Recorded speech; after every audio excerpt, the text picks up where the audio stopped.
teleporting. There we go.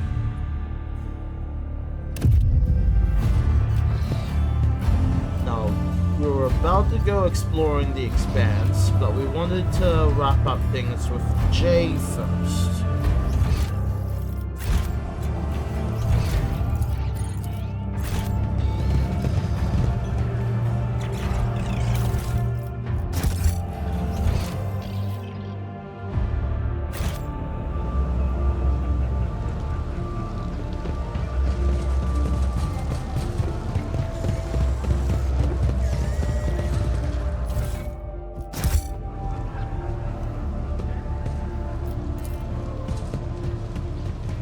Machine God grants the insight. Wood ships, life support systems, Yada yada yada. I'll make sure to do plenty of reading. Logister Theta, wanted on foot.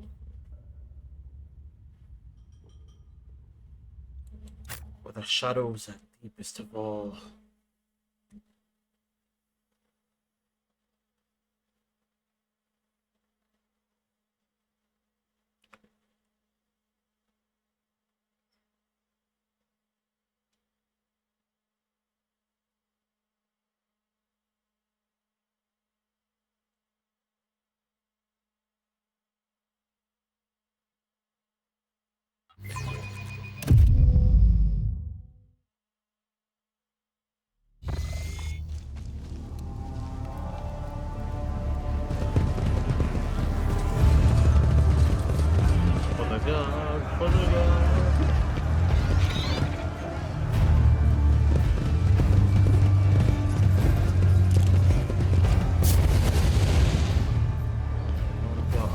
This way.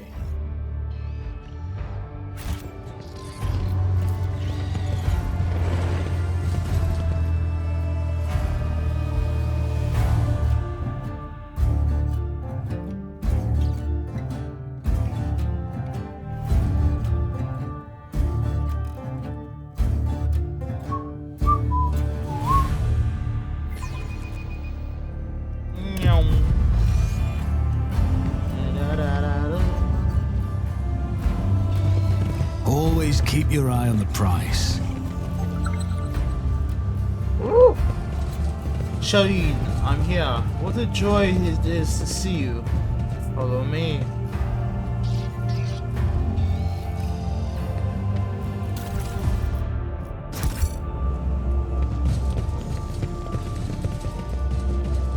Lord Captain, do you think this enterprise is wise? I wouldn't be surprised if this all turns out to be a trap. I'm fully expecting I this to be a concur trap. with Master Viserion. This place reminds me of the maintenance modules on Urak 5. All the colors are so grubby. Rise to the top, or get left in the dust.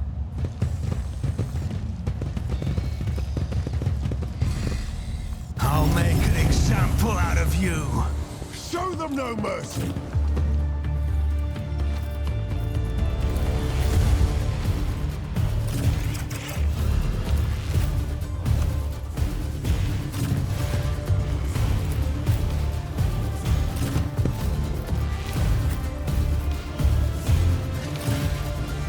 Good thing about having Pascal around is that he's both ranged and melee.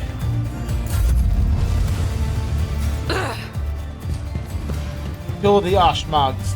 Aim for the fuel barrels. They go up beautifully. And then stand well back.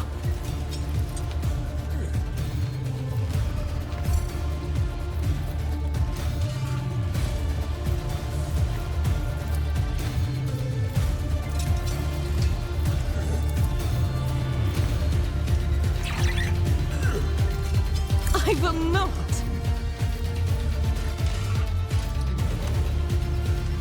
Doubt is for the weak.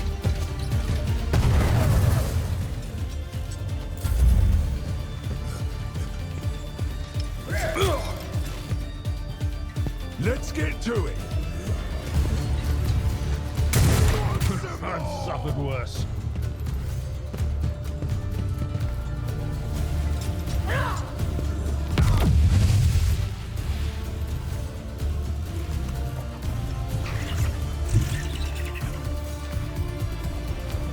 God Emperor, move through me. Be the fire in my heart. I'll do it.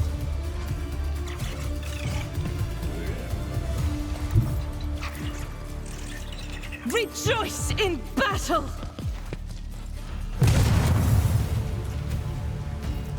Oh boy. Show me what you've got.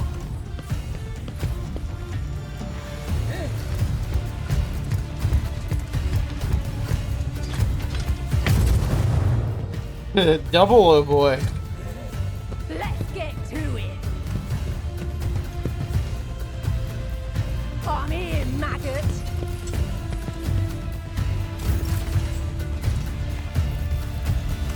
Up. String. Where is... Yeah. But of course, Lord Captain.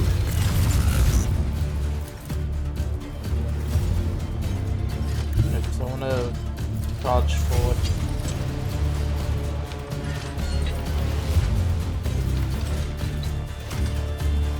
I'll put my psychic abilities to use.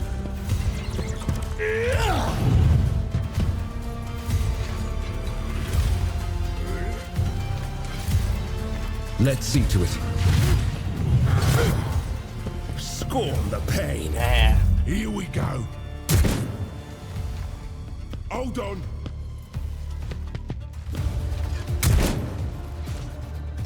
Let's make it quick. Out of my way. Cleanses the body. Scared yet?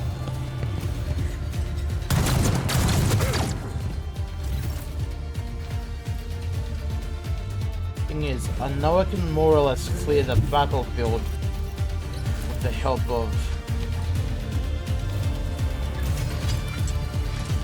the navigator. The thing is, where I've placed a lot of them doesn't allow me to get a good hit yet. That is foolishness. What do you mean?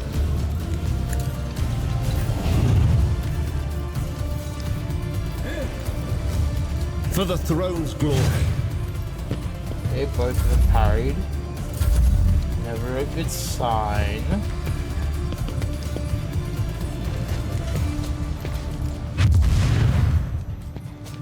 Also not a good sign.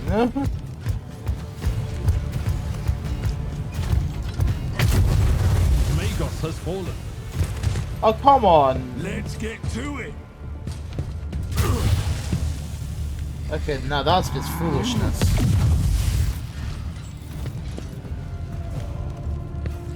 Let's get to it. Blessed Emperor, protect your daughter.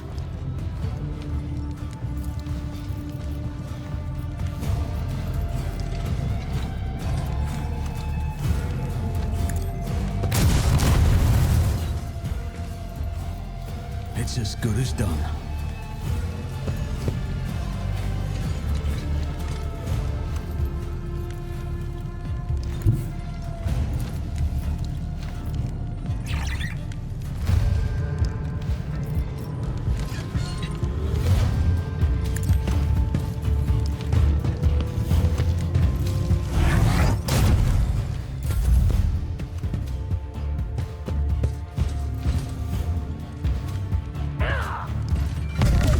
Pain and duty go hand in hand.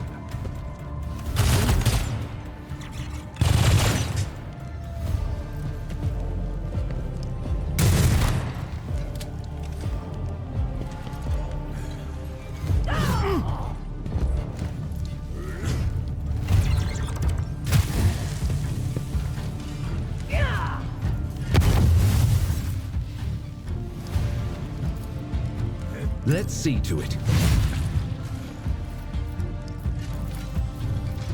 I won't object to it.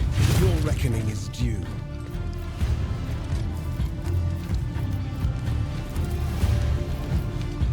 But of course, Lord Captain.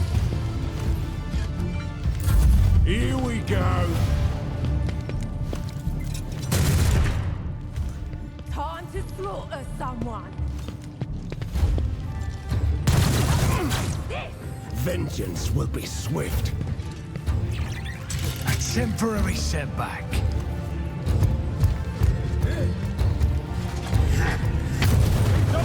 Get the Lady Navigator out of harm's way. God damn it.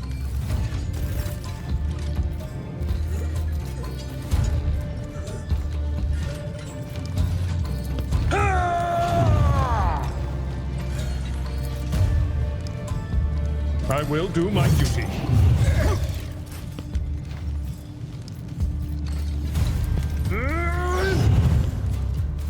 We'll rule the stars themselves. It will be done. Indeed, target well struck. It will be done. I took care of this one. A tactically sound approach. No, it ain't. To dust. It's a desperate attempt to fight off whatever's left. Not dead yet. I've lost all my ranged attackers in a single moment. I'm down to my last melee fighter. I'm not even sure he'll survive the next couple hits.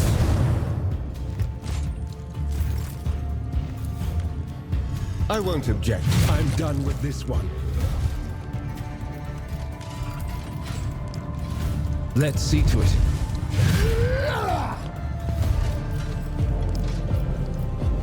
I feel the power surging for the throne's glory.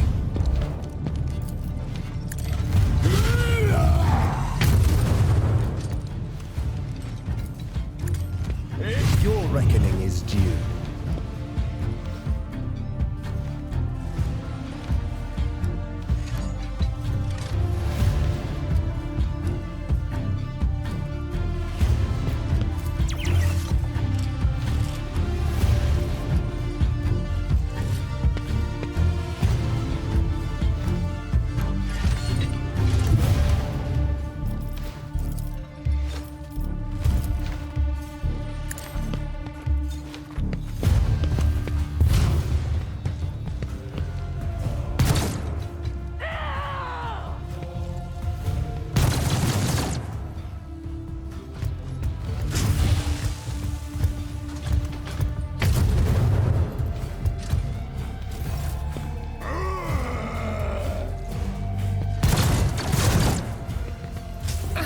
Stop hitting me, Ahmad.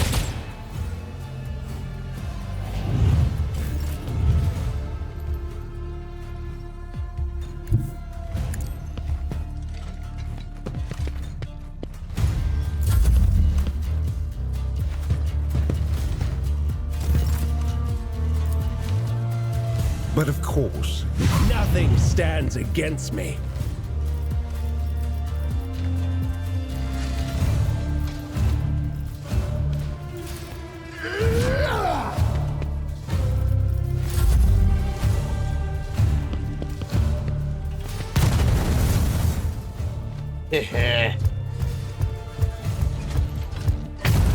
Too bad I never leave that unpaid. Hold on. Holy terror, smite your enemies. Kasa.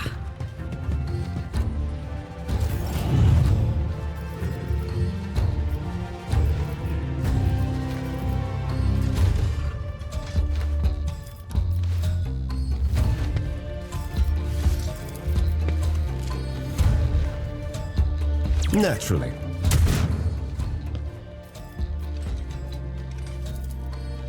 Let's see to it.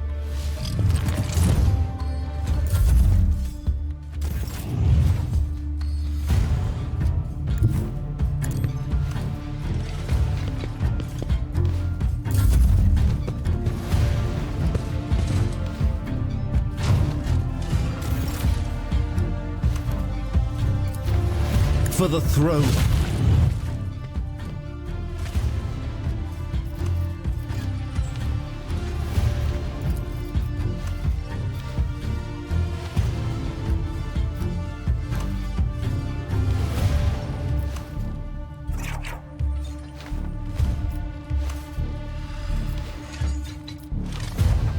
But of course, Lord Captain.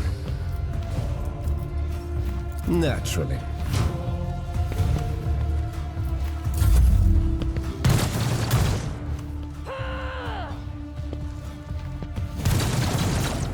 Needed to bring up Wall of Rockbreed anyway. Oh, there you are. I was trucking you in the crates. Too bad I never leave debts unpaid. Stop giving me shit, woman. And just shoot the damn combat servitor.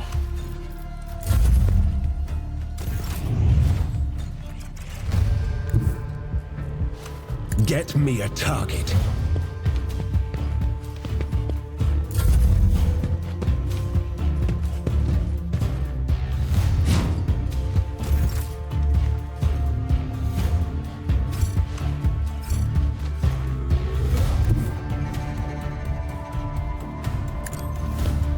Intriguing. Let's see to it.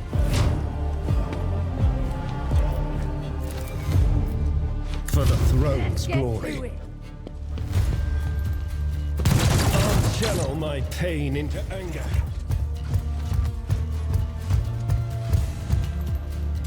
This battlefield air is good for my lungs.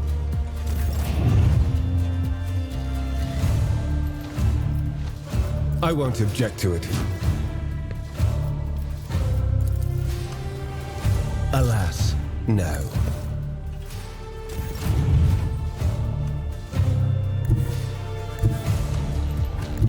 Everyone, step aside.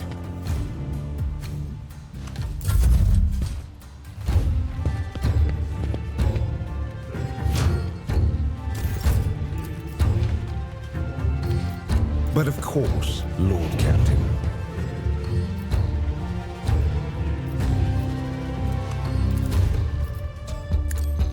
The Inquisition sends their regards. Show me what you've got. Be gone.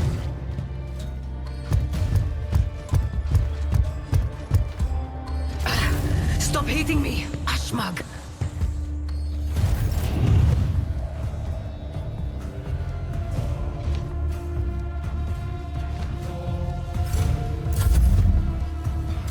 The hell you expect me to do? I can't move for shit here. I need a foothold.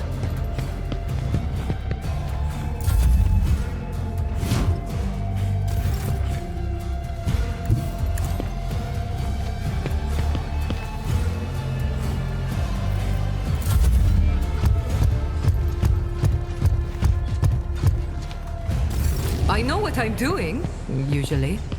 You usually know the fuck you don't. Or at least your AI don't. Naturally.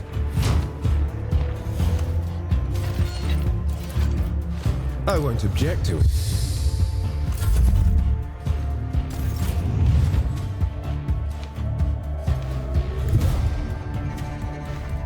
The Emperor is on our side. Watch my back. Just shoot the damn thing. I know you can, just shoot the damn thing. For the throne's glory. I won't object to it. But of course, Lord Captain. Make it. A moving target lives longer.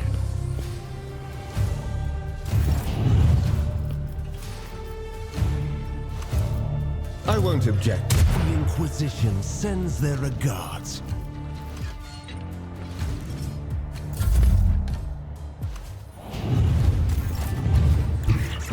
I'll put my psychic abilities to use.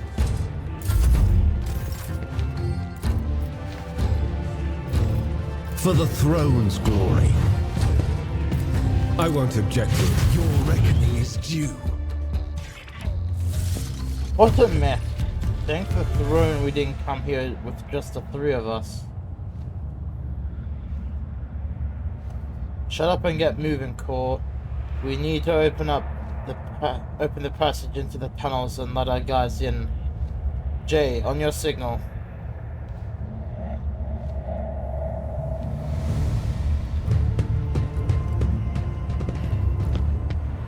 These Ashmags dare to touch something from the cargo.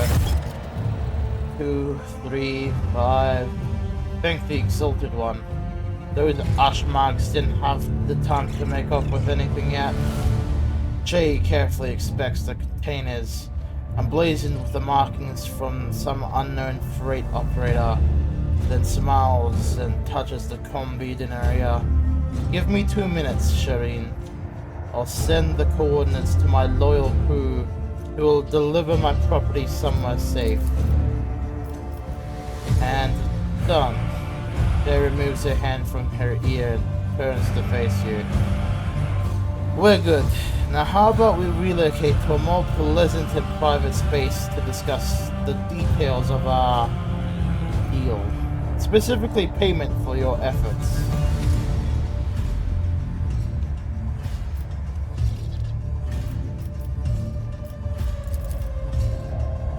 Nothing to worry about. After all the ruckus we've caused here, I doubt that anyone will go near the containers. I am, however, infinitely flattered by your concern for my, now our, property. Alright. Jay opens her mouth to reply when you hear the sound of many footsteps behind you. Stop right there, in the name of the liege. The gaunt, pale-skinned man in grimy clerical robe glances at you and immediately falls to his knees. Obsequiously. Your Excellency, please forgive my vehemence. Most noble Outback-Zero, I never expected to encounter such an eminent person in this corner of footfall. I am Vladimir Tokar's personal agent. The man hesitates, choosing his words carefully. I'm here to remove from criminal circulation a shipment, the distribution of which is banned in the lands of footfall. Horrendous xeno-heresy has been fortunately delivered to a bastion of the Holy Imperium. He looks at Jay. I do not doubt for a moment, most noble Outback-Zero, that your presence here is merely a misunderstanding brought about by another's manipulations. It is too great a coincidence that the Legion's representative should arrive in Shadow Quarters just after Jay has recovered her rightful spoils. It seems that the guards reported the problems with the shipment over the Vox, and not just to anyone, but to the Legion's personal agent. Vladimir Tokar knew about the shipment from the start, and planned to take it for himself and get rid of Jay if he could. Behold the grubby, underhanded struggle between coal traders. And it had not been for your impromptu deal struck in the bar, Vladimir may have succeeded.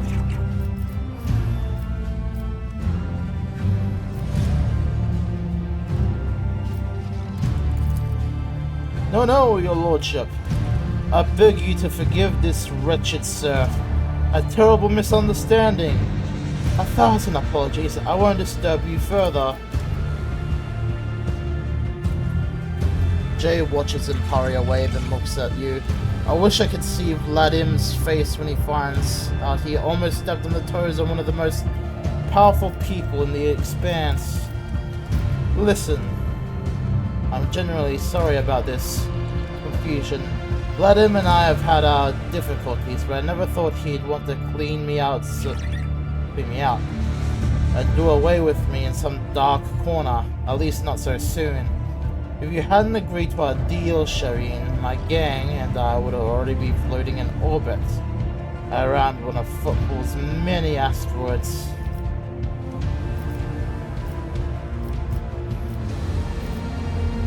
I'll take what we...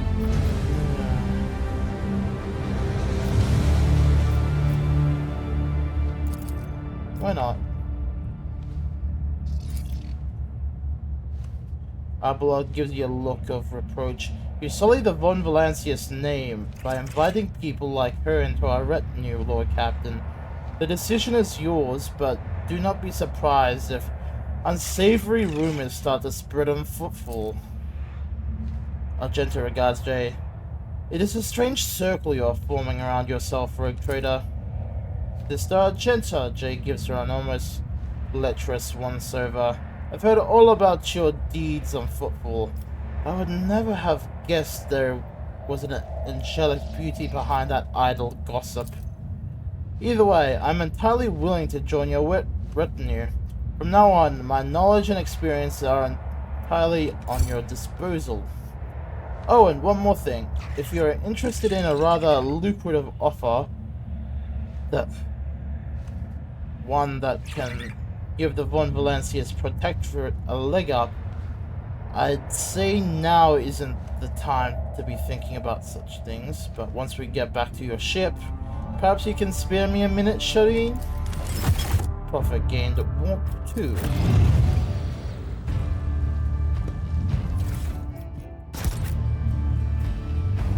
I always have a backup plan.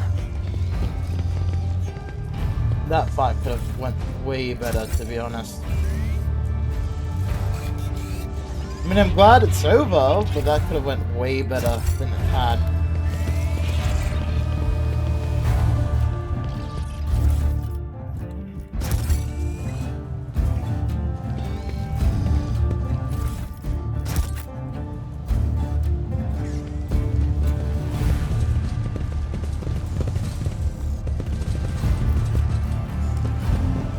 Keep your wits about you.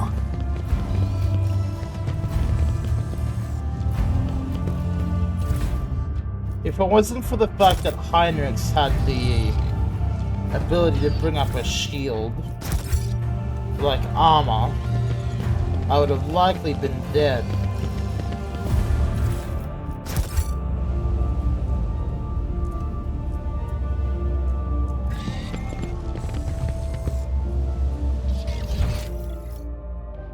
Is there money to be made?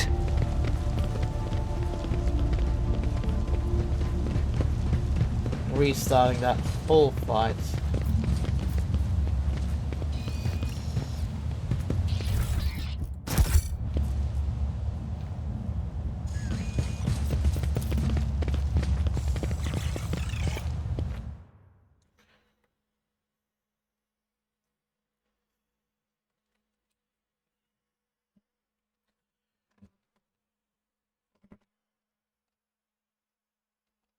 And that was just within the first 30 minutes.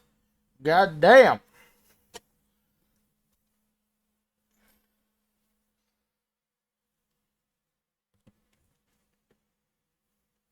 Oh.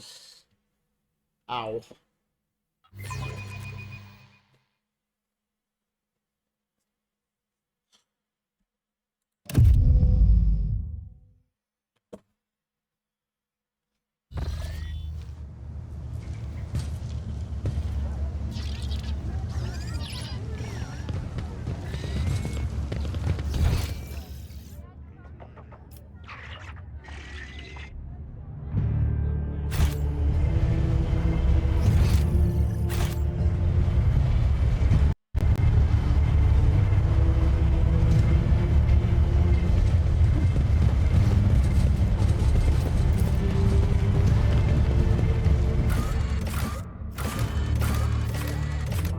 Endurance. Let's go to the Legis. Because if we're getting more profit factor, I may as well make, or attempt to make use of it.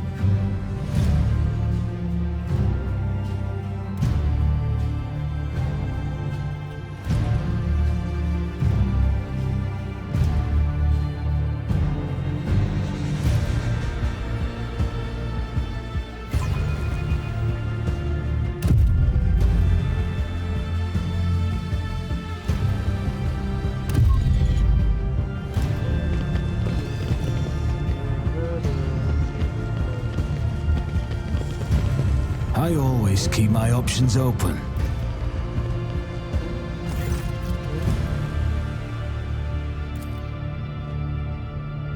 Colux. Good day, liege. I'm accompanying the rogue trader. Please pay no attention to my presence.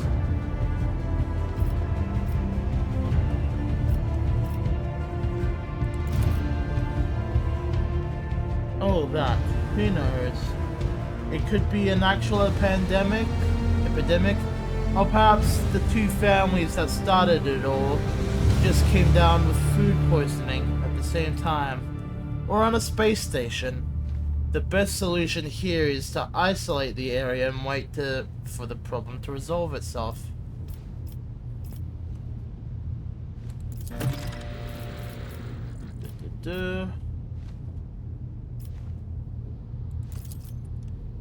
Neutralize them.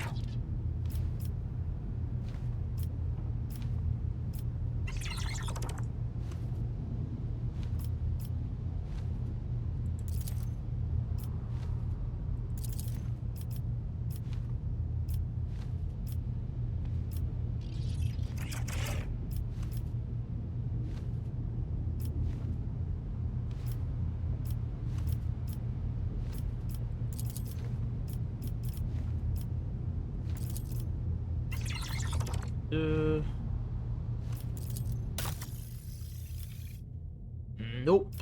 Okay, so I need 50 plus.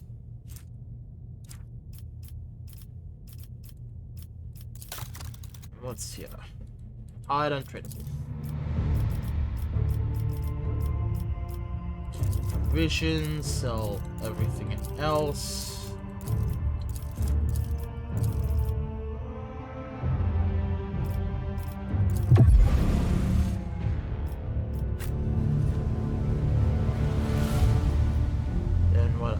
Do is go over to, was it Opticon? Nopticon? It's one of the two. I think it's Opticon 22. Talk to him because the Opticon, not the Opticon, the Explorators are one of the easier factions to deal with for me, given that they have all this cool Adeptus Mechanicus shit.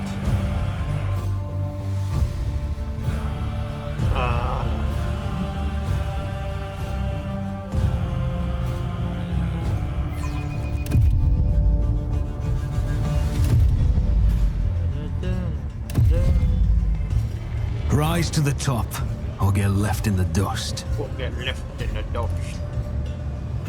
I got dusty.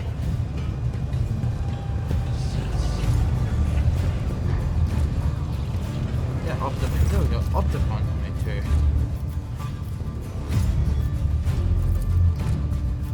22. Confirmed. I wish to discharge. Reciprocally validate the mutual contractual obligation designated Logista Theta. Under the contractual obligation in question, 34.761 Terran years ago, the Explorer Cognizance fleet received from representatives, authorized units of the Valencius dynasty, a volume of high-grade promethium equal to the fuel capacity of 6 Tantalian void tankers. Received it, then didn't pay. Compensate, remunerate, settle accounts. Should I go on, or is that enough synonyms? The stipulated payment reciprocal offering from the Cognizance fleet can be made to the Von Valancius assets at the current time after which the contractual obligation will be fulfilled, achieved. Confirm your status regarding the acceptance of the payment reciprocal offer. Problems.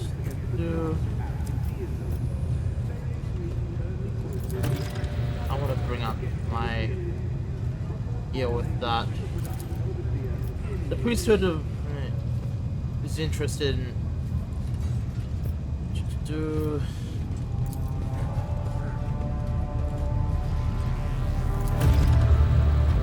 other words, keep my eyes open for shit.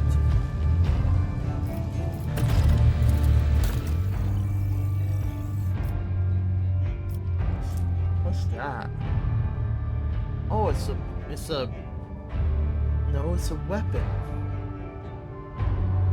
It's a weapon.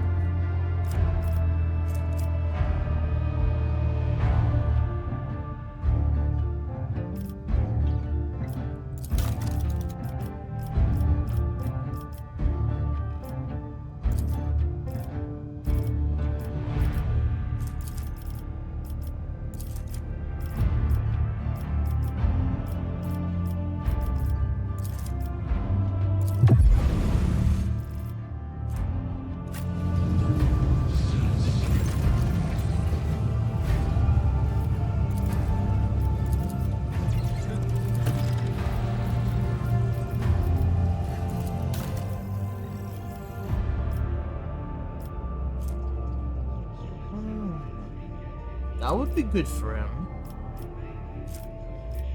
And we could go up to how far? 20? Oh, 21. I would make the joke, but I'm not going to. I'm also kind of curious to know about some of these things I've just picked up. I'm gonna need to get to Pascal. Because first off, that Omnissiah axe is fucking more powerful than what we were currently wielding. Ugh, words are hard. Words are hard. And well, I can't say I'm tired. I did sleep before starting stream today. Oh, this plasma pistol is far more powerful. It has a higher thing. Okay.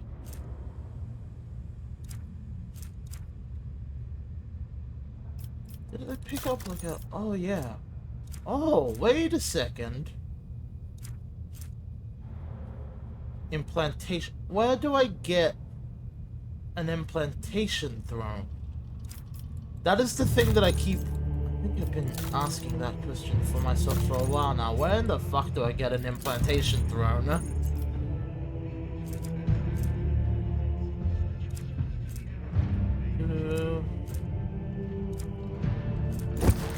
Yes, because it's very important to how I handle stuff.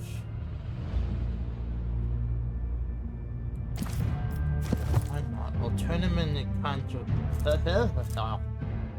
of turn him into a makeshift sort of medic.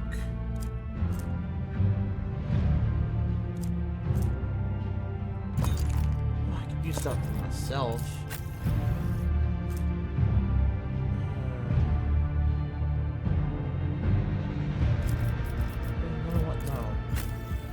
Is lacking stuff.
Given what we were able to just pull off, I'm not sure if we actually need to stick him with armor.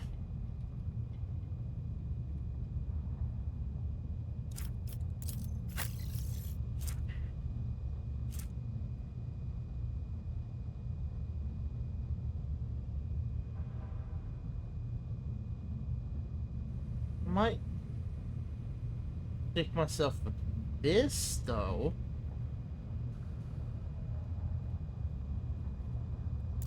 just because its space does include 2 deflection.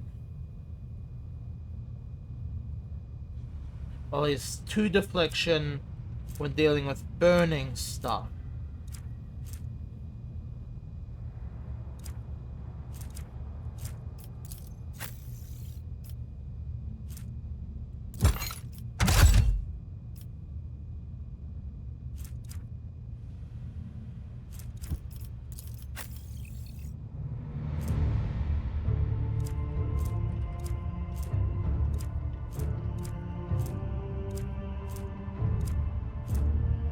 I think otherwise we can send what's left here to the cargo.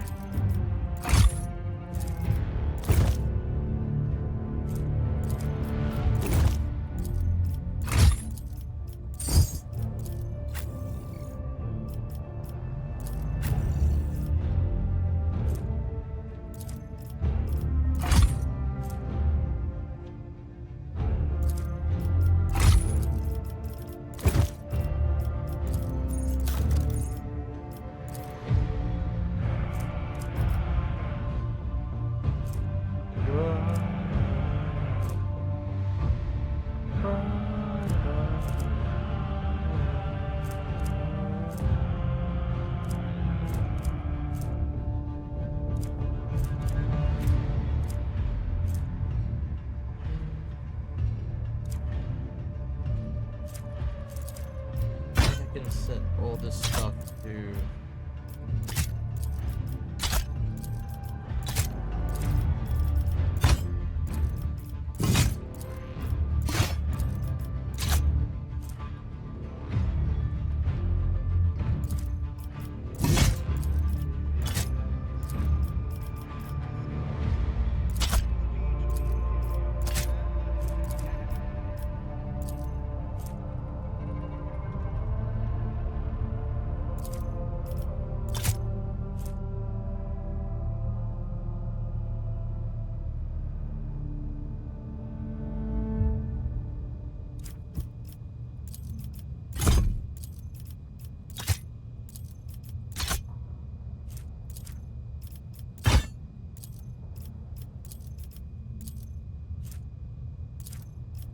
guns.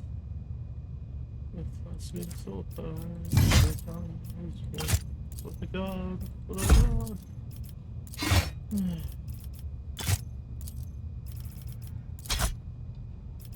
And keep that. Send that to there. Send that. This.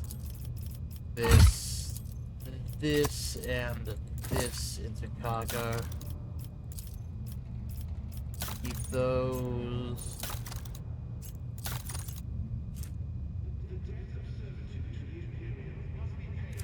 Dextrol. There's no negative, whoops, associated with this.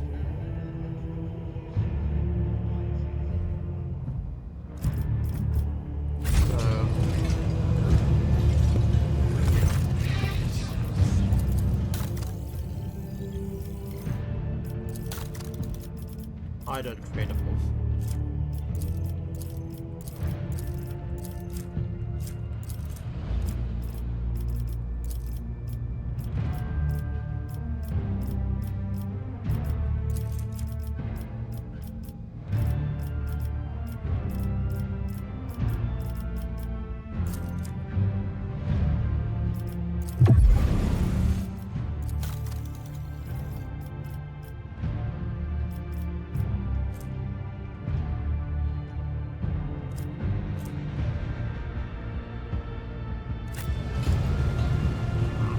Good enough. Let's get the hell out of here.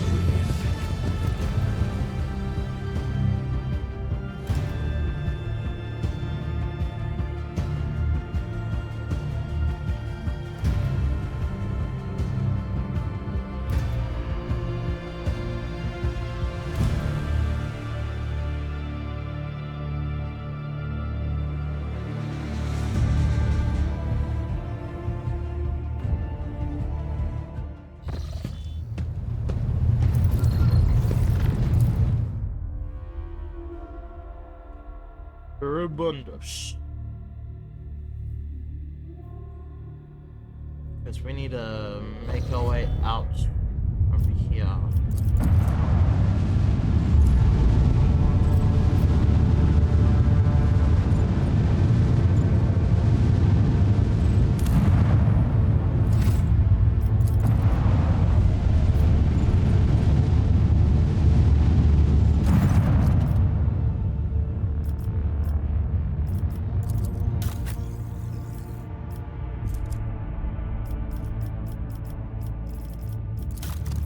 They need item tradable, largely just fuel. And I really don't feel like trading my fuel. As much as it would actually, you know, help me reach the first thing, I also know there's some uses for my fuel. This way is safe.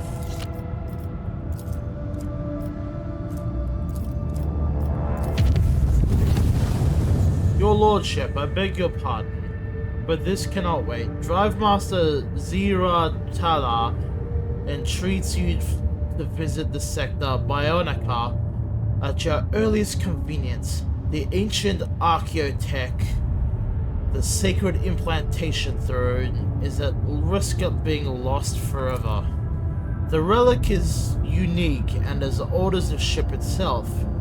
It was damaged during the traitor Voidgear's mutiny. Despite the tech priest's ceaseless prayers, his machine spirits continue to fade. It may soon be irretrievably lost. The High Factorum sighs and relates, I humbly await your arrival. Oh, it's like within the ship. Got it. When they said Sector Bionica, it's like, what sort of region of space is that? Then they started talking about it, like, the mutiny and stuff. It's like, wait a second, are we talking about within the ship, or...?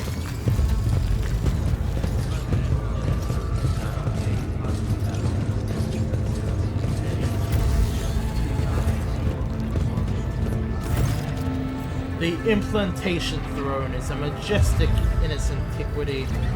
The metal bench, surrounded by countless injectors, manipulators, and vid screens, leave no doubt as to its purpose. The very nature of this machine is designed to transform living bodies by fusing them with blessed iron. Even to the naked eye, it is clear that the machine is ailing, grievously so. The manipulators seem segmented tubes hang limply, bleeding undulant, while the dusty lumens are only dimly illuminated. As the tech priests try to revive the relic, each swing of their censer is like a pendulum, ticking down the moments until the throne's untimely demise. Your lordship, thank you for gracing the sector Bionica with your presence. You're already acquainted with the drive master, Zira Tala. It is she who has been tending to the ancient relic. She is here to convey the richness of our present position. Zira Tala. The tech priest slowly extends her mechanandrites, twisting them in an intricate gesture of a greeting.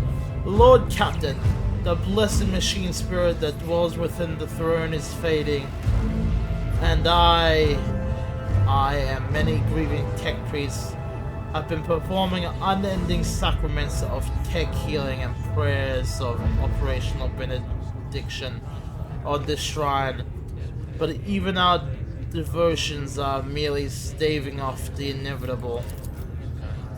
The throne is a creation of the Omnissiah made centuries ago. Even before the unholy desecration of this relic, we were barely able to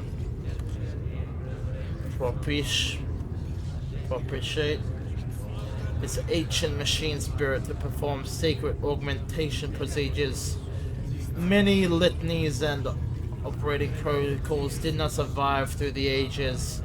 Now with the demise of the keepers of the implantation throne during the mutiny, they have been lost forever. This sacred machine must be saved at all costs. How are the relics damaged? The High Factorum clears his throat and his face grimaces. During the uprising instigated by the rebellious Master of Whispers, the Sector Bionica was besieged. The generators and Medicaid officers heroically defended the throne, but eventually the rebels broke through. Most of the defenders fell in battle, and many machines were lost or damaged. Many were able to be restored, but the throne was particularly badly damaged. And how are the Dweeb? Only a servant of the machine god endowed with the high rank of Genitor Extremis versed in all the necessary rituals and learned in the mystical currents of the Mocha Force can perform reparative sacraments and reanimate this machine. The only place where one might find such a servant of the cloistered station is on the cloistered station of Eltar Templar Calaxis EXT-17. To the best of my knowledge, the cloister Mistress Talar is referencing to its interferabundance system. Its denizens are not well disposed to communicating with the laity, but I am willing to leverage every diplomatic connection I possess to gain an audience with the station's clergy. I'll rely on your thing.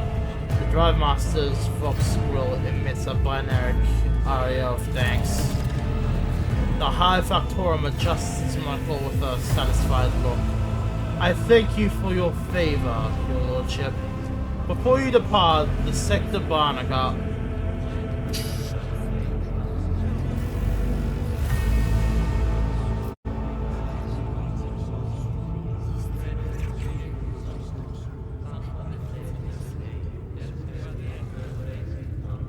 My apologies, I had a tickle in my throat that really messed with me right at the end there.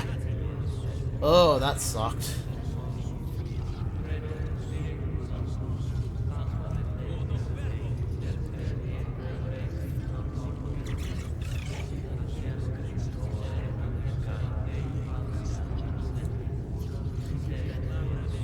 Okay.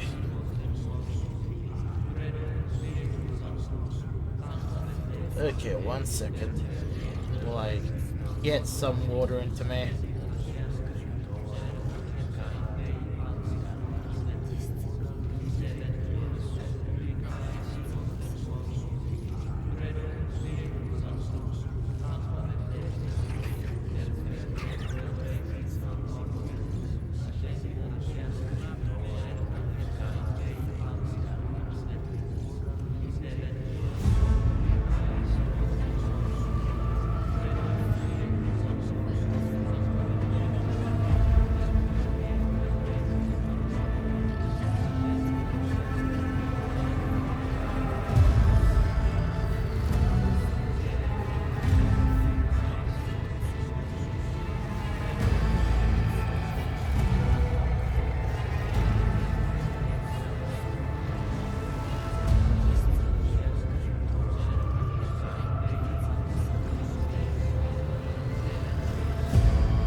Okay, sorry, I'm just distracted today.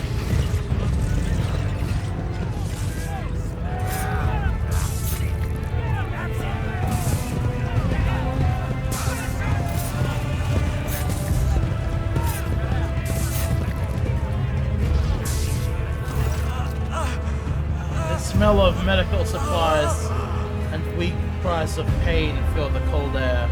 Two figures stand over an operating table. The patient lying upon it is bound in place.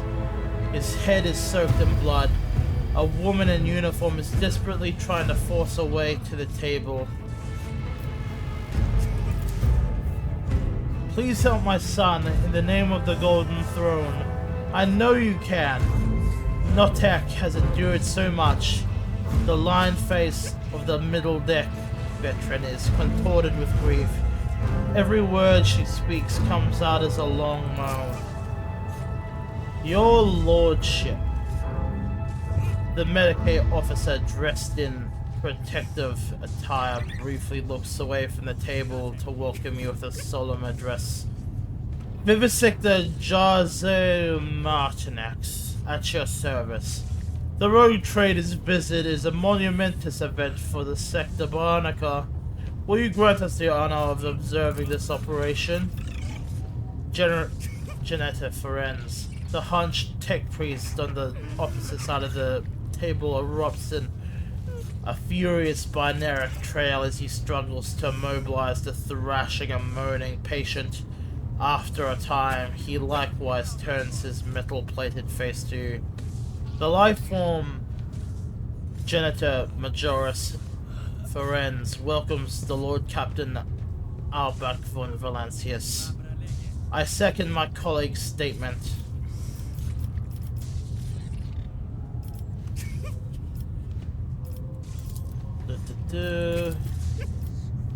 How curious.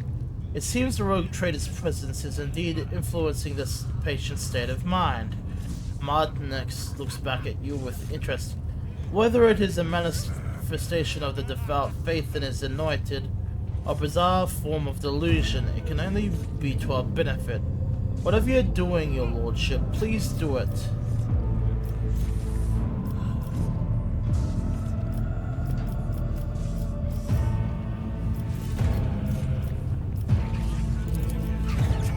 For a moment, you think there is a flicker of vivid emotion in the person's pain-ravaged eyes. Something akin to extreme surprise. A gasp of astonishment escaped Cassius' lips. Lord Captain, the fading soul of this man has blossomed on you with color. The very moment you draw near, the venerable Medicaid speak truly. Your mere presence instills in this wretch a will to cling to life.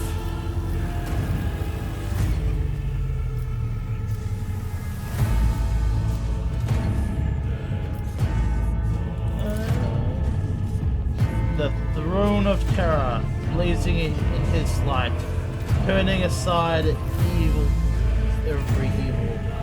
A quiet chant emanates from off to your side. Turning your gaze from the patient, you see Sister Argenta having made the sign of the Aquila, raising a prayer to the God Emperor. Her melodic voice is soothing and it instills confidence.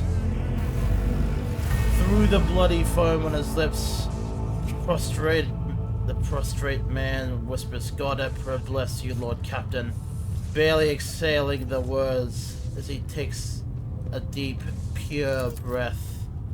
A moment later, the two people leaning over the patient simultaneously raise their instruments. In a colorless voice, the tech priest proclaims, registering the complete stabilization of the life form's condition. Internal cortical damage has been treated, requesting closure and calot transferred to the victim to B-class stimulants. He will live, but the stimulants won't replace the part of his brain. If we implant the sacred cortical augment in his skull, it will restore his lost ability to think and act. Lord Captain, your subject has genuine need for this augmentation. This constitutes a violation of the sacred directives. The value of an individual life form is incomparably less than the value of the sacred technology required. Augments of this specified class are rare and restricted to senior officers.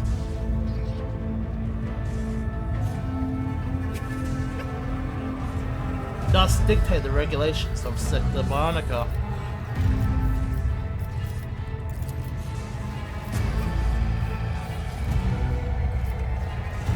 put the credit. We hear you and obey, Lord Captain. Martinex offers you a graceful bow. I'll see to the implantation at once, and the esteemed servant of the Omnicide will assist me in this procedure. The generator Majoris response in binary carries a distinct tone of displeasure. Ignoring his colleague's reaction, the vivisector begins inserting the thin augmentation spike into the patient's brain with the uncanny precision. Before long, the iron plate of the cortical implant replaces the damaged bone with a resounding crunch. In silence, you hear the soft sobs of a woman. Dot's mother is weeping helplessly, furiously wiping her eyes with her hand. But now a smile of relief lights up on her face. Thank you, your lordship. I will remember your intercession for the rest of my life and pray for your good fortune.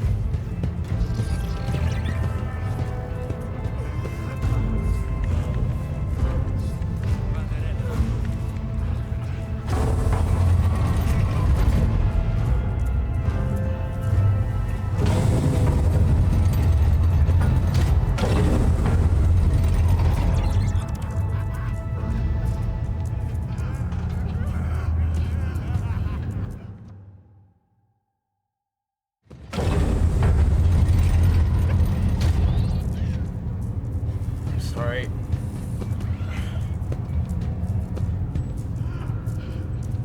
Damn, we're already an hour in. I barely had time to explore the...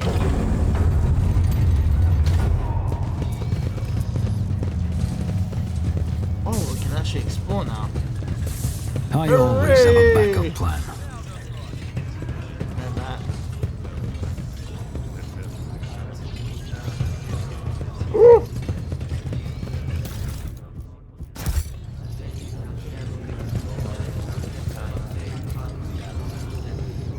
My success is an irrefutable certainty. The user's weapon skill and ballistic skill are... No! I mean, as good as that is, no! I won't be able to shoot shit! Shooting shit's fun! It's the only way I survive, is by shooting shit. There's a vivisector.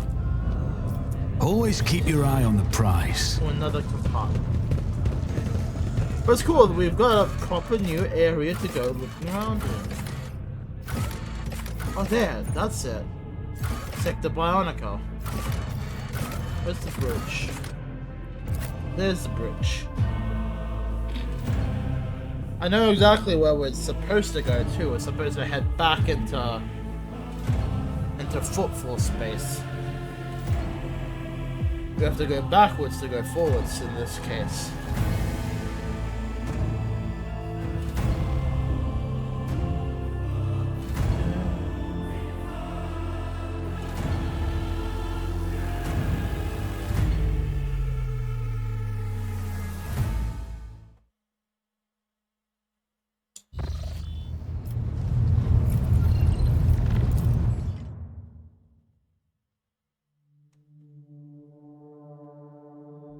But at least we're finally exploring the system, the expanse. Lord Captain, the ship's senior officers request an audience with you. They humbly await you on the bridge. Fuck's sake! I wanna explore, not deal with that. What do you guys want? What's going on? Let me explore. Let me gremlin myself with Promethium and oh, I think we're just about to learn about the Promethium. Lord Captain, if I may request your attention for a moment, I must report a series of highly dangerous violations that have taken place in the fuel compartment. The Master at Arms is ignoring my demands, and I am thus forced to appeal directly to you. The Fuelers have founded a sect of some kind. This group practices fire worship of the Emperor and has been burning promethium near the fuel lines. I beg you to stop this madness before we all go up in flames.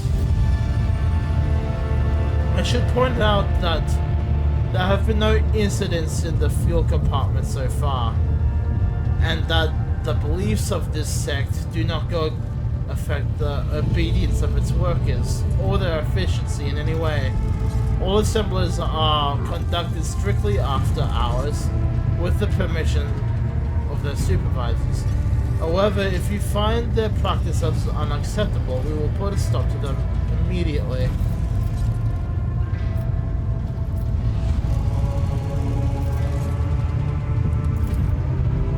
This is a matter beyond my purview. Let Confessor Adelbert be the judge of such business. Professor Adelbert, a plump, rosy-cheeked old man, steps forwards, his voice deep and sonorous. The Emperor protects your lordship. I can assure you that there is no heresy festering in the fuel compartment. The sect of the Fire Prophecies has been tested for purity and found to be in accordance with the creed. Their leader, who calls himself the Oracle of Fire, is devout and submissive to his servants.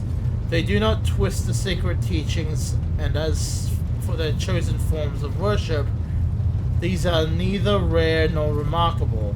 Many such minor cults exist in the Imperium with the full approval of the ecclesiarchy. At least he and his flock believes that the Emperor reveals glimpses in the possible future to him in the sacred flames. Occasionally his visions do come true, or so his followers convince themselves. We do not know whether the grace of the God Emperor truly lies upon him, or if he merely is a charlatan, or perhaps a blissful lunatic, or Zachary Wise, a wicked rogue who possesses psychic powers, not tempered by his will. A man, a croaking voice interrupts the Confessor's word. Lord Captain, as Choir Master of the Astropathic Choir, I must be watchful of any threats to the ship's safety originating from the Immaterium. I have heard rumors about this oracle, and so have I seen the semi-adepts to see him. They assert the man is a psyker. This man who speaks to the warp is a danger to himself and the entire vessel. Both law and common sense dictate that he should be thrown into a holding cell, tranquilized, and handed over to the Inquisition to be sent to Holy Terror. Alternatively, you may dispose of him in some other way.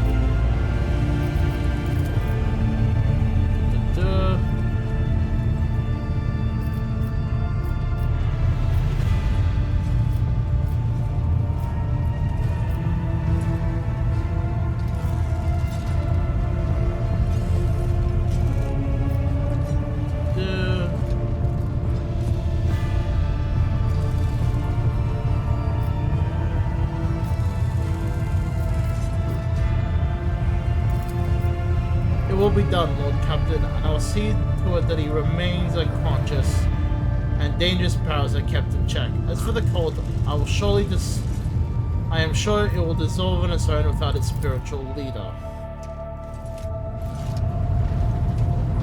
This is more so because if there is an unsanctioned psychic, it can be a dangerous thing to have on the ship.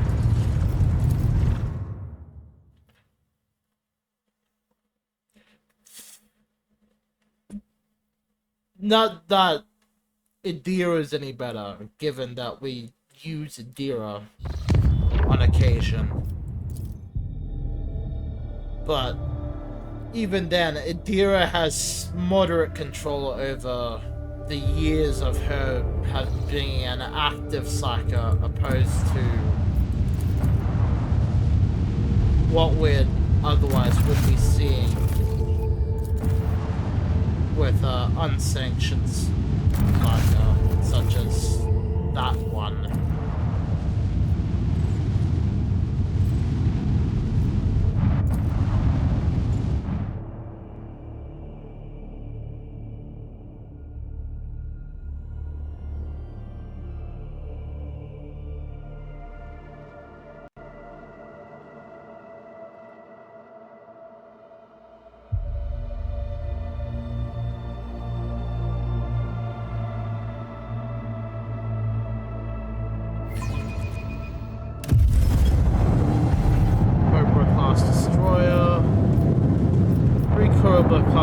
Then there's my ship, the Wrath of Chronicle.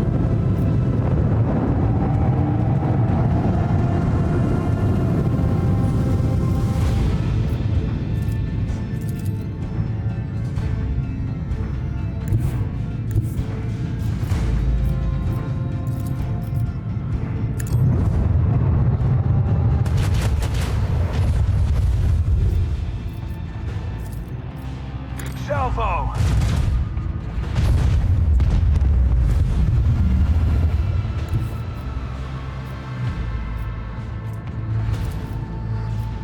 Macro cannons, open fire!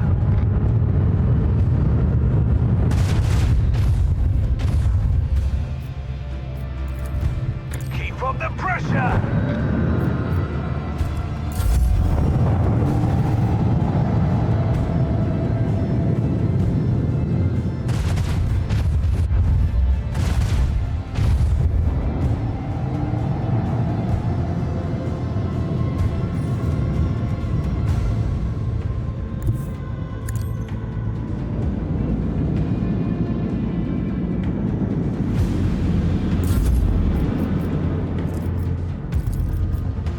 Make every shot count.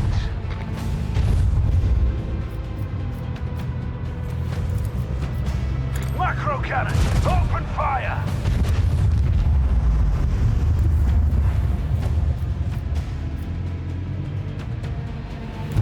Oh, swing around this way. And attempt to restart the shields.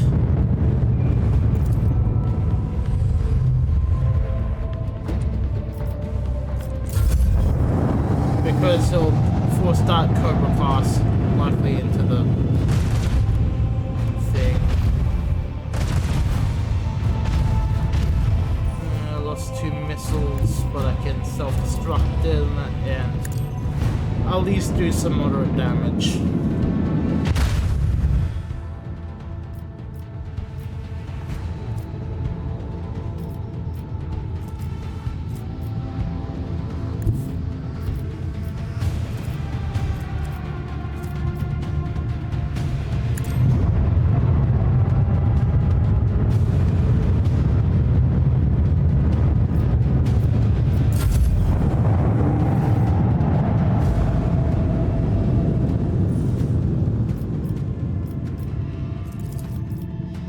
Make every shot count.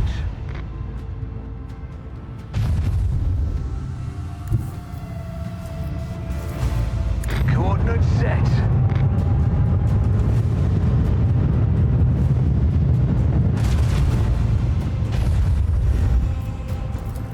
Hey, you ain't Macro running. cannons, open fire. Hey, you ain't running. The void may be harsh, but we're harsher. I ain't letting you run. Run! Oh, there's a planet here. Begin scan. Woo! Photos tomb. Imperial cartographers and chroniclers know this place well. Long ago, the planet was a prosperous outpost capable of eclipsing even footfall. There used to be a Cyclopean tomb station on its orbit, the final resting place of Cornelius Soto, one of the discoverers of the Coronis expanse. The tomb gave its name to the entire system. However, About 400 years ago, an unknown cosmic body rammed into the station, causing it to collapse onto the planet. Not only did the catastrophe kill the settlers, it also made the world uninhabitable for centuries. The crater formed by the station's impact can still be observed from orbit. Soto's tomb became... I do not know what that word is. For the entire planet.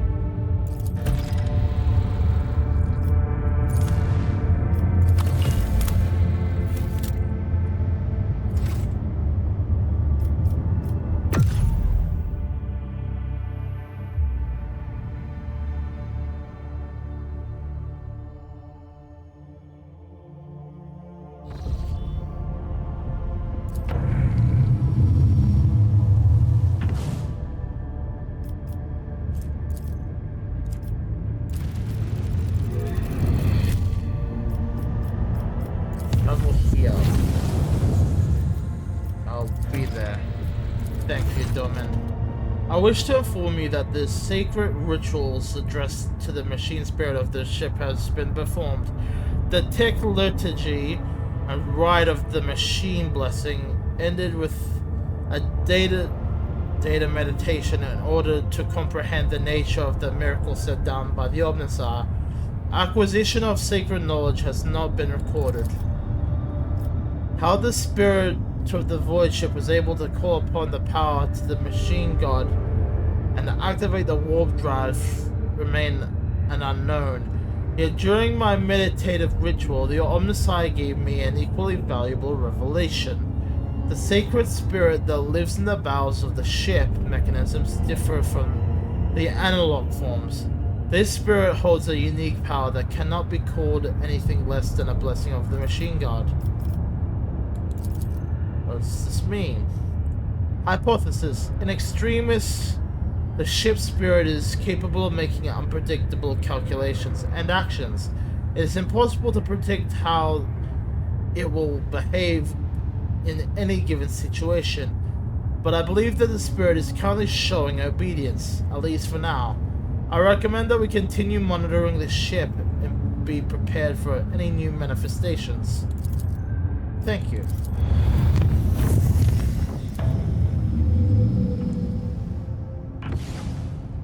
Okay. 2 new locations on the map. I want to do that. Visit here.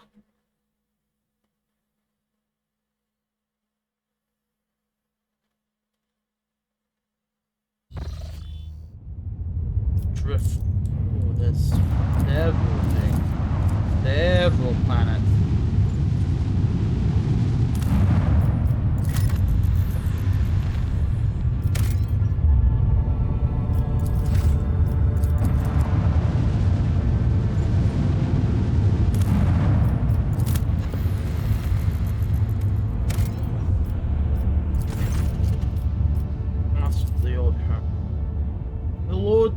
Surprise, the old hermit turned out to be a navigator, and when the old man discovered the noble status of his visitor, he willingly recounted his tale. He had retreated to this planet long ago, back when he was still in his youth, after he had realized that his mind would not withstand the frequent forays into the immaterium, to the realm of the arch-enemy. The hermit spoke with pride on how he worshipped the air prey each and every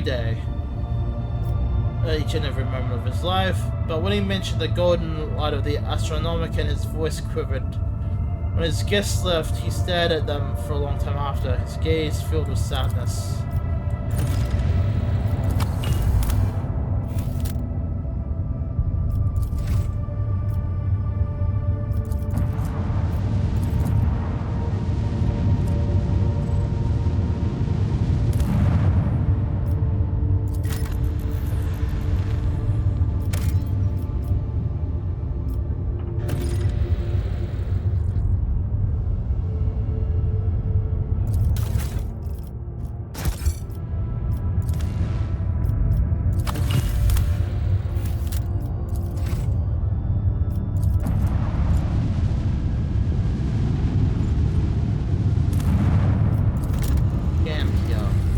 This looks like a gas giant.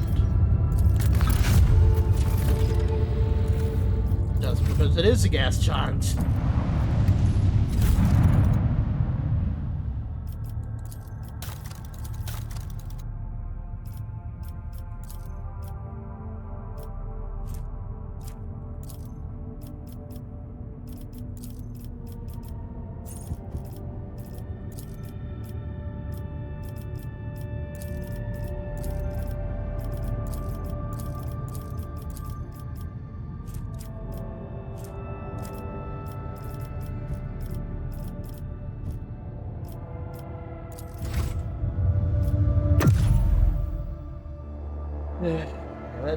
Let's head back.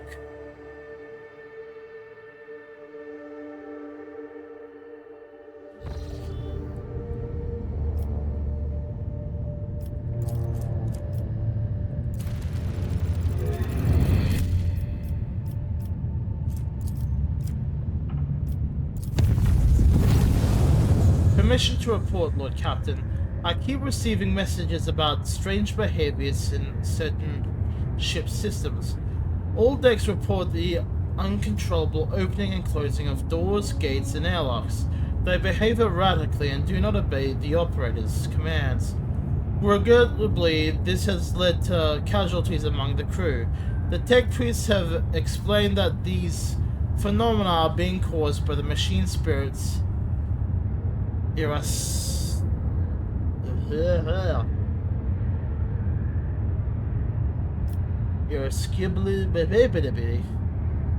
and I've spent hours chanting litanies to soothe their anger. Unfortunately, many crew members were badly injured before the prayers could stabilize the systems. Fun.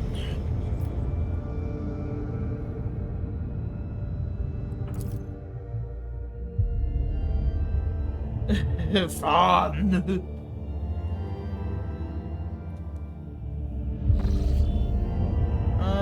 Your Lordship, we have contacted Alta Templum Calaxis EXT-17 in accordance with your orders. The astropathic choir sent a message to the station about the plight of our implantation throne. Alta Templum responded to our overture very promptly, which in itself is extremely remarkable for cloistered servants of the Omnissiah. The Adeptus Mechanicus report that they are most aggrieved by the misfortune that has befallen the ancient relic, and they are prepared to dispatch to the flagship and a learned man versed in the restoration of archaeotech machines. His name Eogan Verbus, and he is not only personally to assist the dynasty to teach the agencies all the necessary rituals. In return, the Crimson Priests only ask that you visit the station and inform them of the fate of miraculous fusion reactor of rocket of the I will relay that you agreed to be on the station.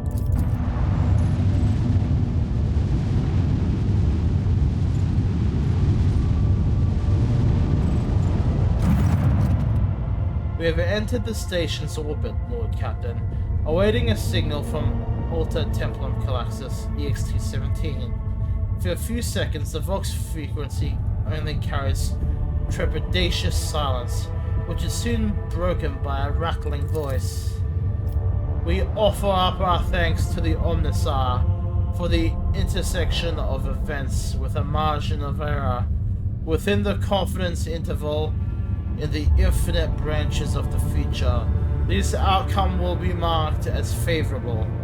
I am Tetria Lima, Logis of Alta Templum Calaxis EXT-17, and I appeal to the rogue trader for the sacred knowledge. What is the fate of the miraculous fusion reactor from Rocket Minoris?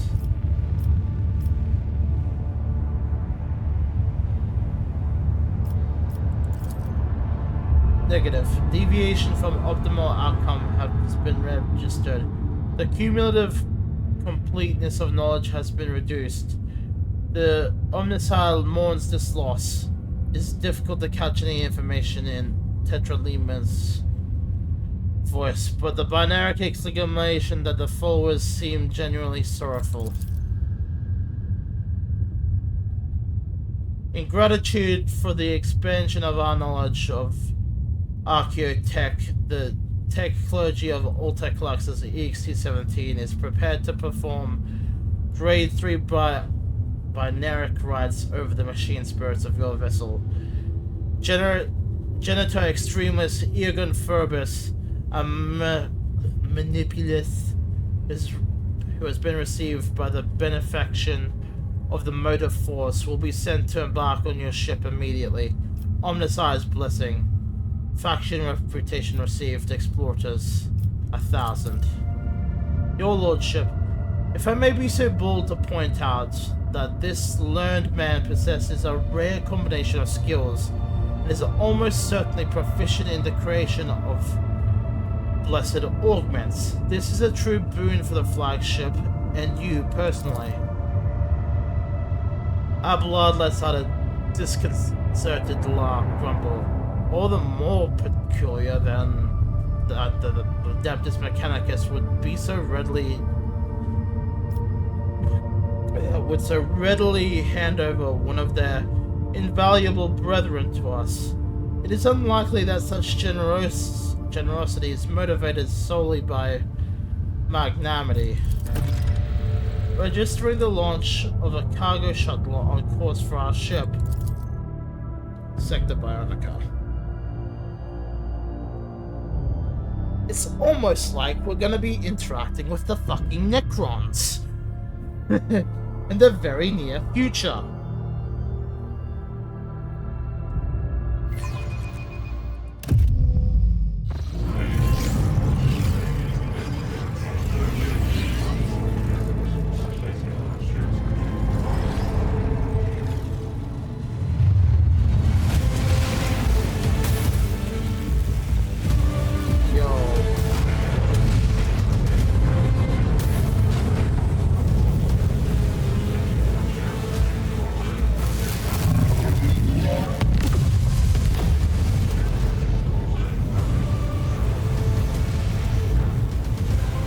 Yo. Alright, that's cool. I'll give him that.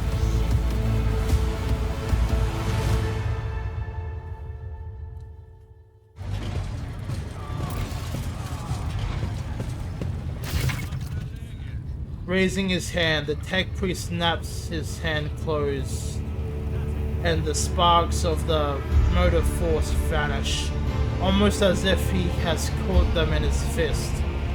A corpulent man with metal abdomen and bulky carapace, he hovers above the deck like a large crimson beetle. A mature face sits beneath an angular black cap. For a servant of the Adeptus Mechanicus, his vision retains a surprising proportion of organic material, and it is set in a dense beard of cables and pistons. A wise man once said that a machine spirit cannot be looked upon, and he was right.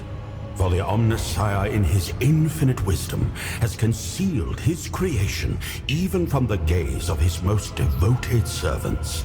But can the believer come to know the nature of a machine only through an eye of organics or steel? No. For the vapor that brings forth the scent of sacred unguents is the spirit's breath. The rumbling of joints and rods is the beating of its heart. And the motive force is the current of its blood. His unaugmented eye closes, and his mouth relaxes into a serene smile. Crossing his arms over his augmented belly, the tech priest inhales deeply of air, infused with ozone and sacred undulance. The servo skull hovering nearby stares silently at the priest. You are correct, Nuncius. I risk boring the rogue trader with my protracted ruminations. However, I will not allow the semantic analysis of my utterance to go unanswered. I will log your thesis for further debate. Now it is time to make my obeisance.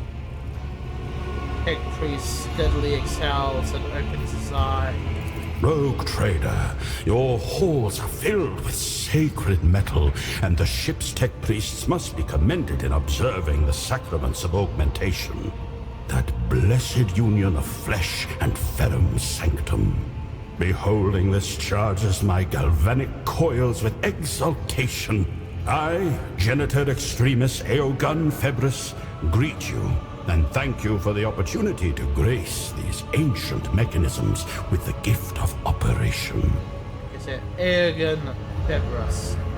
That's a good way to pronounce his name, I suppose.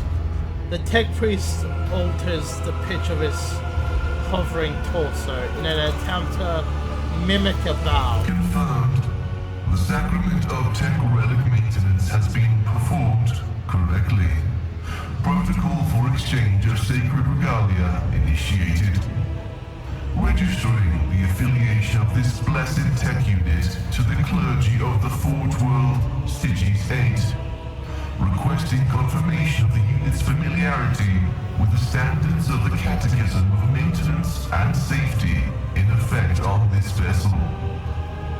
Pascal's voice emits a binary trill, solemn and oppressive.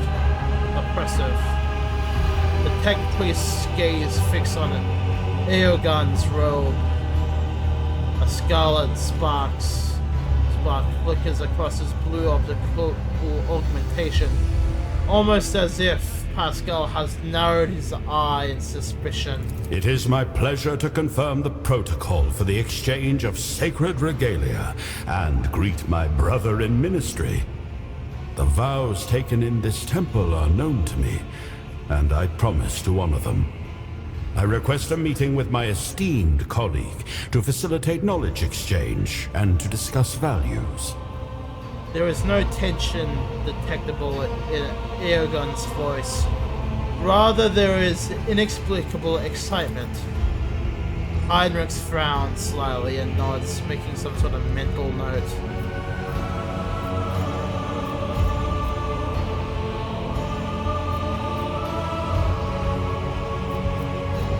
Junior Lex Mechanic Karain, operator of Auxiliary Terminal 289-0 of the lower workshops of Alter Templum Calixus X-17.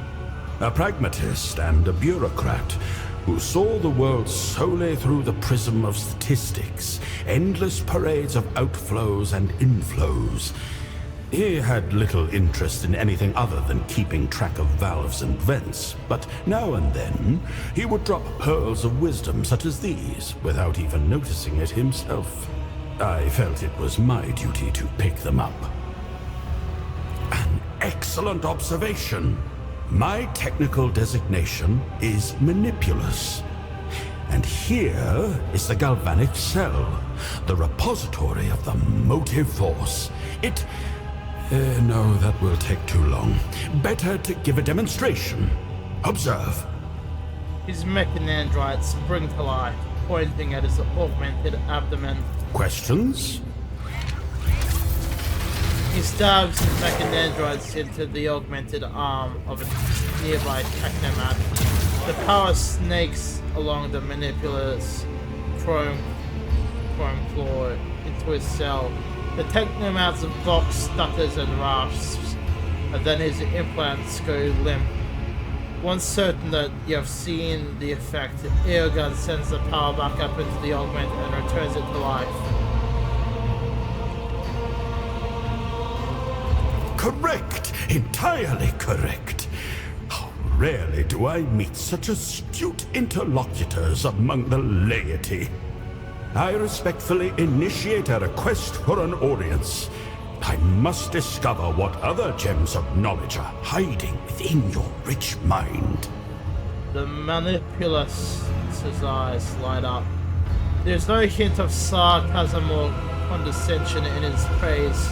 Eogun is genuinely pleased, like a proud mentor commending a student on their insight. It is my creed. The incontrovertible fact that has defined my existence for as long as I can recall. And I recall a great deal. I have devoted myself to the mysteries of flesh and metal, to the processes by which one joins with the other, by which they live in union, and how they die. I am intimately familiar with machines such as the one that I restored to life. I will school the members of the priesthood on board in its litanies of maintenance and operation, and reveal the secrets of the command rooms so they may operate it themselves. The sacrament of Ferrum Sanctum will be made available to you and your retinue. That, too, is an incontrovertible fact. His spherical torso rolls forward again in a differential bow. Your thanks are accepted, but my service is not yet at an end. The clergy of the Alter Templum Calixtus X-17 cloister, in gratitude for the tidings of the sacred Archaeotech, request that you be attended by Magos Aeogon Febris and the unit Nuncius.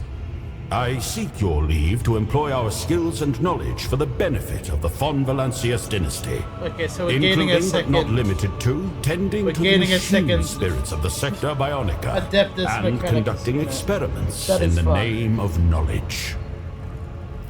In other words, allow Nuncius and I to remain on the ship and accompany you.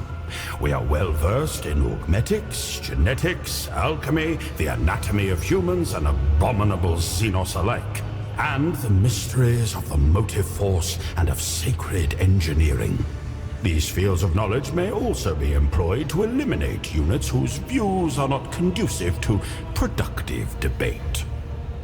Skepticism is undeniably one of the instruments of knowledge, dearest colleague. It guards us against many heresies, preventing ego and vanity from clouding reason on the path of service. But as you see, Nuncius, it is not justified in every circumstance. Rogue Trader, Nuncius states that you are a person of rare perspicacity and prudence. I record this as an incontrovertible fact, and thank you for your hospitality. Holding his arms over his stomach, the Peck Priest addresses Nuncius. After a moment's silence, Eogan nods. But of course, I did not come empty-handed. I would like to present you with this augment. Now that the machine spirit of the implantation throne is awake, I can bestow its blessing upon you or one of your retinue, should the Rogue Trader will it. Okay.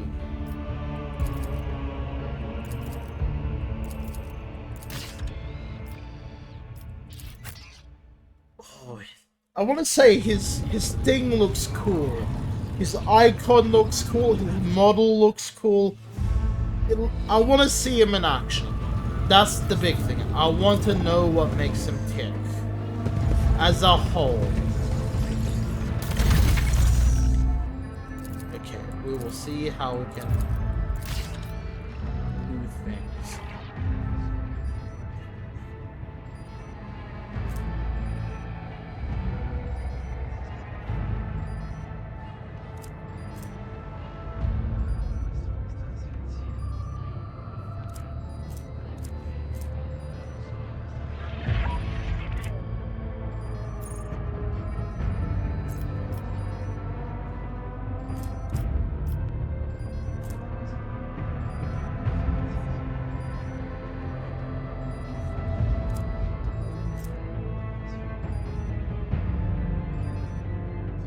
What?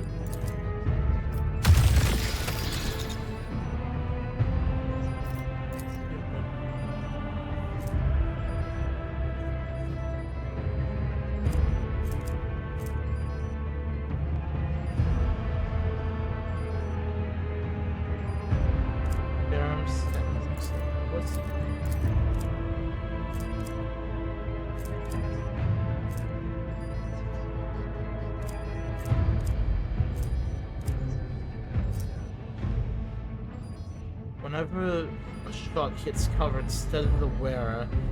The attacker gains 3 stacks of exploit. While not in cover, wearer gains 24% cover efficiency, maximum 50, as if they were in cover. User suffers 15.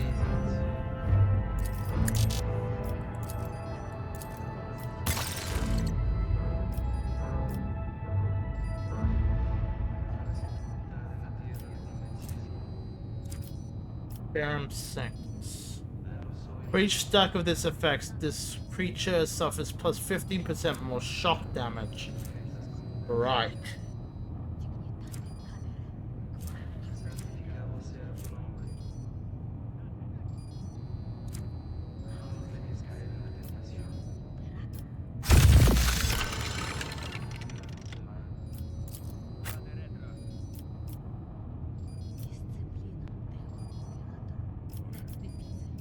Of course,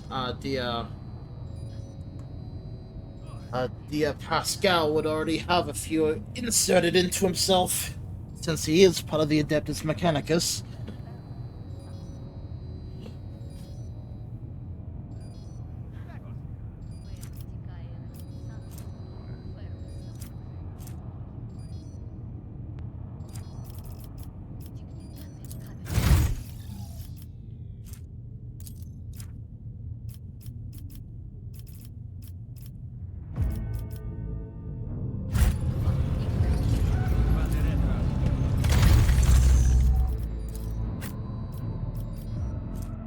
I already knew about his eye being changed.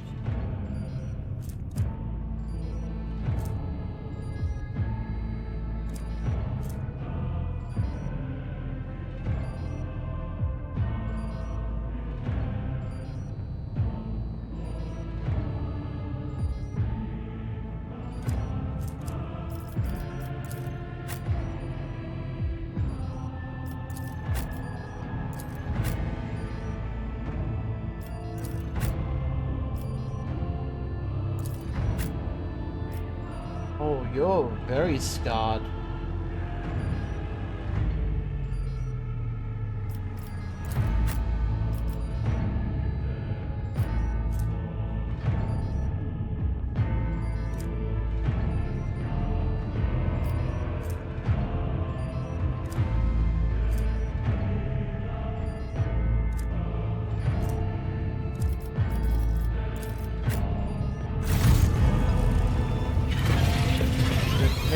So whenever I feel like upgrading myself, or I guess anyone from the ship, I just head to there and deploy the implants.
Lord Captain, I hasten to report the disturbing news brought to me by the machine spirits of the ship.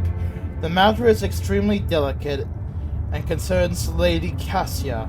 You see, since her first day aboard, her presence has been a disturbance to the crew's way of life.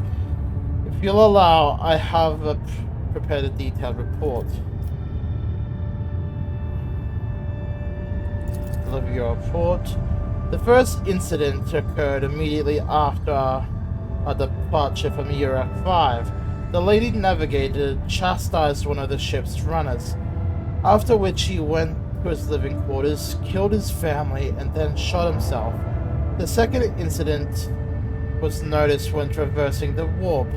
The Lady Navigator gave the pilots the wrong instructions.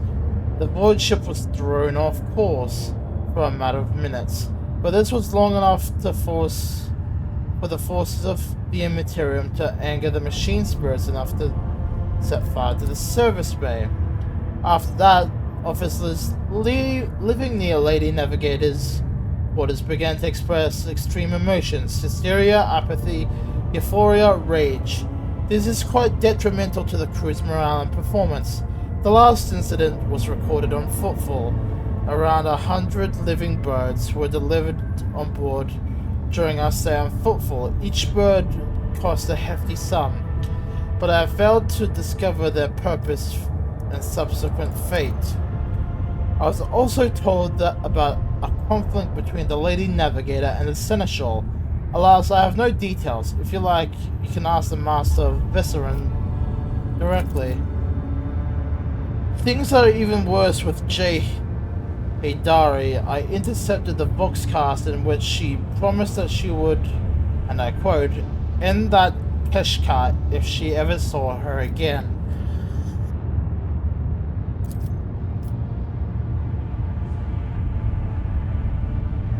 If I may, Lord Captain, the Navigator's state of mind worries me. She is self-contained, but does not mesh well with the crew at all, which is why everyone avoids her. Even the senior officers can be superstitious. I fear that you're in a position to talk to her, to be on equal footing and improve the situation for the sake of the crew's safety, and that of Lady Cassia herself.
Lord Captain, we have received a transmission from Foulstone. It was sent by members of the Order of the Hammer, votaries of Saint Cognatius, whose monastery is the only settlement on the planet. Or rather, it used to be. Some time ago, a transport vessel, the Navica, unloaded several thousand refugees from a planet belonging to the road trader Winterscale. The Order of the Hammer has judged this invasion to be an act of aggression and is asking for your lordship's protection.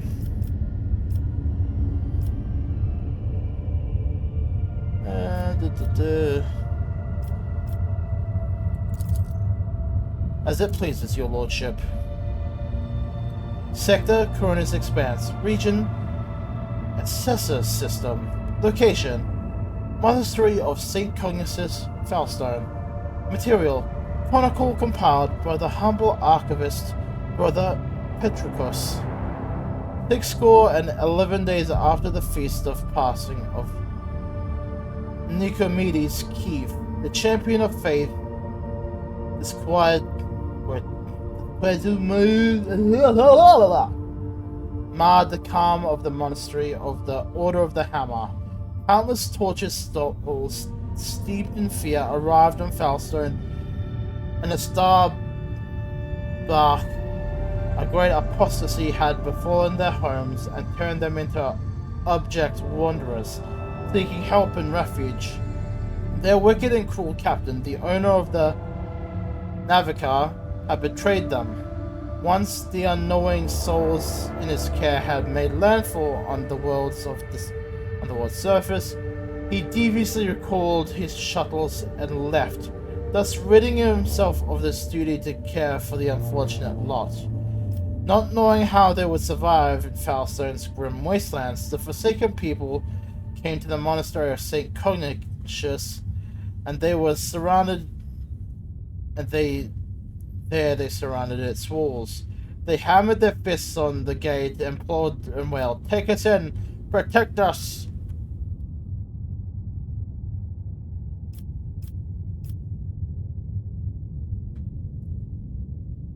Sorry. And what once was a place of serenity and grace was now full of din, disorder, and all manner of things despicable. The interlopers brought with them worldly futility and strife, and mayhaps also seeds of alluring blasphemies. If fiendly heathens lurked in their midst. Relate Ectarchius record the first missionaries.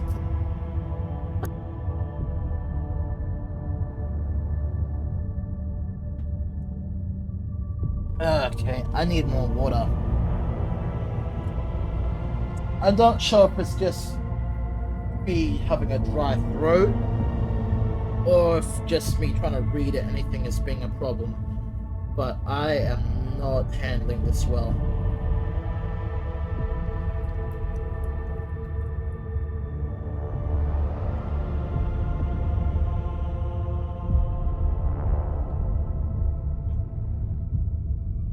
This fucking sucks. But my neck is moistened. I have moistened my vocal cords, and hopefully that will be the end.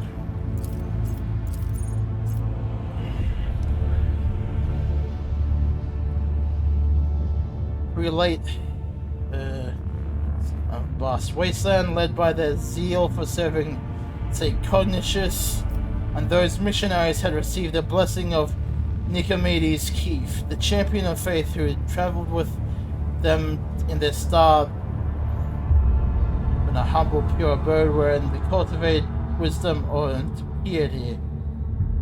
In St. Cognitius, a man of great endeavors, a warrior and wise artificer, never cowered behind the walls of a librarian, but stepped bravely into the darkness, carrying his light in the palm of his hand.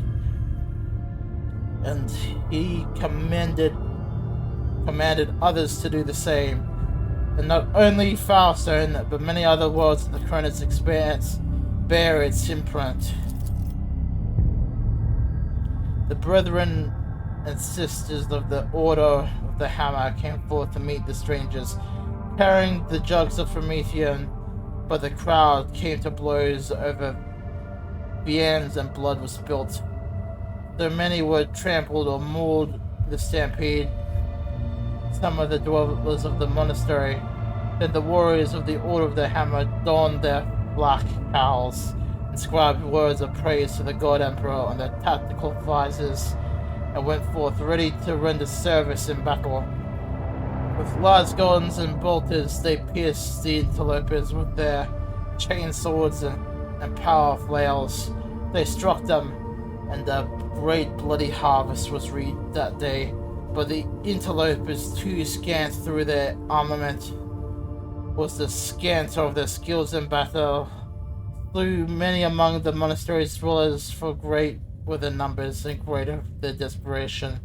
The monks fled beyond their walls and rang the vox alarum, and the gates shut, and commanded the armed guards to keep watch over the gates, slaying anyone who approached.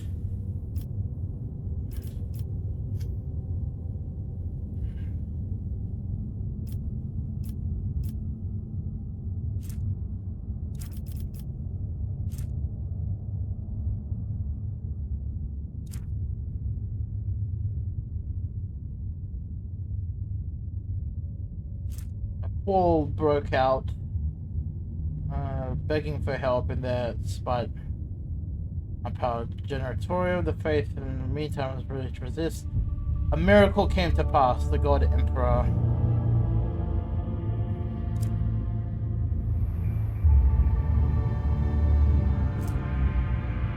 It sounds like we will gain a bit here, as well as a bunch of shit. But it will also lead to heresy.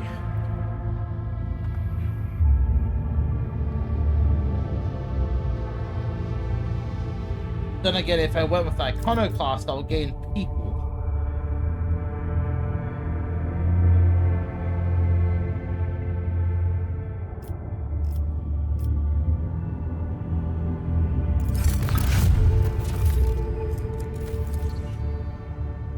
Heretical 30. Okay.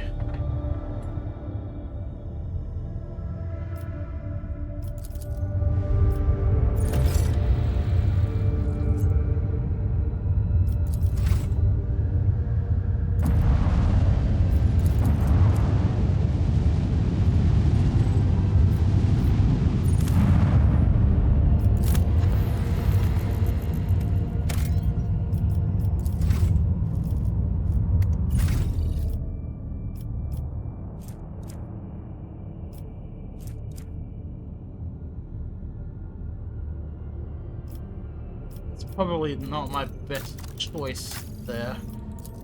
Granted.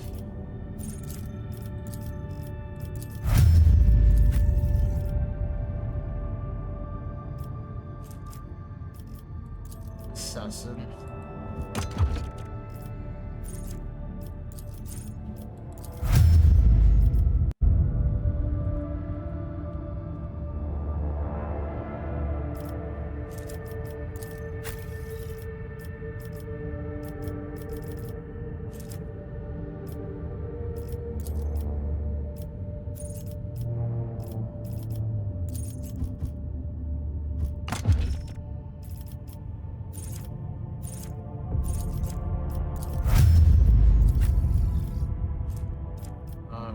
Strategist. Overwhelmed stratagem.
Make every shot count! Let the void sort them out!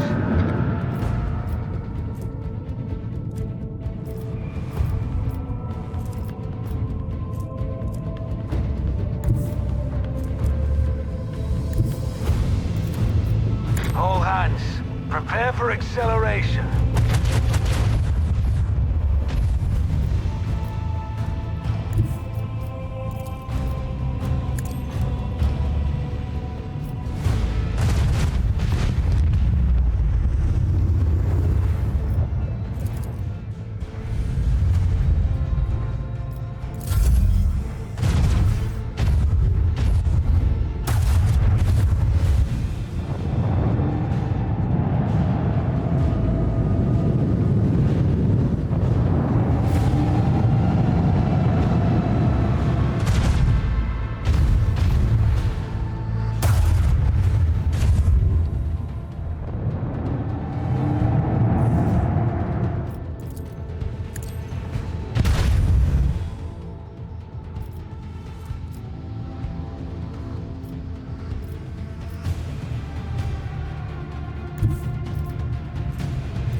Helmsman, take us in.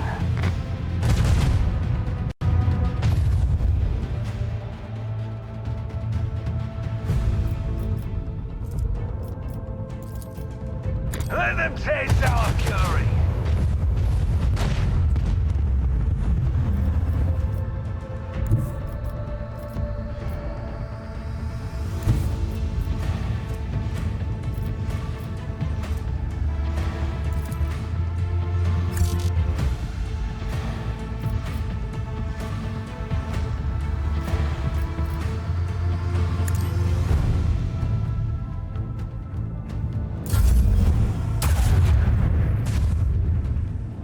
Just outside of my weapon range, which is why I ended that turn.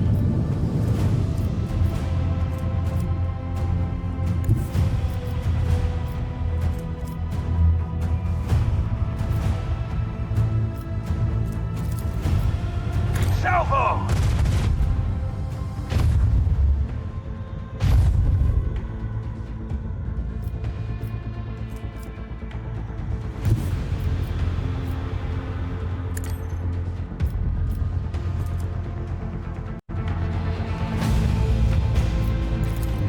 Keep up the pressure!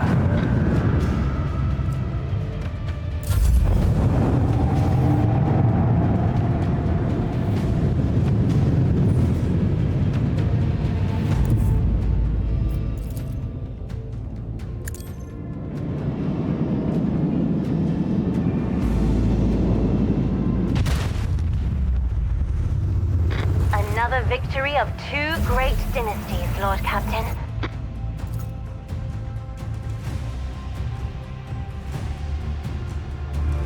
Yeah, and I need to repair the ship now. We took a bit of damage there.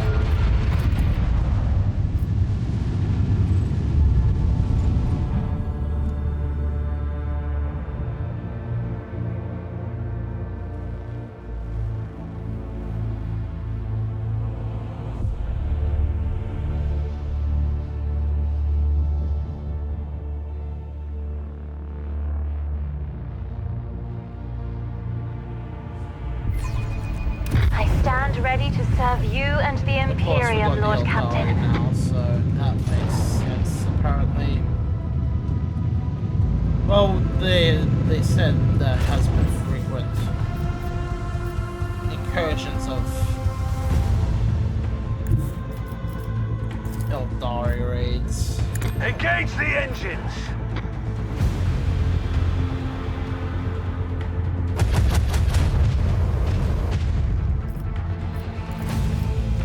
Let them taste our fury! Let the void sort them out!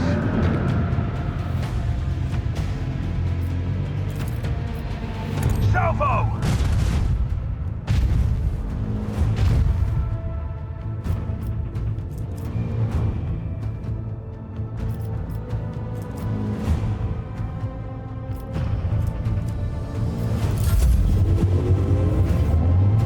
Neutron torpedoes. Yeah, those will miss. Those will hit though.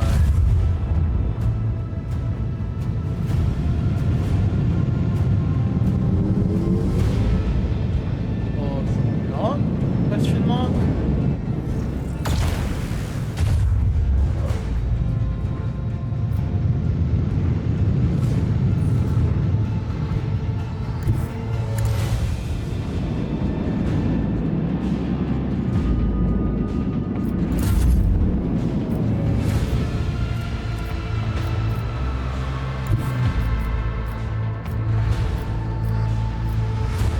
Helmsman, take us in.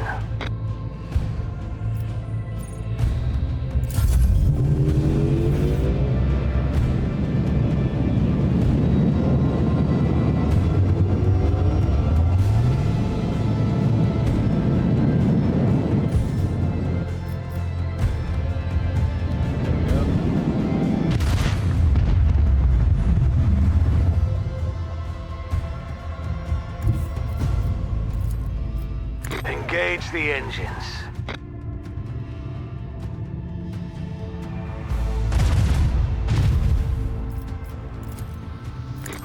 cannon! Open fire! Keep up the pressure.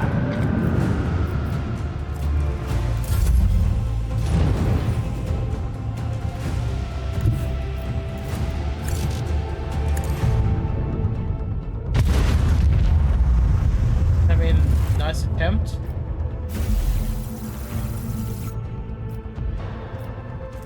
Solid attempt, maybe?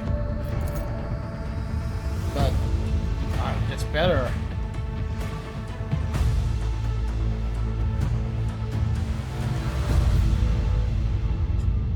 About a tactician in this situation. I completely destroyed Falster, didn't I?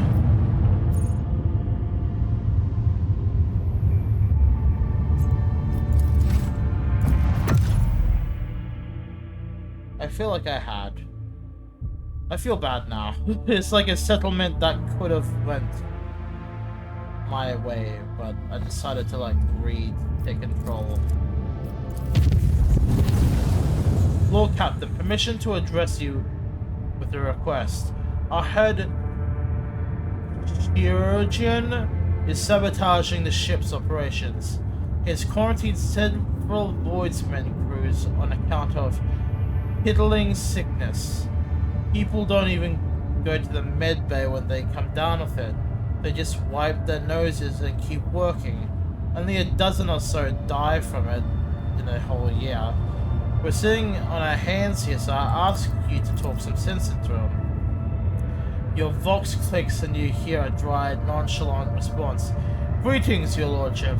My name is Lettered Furious, and I am the chirurgeon majoris of this vessel.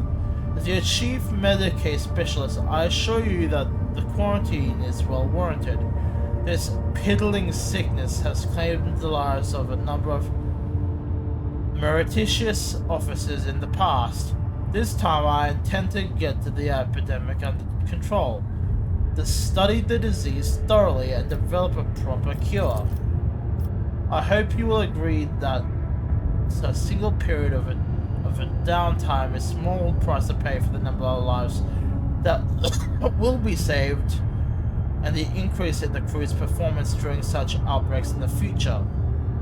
Not to mention that the fact that we won't waste stimulants due to afflicted using them is a question of set the limited work capacity. How do you intend to study this disease?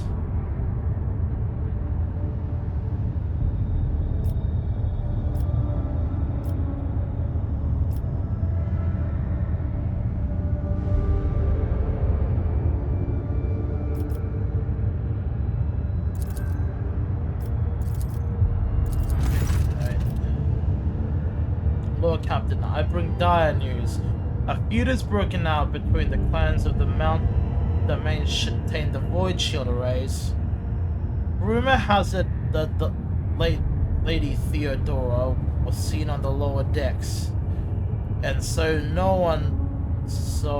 one of the families called for a rebellion against the usurper of the Void Ship. That is you. So far, no one believes their mad tales, but unrest has begun at the fringes of the compartments. The ship's enforcers are ready to eliminate the instigating clan or pacify the entire Void crew. The choice is yours.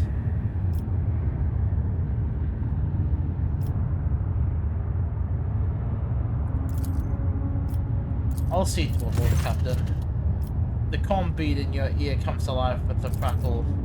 Lord Captain, Abelard coughs slightly. Following the rites of healing performed by the esteemed Manipulus Berbrus upon the implantation throne in the Sector Bionica, the machine spirits dwelling within the relic revealed something extraordinary to us. Upon awakening, the sacred architect brought several more machines back to wakefulness. After performing diagnostic rituals, the tech priest discovered a secret door behind one of the devices. It was inscribed with an ancient Von Valancia's coat of arms, As soon as the tech priest tried to enter, the genetic guardian blocked the way. He refused to open the door to anyone but rogue trader Serbian von Valancius or his heir. I'll check the door, Guardian, immediately. As you say, your lordship, the High Factorium has taken upon himself to take necessary preparation. He will meet you there.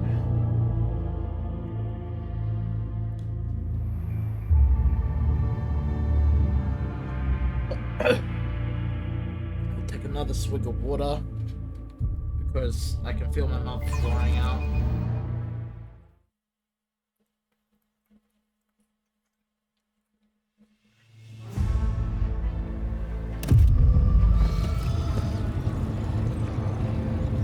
We're here. The Von Valancius, the VV.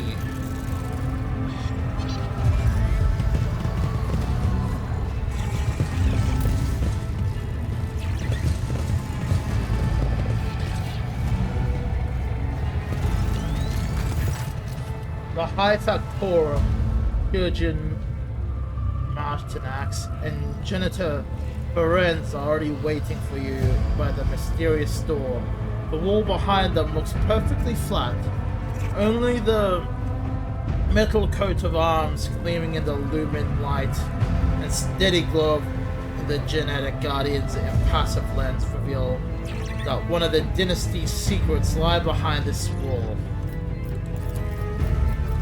Warden, the guardian of the secret room, looks far less menacing than the gargoyle that guards the entrance to the warrant chamber. This is just a recess in the wall, framed in metal with an analyzer needle inside the small vid screen beside it. Lines of mechanically indifferent text appear on the screen. Access is forbidden. Entry is authorized only for Serbian von Valancius or his direct descendants. The heraldic symbols cast on noble bronze are undoubtedly from the von Valancius dynasty. You struggle to discern anything unusual about them. Place your hand in the recess. The analyzer pierced your hand and wiggling and passed repulsively beneath your skin. A split second later, the color of the genetic guardian's vid screen changes to a welcoming grin. Identification passed. Welcome, member of the von Valancius dynasty. A tremor passes through the wall, accompanied by the deep groan of ancient locks releasing. Vivisector Martinax. His pupils dilate. He takes a wary step forwards and freezes. Incredible. Generations of Chirurgeons have toiled their way here and were utterly unaware. Ferenz lets out a shocked exclamation in Lingua Technicus, which shifts to a sharp binaric screech. Then, embarrassed by his outburst, the tech priest bashfully steps aside, respectfully making way for you. Be careful, Lord Captain. Ablard narrows his eyes at the outline of the coat of arms. His brows furrowed stubbornly. Dynastic secrets can be more than a little dangerous. It is my righteous duty as seneschal to escort you inside. You found the secret study of Serbian von Valancius. The door slides to one side with a metallic thud.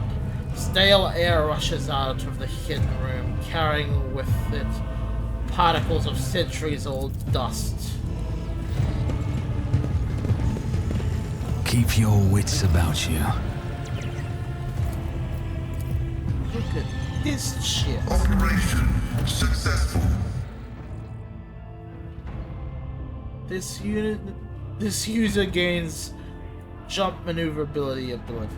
Upon landing, there's a 5% chance, up to a maximum of 100%, that the user falls prone and deals 5 shock damage with the armor penetration adjacent to all nearby creatures. Yeah, hello, Roxy. Yeah, you're gonna trip over the cable there, Uncle Miss. Hello.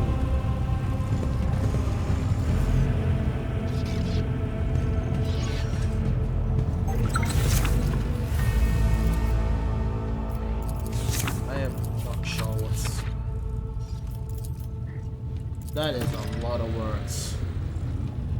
I am not gonna fuck up my throat for that.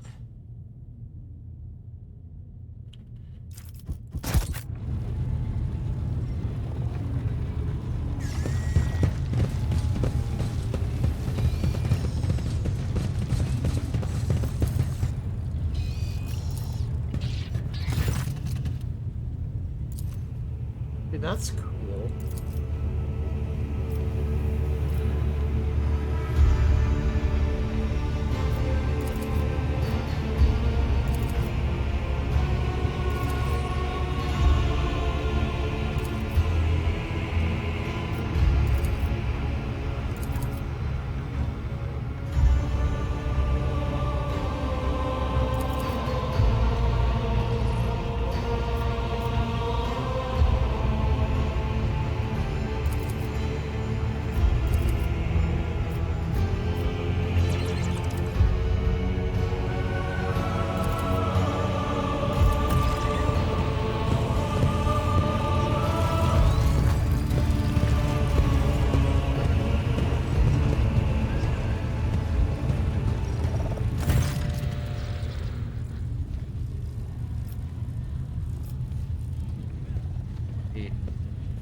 Generous wipes the sweat from above his brow, then sets to drying his fleshy hand with his silk handkerchief.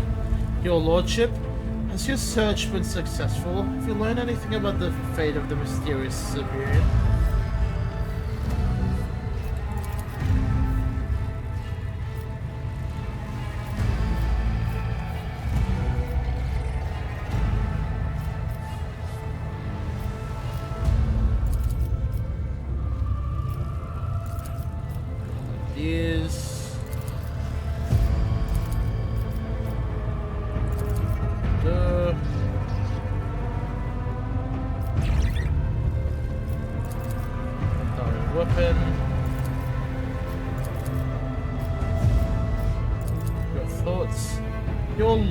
I imagine that Serbian was a man of remarkable talents and extraordinary destiny. I regret that I was fated to never see him in the flesh. The life form Genitor Ferenc is extremely disturbed by the discovered addition to the genealogical tree of Von Valancius dynasty. I request permission to make appropriate changes to the Sector Bionica archives. It seems that Serbian von Valancius was indeed the one who erased from the official chronicles. I wonder what deed prompted such a step. I do hope that when the machine spirit is of the ancient cogitator the Rongus sheds light on this mystery, we will not have to consign what we learned to oblivion as well, Lord Captain.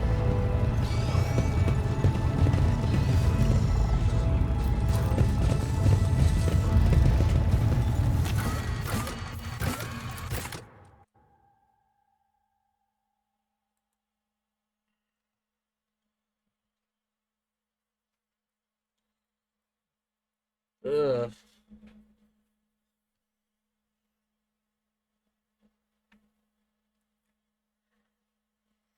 There's a lot of meat to unpack now.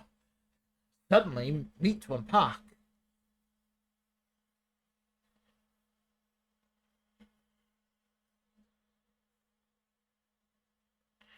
Suddenly, pineapples. This does not help.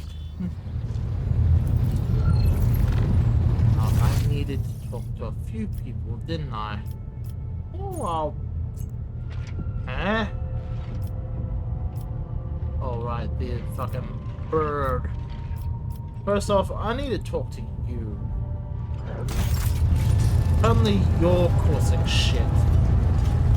Cassia, why are you causing shit? Words cannot describe how boring the bridge is without our stimulating conversations.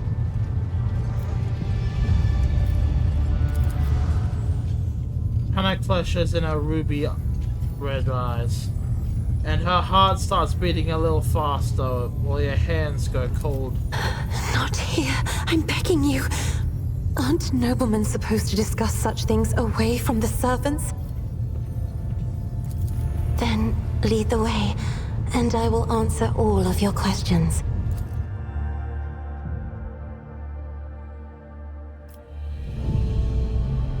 What is it that you want, Lord Captain? I have nothing to say to your unfounded accusations about the conflicts with the crew. I cannot recall a single quarrel with any of your people during my entire time aboard.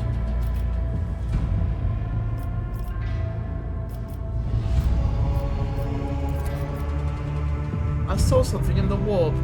Something vast, predatory, shimmering with indescribable colors. It came from nowhere, and I stared at the ship with hundreds of hungry eyes, riding apart. I decided to change course while it was still possible, but I did not want to sow panic. It would have been better to tell the crew that we're heading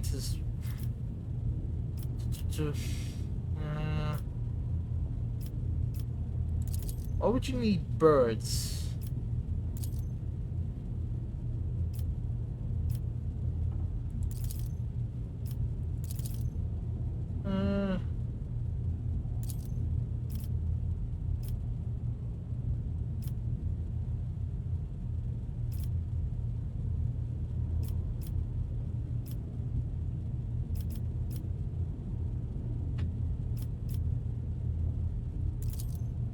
That would be wonderful. My educational Uruk 5 was cut short, but I realized that by then the wisdom of books is a poor substitute for the wisdom of experience.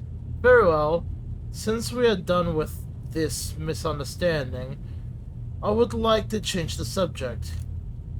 It would only be fair to me if you ask a few questions, now wouldn't it? Cassia hesitates and continues in a less confident tone. Do not mistake me, I am not going to accuse you of anything. It's just that you are the most worthy interlocutor on the ship, and you are always so busy. What would you like to ask? I read treaties of Cassius Demobius very recently, who claimed that subjects would never believe that the ruler was better than the old one unless the old one had been a tyrant. No matter the circumstances, the lowborn rabble become deluded to their prospects and rebel in favor of their base desires. What do you make light on that?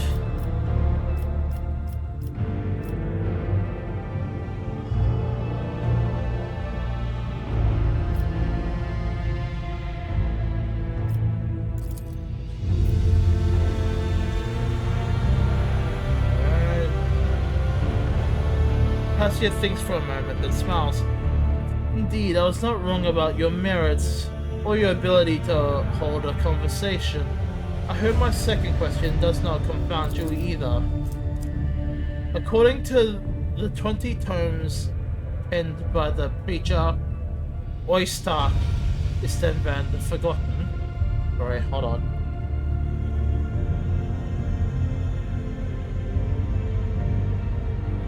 Fuck's sake. Okay, more water.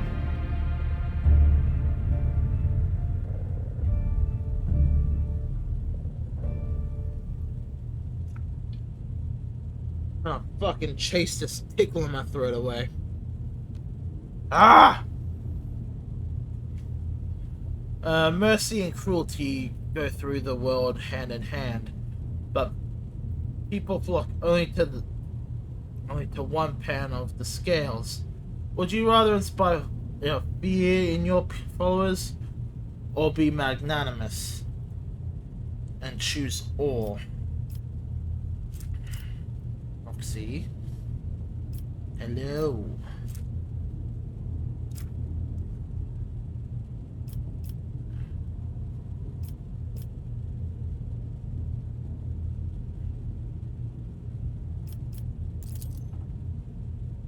Know that. There's so much power in your words. Power that makes me want to join you. I understand now why your subjects are eager to follow you. I admit, I was afraid that we were too different, and yet you helped me realize that I can be candid with you. Please do, lady. I must confess that sometimes I can hardly bear the burden the house has placed upon me. I feel I am not doing my best. Tell me how you, heir to the Protectorate, can bear the responsibility for billions of lives day after day and not stoop under the weight.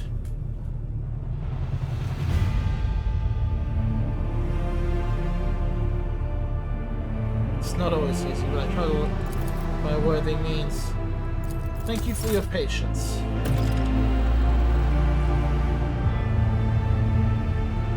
Come on. Quest complete.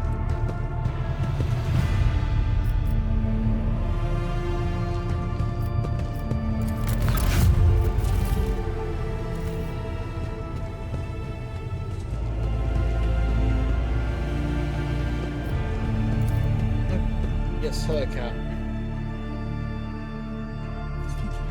That's the only thing that sucks about me reading so much during winter. My throat gets very scratchy very easily.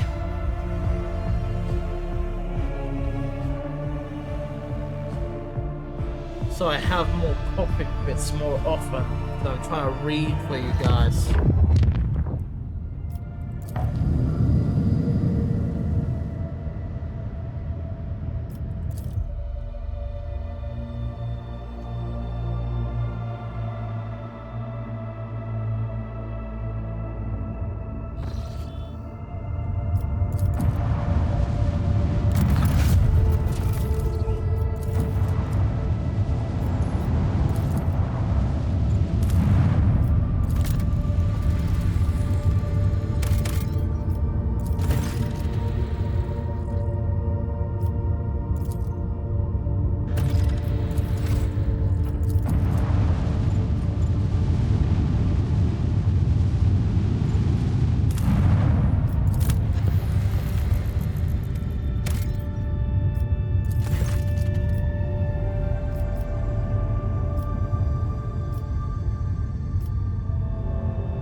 Captain, we have an emergency. We received word that there's been a sighting the lower decks, a sighting of Lady Theodora.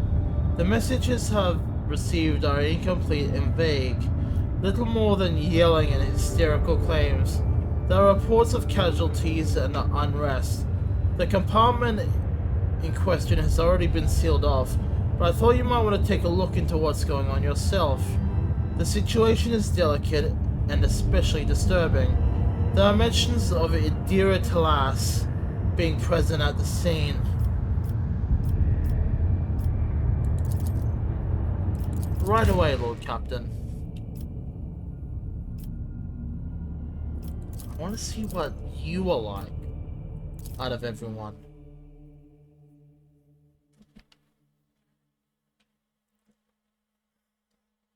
Because if you see anything like remotely similar to Pascal, then I think I might have a good time having an additional adaptive mechanicus for the fold.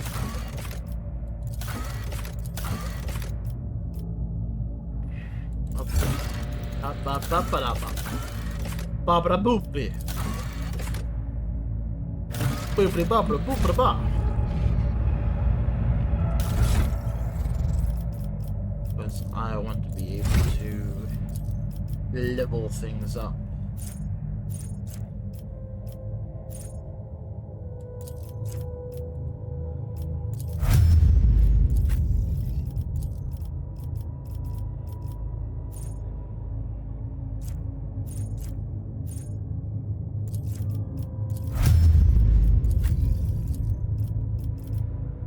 Against all odds.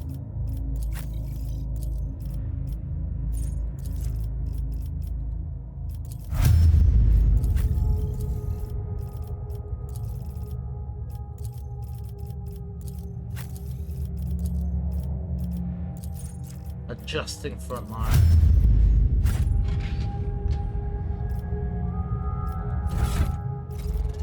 What are we? Whoa. Whoa. First off, this boy's got a plasma gun, so that's cool. Then that's an Omniscient axe. Oh yes, he can add that. Fucking hell. We can't equip the armor, that's the armor thing. Doesn't have any feet, so I can't equip shoes to him. But no, wait, that's his feet. But imagine that with everything, you just sort of can't equip shoes to him.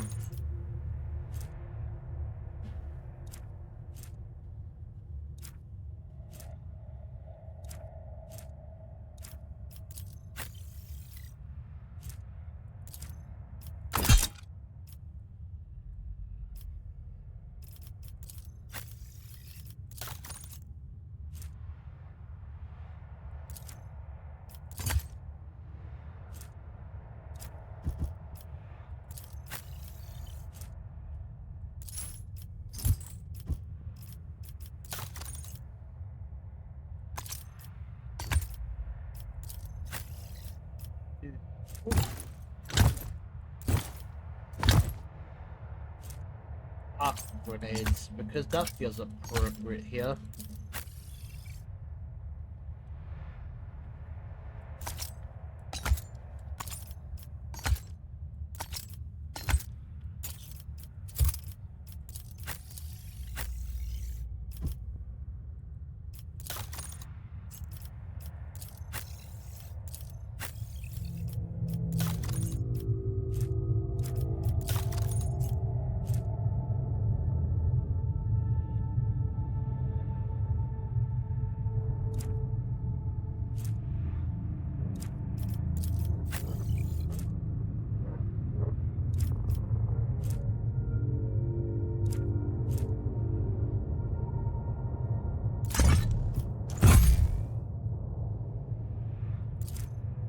Add the cargo, add the cargo. I didn't mean to equip that. Add the cargo. We can re-equip that because that's important.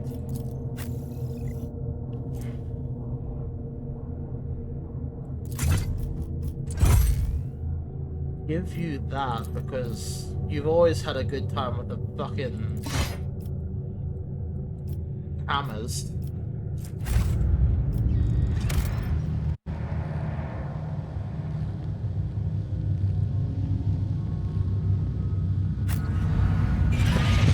This is gonna be a rough fight, should I? And who now deigns to grace us with their presence? Another gaggle of heretics and traitors thirsting to get their due for what they've done? Or is it the leader himself who has finally grown tired of hiding behind others? The Theodora von Valancius is before you. and she looks grotesque. A hole yawns wide in her chest. Rusted hooks protrude from beneath her skin, and lump and inflamed scar cuts across her throat. The figure flickers though as it is dropping in and out of reality. She looks at you with whitish eyes on the corpse and smiles venomously. Rogue trader, we meet at last! I grow tired of waiting for you to pay me a visit. Theodora's look is appraising. Her mocking tone turns to one of distaste. Indeed, centuries of selfless toil and effort, and everything I left behind has gone to this nonentity. Magenta's eyes spark with fury. War pollution, be gone! Magenta, my dear, there's no need to make such a fuss. Why don't we sit down over a hot cup of recap, like we used to?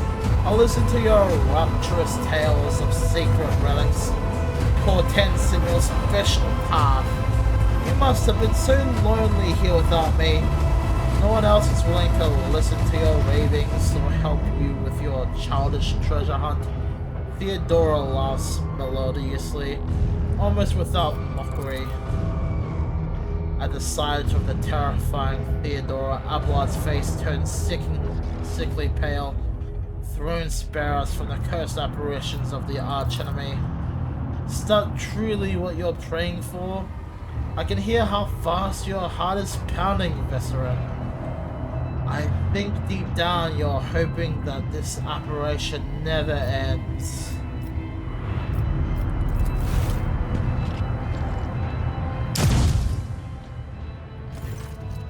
The strike passes through Theodore, who simply laughs scornfully.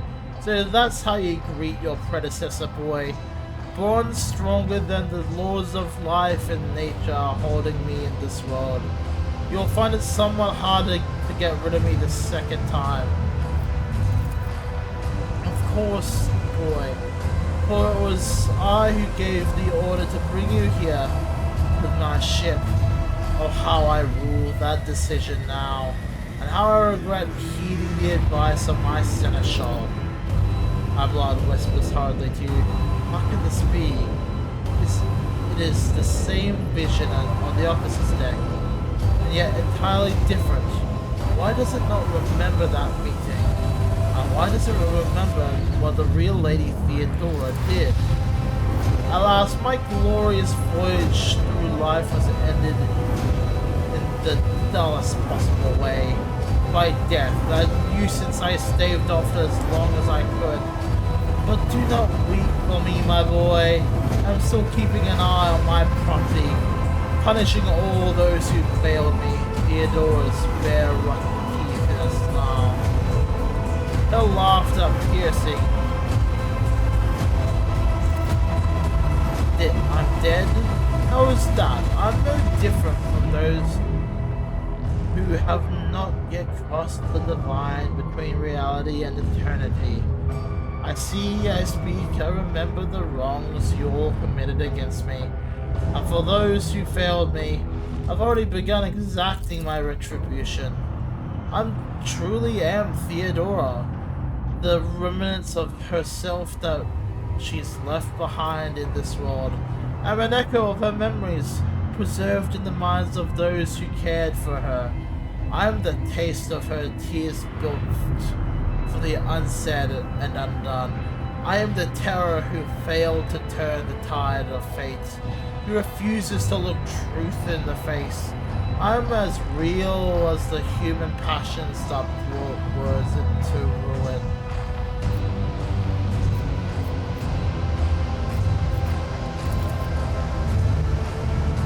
Me? What have I done with Theodora?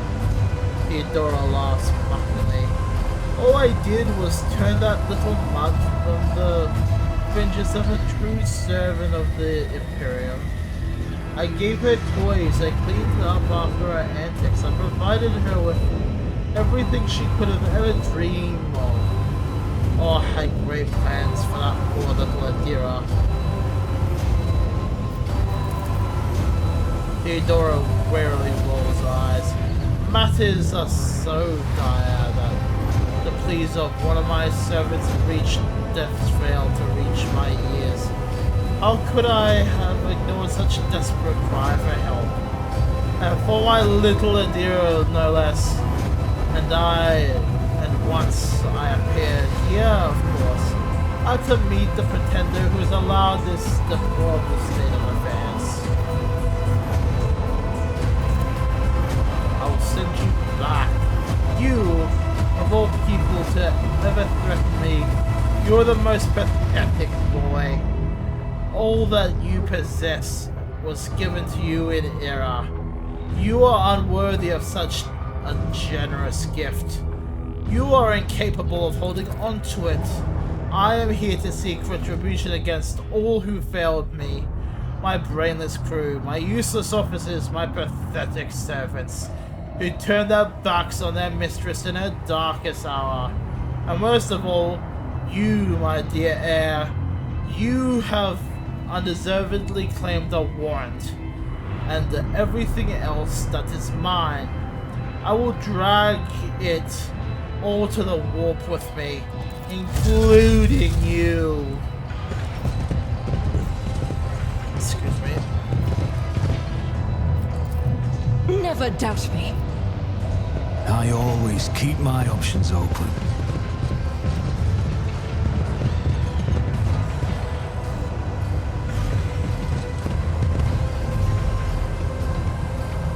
Where is she? I clearly remember her being around here somewhere.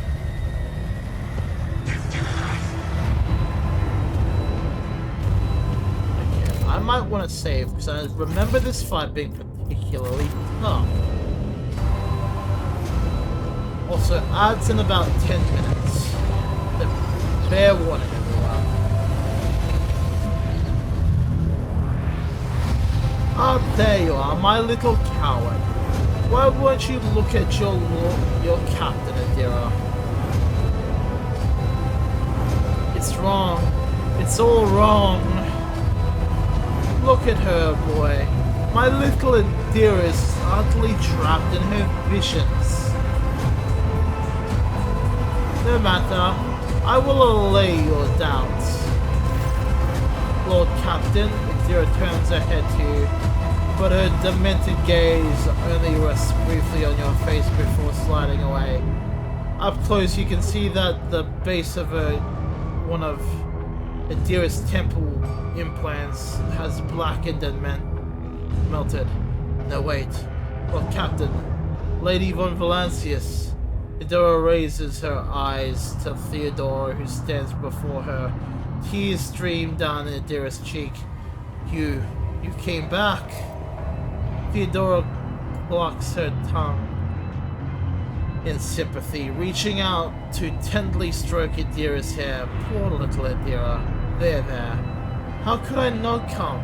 You were crying for me so desperately. Your pleas carried into the very depths of the warp itself.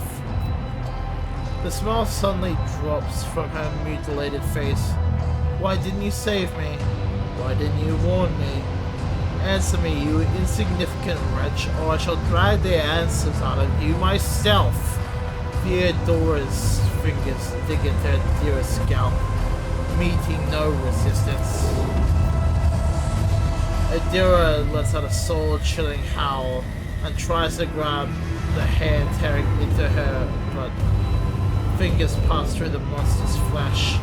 I didn't hear anything that could have had anything to do with you. I'm sorry, Lord Captain, I failed. Adira breaks into a strangled scream, and you feel the air around you grow rapidly colder. Adira takes 2 damage.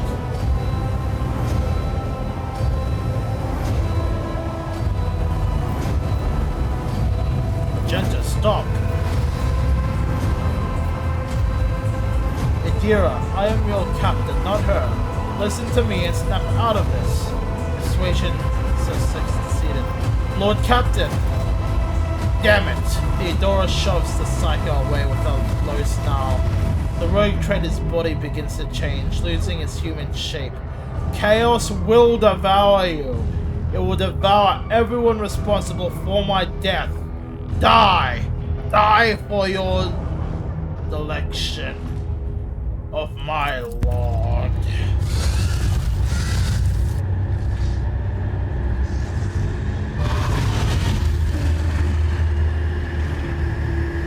Grovel before the true power of humanity.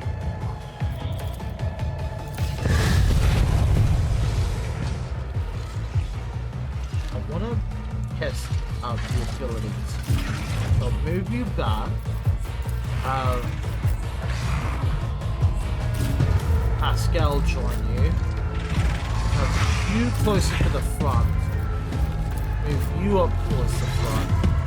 Have you hiding behind here, close to the front. You here. We'll see how that holds. Oh, that is a lot here. Magna Rail Blast. Kill.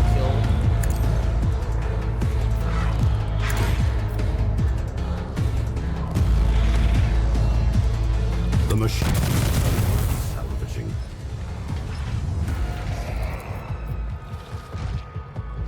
Executing command.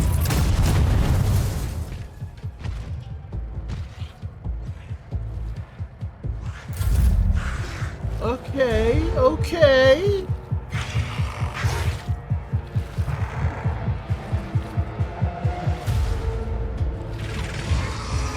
I can see this being useful.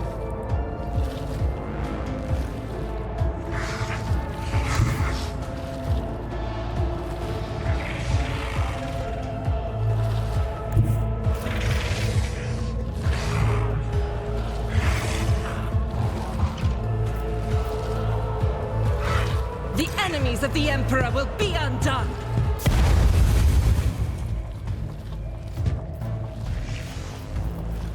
As the Emperor commands, I act.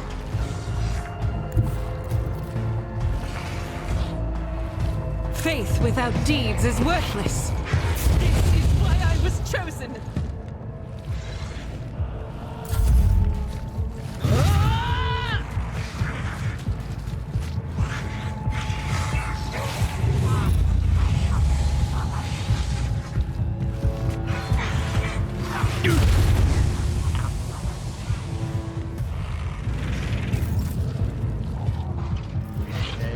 At your beck and call.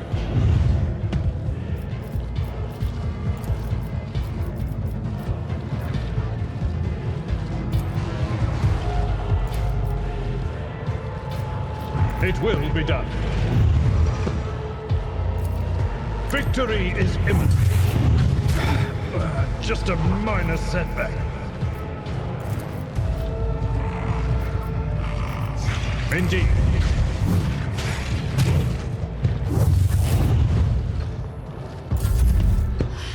Protect me.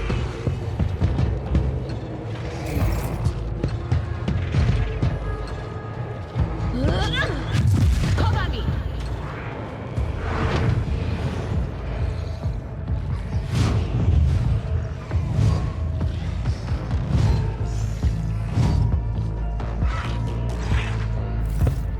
Don't touch me.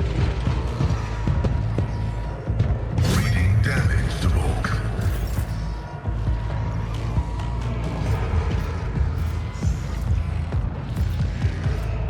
On it.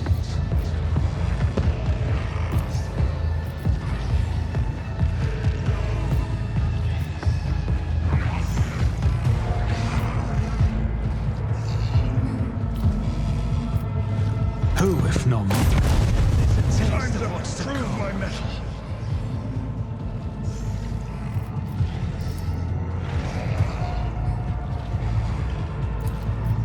I'll see to it personally.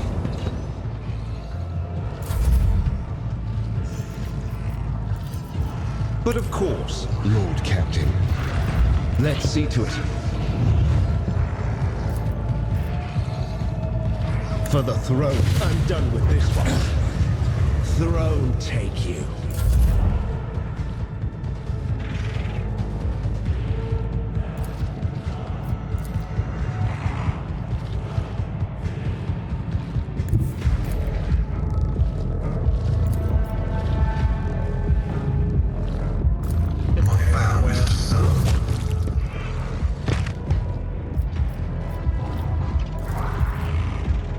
Request approved. The Omnissiah comprehends all.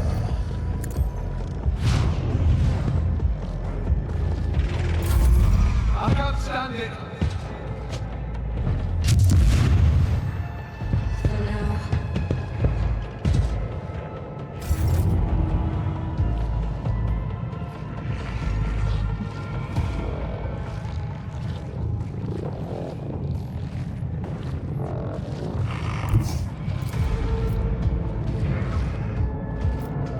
Utterly impossible.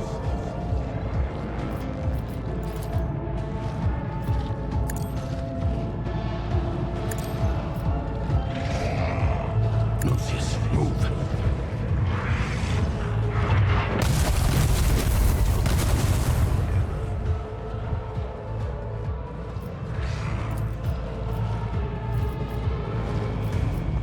A valid argument.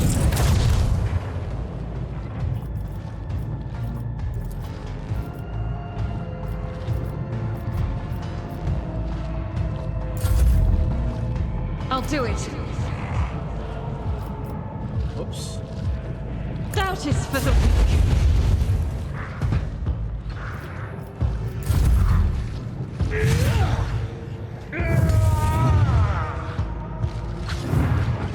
Ooh, and a dodge. I'm not injured. I'm enraged. It will be done.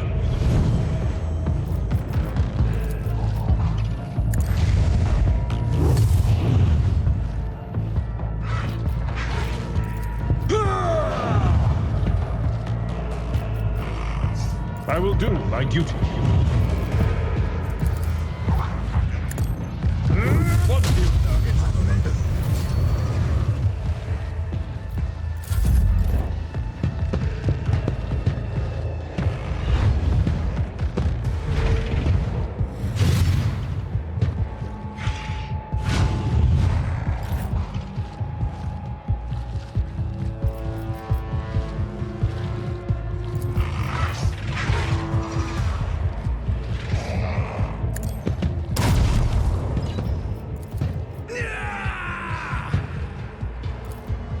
I'll make it happen.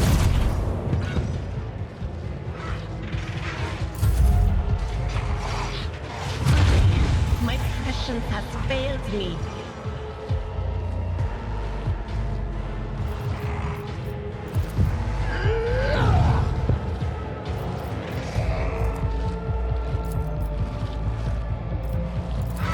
I won't object to it. Naturally.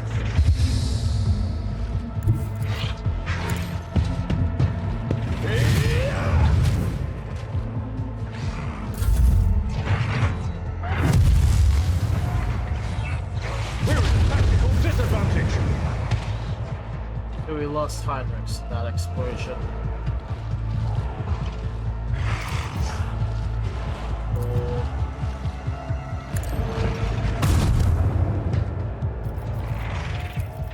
The scriptural prognosis is favorable. My competences are not that universal.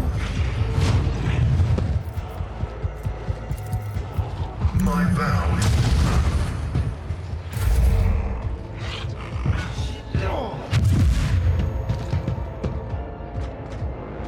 Look out.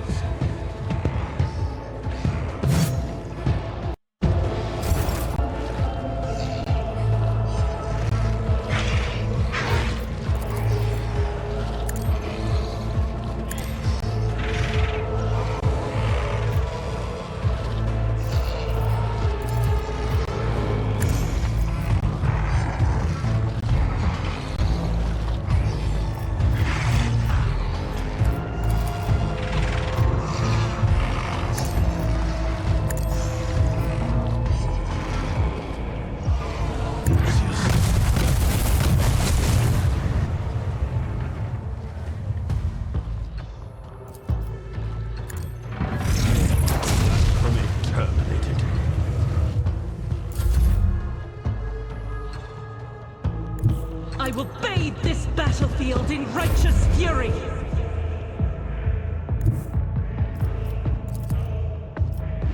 Follow my lead.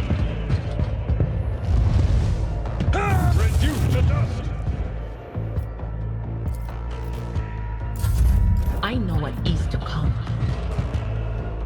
May the machine gods protect us.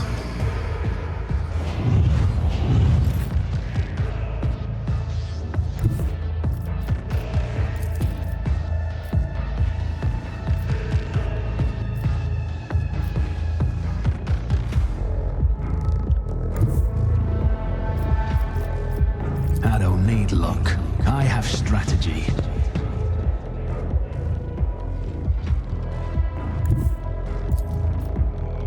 I'll see to it personally.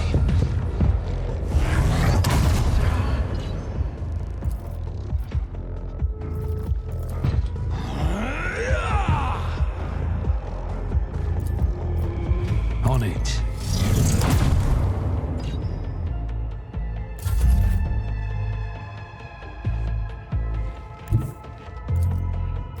Exploiters know one route. Forward. There we go.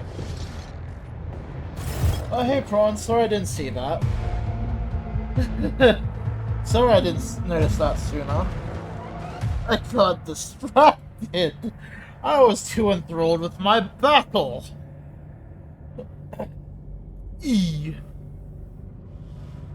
Idira stares at you with crazed eyes while clutching the wounds on her head. At first, no sounds come out of her moving lips. Then she coughs weakly and whispers, "Lord Captain, is it really you?" Argenta trains her weapons on Idira and watches you clearly.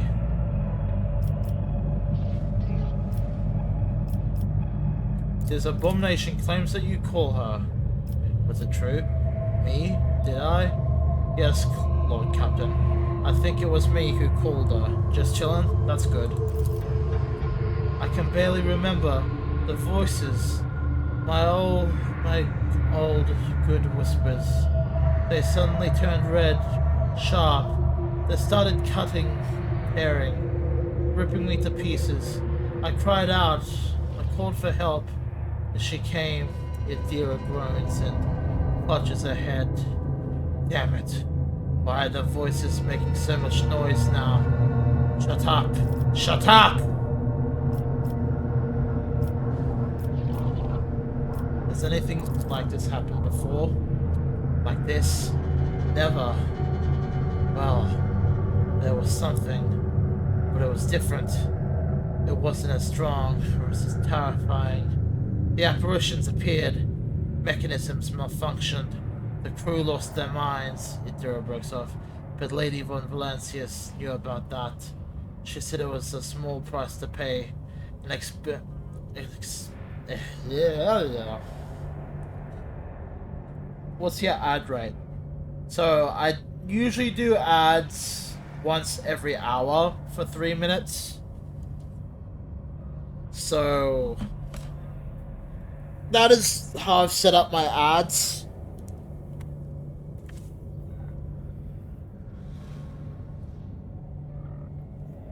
Which I think is a relatively reasonable thing. And usually when I get the ads going is... I'm hoping it's usually when it's a little less inconvenient time.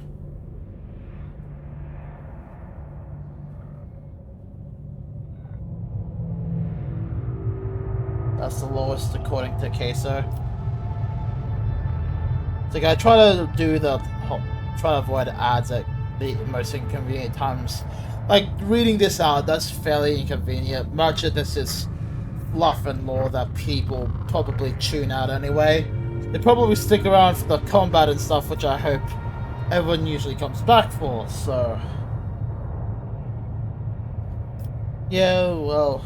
But yeah, it's like I keep it to 3 minutes every 60 minutes, or 3 minutes of ads every hour. Just get some ads scrolling through.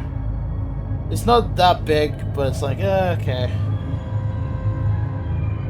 mean, I've had it, like, glitch a few times when I'm, like, chilling with other people's streams. But that's when it's like, oh, hey, we're gonna chill with the browser. Oh, we're not gonna chill. We're gonna have the browser glitch on you, and you're gonna be stuck here watching fucking 2.5 hours worth of ads. I have had it happen where it's like, I pissed off the Twitch gods, apparently.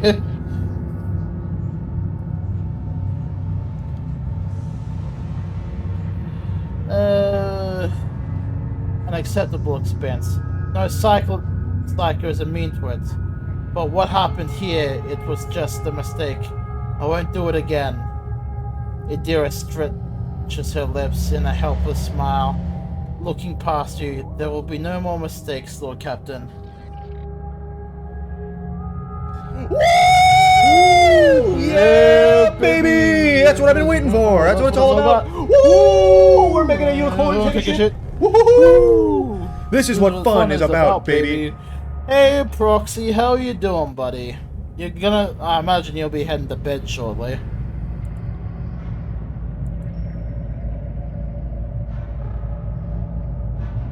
Oh, lock in. S... No, that's D-O, not S-O. Proxy already fucking knows what I plan to do now.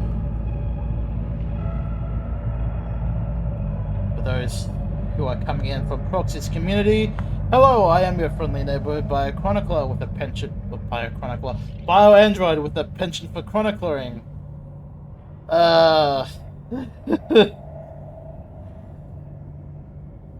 And my dear, anyone from my community who does not know this man, this is Proxy. He is my long-standing friend, and he also streams on the regular. He primarily does PoE, but he's been recently doing RimWorld, and he does art streams on the side as well. About to play some Palo? That is fair, my friend. You know what? We need to get to a point where I need to bring some people in to do some Power World. I know I've been playing it off and on the last few days myself. I just need people to play with. Hey Cubics, how are you doing? Just the proc stance. Just chilling. That's fair. Argenta Gritsa D. This is not the first time this heretic has caused death to of a crew. Do you remember the incident on the mid-deck, Idira? What did those honest souls ever do to deserve such a fate? We turned into mutants and attacked our own families. You are a monster. Very cool. Very cool. Attacked our own families. You're a monster, a heretic. If you have any humanity left in you, admit what you are. Shut up, Idira moans. Quit your preaching. You're the worst out of everyone here. Sometimes a psyker's first manifestation leads to the death, and the death of many others. But if a psyker possesses inordinate willpower and discipline, they can stave off their fall for some time. Idira has been alive for so many years already.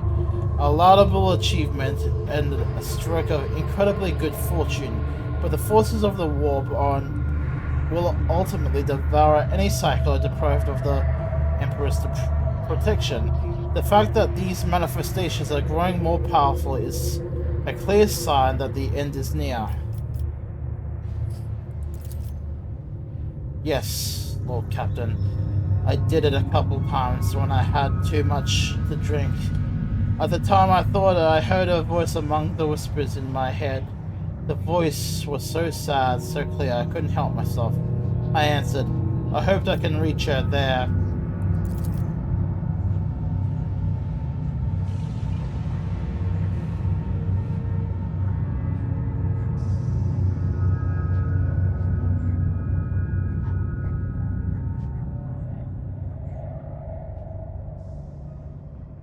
Very cool. Sorry, I have had this itchy throat for the better part of 3 hours, and it's fucking pissing me off. Lore warp succeeded. You don't know what it's like. The most important person in your life, who's gone forever now, suddenly starts talking to you inside your head. How could I not try to reach her? I had to. She falls silent for a moment. When she next begins to speak, it's in a barely audible whisper. I know what you're thinking. During the warp jump, when Lady Theodora came out towards us, I keep thinking about that meeting. I keep blaming myself. Why didn't I divine it? Why didn't I stop her killer? These thoughts have been playing in the back of my mind day after day, choking me with guilt. And do you know what? The one on the officer's deck. I don't know what that was, but this time here, this was a product of my guilt, an accuser straight out of my own mind. What am I supposed to do with you now? Idura turns sharply to face you. Lord Captain, I know after everything I've done, you have no faith in my willpower or my strength, but I can fix everything. It's just that I'm not at my best, you see. Maybe if we can find a way to replace my implants, or find some other remedy, a better one. Lady von Valancia said such a thing could be found, but if not here, then elsewhere. I just didn't need it before. Well, we just need to find it. We need to figure out where to look for it, and we'll get it. Until then, I'll keep myself on a tight leash.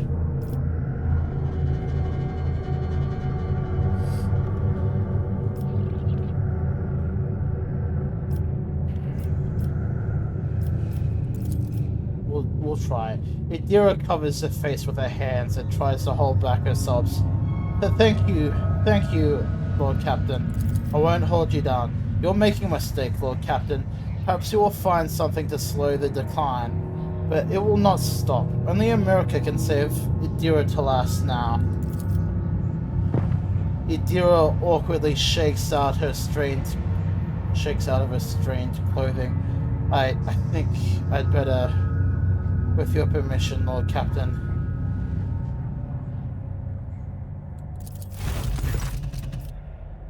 Lord Captain, the Voxmaster's shaking voice comes over the comm bead. I received a report that shooting on the lower decks had stopped. I presume you have brought the situation under control, awaiting further instructions. I managed.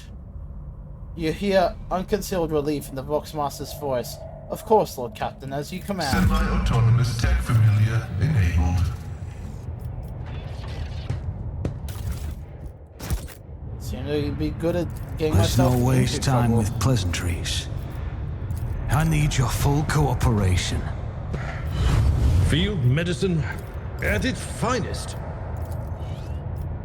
Let me help. Ministration is a holy task.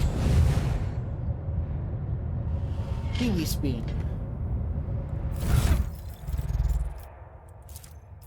Add the cargo. Add test cargo.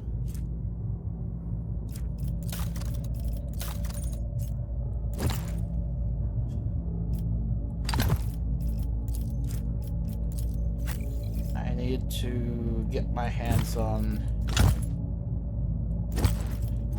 these. I'm sending you back. Because fuck you. Putting you there. Because fuck you. Abelard. Abelardo!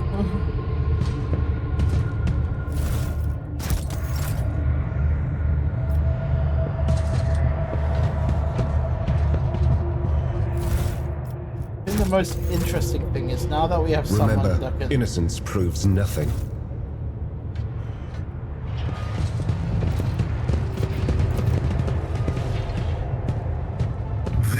already lost my train of thought. God damn it. With multifunctionality.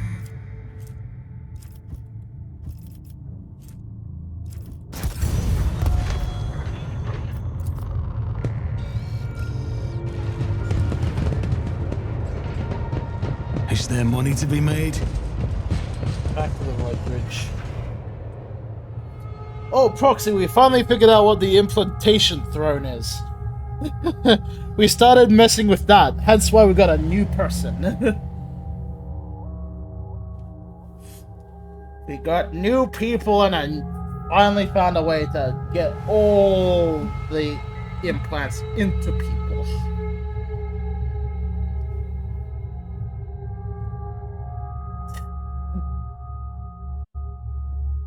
It is very, very good. Wide. Just.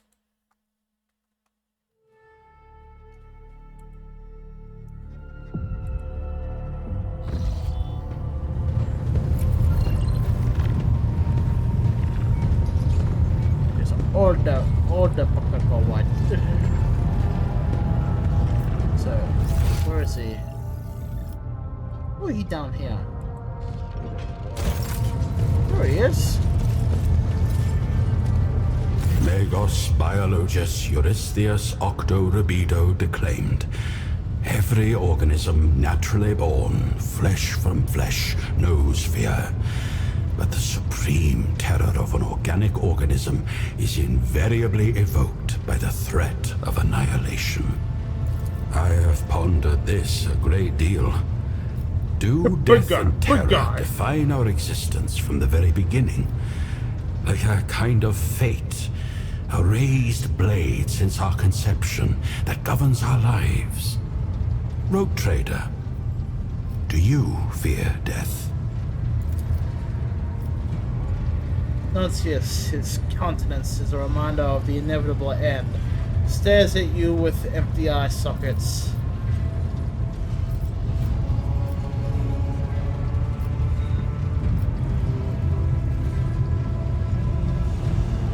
For it is what spurs us to do the things that give life meaning and dignity. You are a brave man, Rogue Trader. Thank you for indulging my curiosity. Now it is your turn to select the topic of conversation. But can anyone truly know the essence of another person? For a veil of words often shrouds meaning that cannot be discovered in one brief conversation. Then again, all the greatest works on human nature began with scant material. Ask your questions, Rogue Trader. Stygius 8 is a forge world located on one of the moons of a gas giant in the binary star system of Vulcanus. A magnificent place. Yes. Stretching from horizon to horizon, mighty manufactorums crisscross the moon's surface, producing armaments and equipment. For the armies of the Segmentum Solar, the designs and patterns we produce are unequaled in the galaxy. The huge titans of the Legio Honorum tower over cohorts of Skitarii, making ready to escort countless expeditions, ravenous for knowledge and lost technology. And beneath them, deep within the moon itself, lies a labyrinth of archives and laboratories, where many sages cultivate knowledge and conduct experiments in the name of understanding the will of the machine god. Nuncius and I spent our adolescence and part of our adulthood there before we were permitted to leave our cells for the cabins of expedition ships and the tents of field camps. I miss my home, but I do not regret leaving it, for stagnation is the enemy of knowledge. No, not all. The robes of tech priests often vary from world to world. They're imbued with symbolism that reflects the principles of a particular branch of the tech priesthood. Red is the color of Mars, It is present in the robes of each world as an homage to the Red Planet. White symbolizes the purity of machines and sacred augmetics. Right. One is compelled to carry a certain stigma living on Stygies 8. Certain theological disputes often lead to conflict with our fellow clergy. Black symbolizes our guardedness and otherness, while with red we emphasize the purity of our faith in the Omnissiah and our fellowship with the rest of the cult Mechanicus.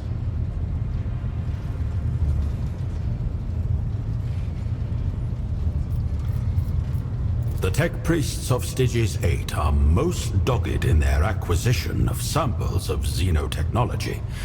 Under our doctrine, any methods used to gain an advantage over the enemies of humanity are justified, so long as they do not cross the line into heresy. As you may have guessed, where exactly that line lies has been the subject of debate and discord for centuries. Yeah. This means that we are often compelled to ensure a certain level of secrecy in our work, which only increases suspicions about our world. But for the sake of the Imperium's victory, we are prepared to live with this stigma. That is an incontrovertible fact. I have dedicated my life to many questions. The blessings of the fusion of organics and machines, the search for virtue in their separate existence, the possibility of prolonging the functioning of flesh through genetics and alchemy. The machine god is perfect in all his manifestations. This is the truth and an incontrovertible fact. But it seems to me that attempts to become like him exclusively through augmetics, though good in their righteousness, do not fully reflect his design. For the organic body is nothing but a biological machine whose components can be replaced and improved by genetic transmutation. I believe the truth lies somewhere between these two paths, and both lead to my ultimate goal, my magnum opus, to challenge death itself as a phenomenon, bringing humanity closer to the eternity of the Omnissiah. I may not look it, but I am a wanderer and a pilgrim. Nuncius and I have led research expeditions with the aim of finding relics and artifacts and advancing the quest for knowledge. I have also endeavored to learn from my colleagues at every opportunity, developing my expertise in genetics, hermetics, and augmetics. We have visited more than one world, voyaged on more than one ship, and got our hands dirty more than once, both literally and figuratively.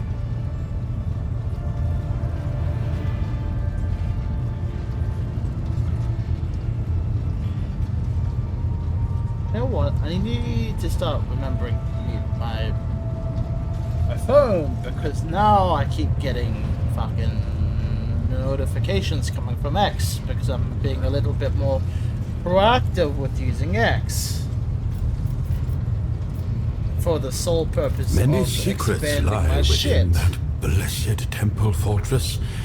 I spent decades there, but still I am not certain that I discovered all of them. However, the station's clergy are not known for their insularity for nothing. They are quite reluctant to make contact with the laity, or even other tech priests. Nuncius and I were lucky that our skills were in demand, and we were able to ensconce ourselves in that fountain of wisdom. Alas, the doctrine of isolation and the intransigence of several colleagues have brought my research to a standstill, and so I seized the opportunity to join your retinue. Fair enough. Awareness succeeded. It is the phrase intransigence of colleagues that strikes you. It seems there was more to his departure than simply a thirst for knowledge. No, Nuncius. I was not trying to hide anything from the rogue trader. I only reasoned that the squabbles of tech priests would scarcely be of interest to him. A disagreement arose with the cloister's arch-chemist, Tekla Paradigm 13. She stubbornly refused to understand the importance of my research and would not authorize access to the sacrarium of alchemical reagents. Since her arguments were invalid and her theoretical basis flawed, I decided to disregard her prohibition and grant myself access. Yeah, and how well did that go? Discreetly to ensure that my colleague would not discover my requisitioning of the reagents. That is, until work stopped in one of the Capellae Biologists. Hello there there. was a regrettable incident involving a group of servitors I had been experimenting on. Such a fuss over just a few controlled mutations. Well, that's what happens when you run your experiments on servitors. You know what to tell you, buddy. God damn it. We got a mad scientist on board. If Tekla Paradigm 13 had approached research with the same zeal she applied to making my life on the station more difficult, she could have been useful for something. Unfortunately, that was not the case. I decided to leave the station at the earliest opportunity, so as not to jeopardize my and Nuncius's efforts. That opportunity turned out to be you. The Omnissiah's providence did not bring us together. The temple is quite vast. Again, I need to start remembering. And it is no surprise that two mobile learned men never once crossed paths. I'm divvying my attention to everywhere. Each of us is blessed with our own function, and fulfilling that function is a solitary effort.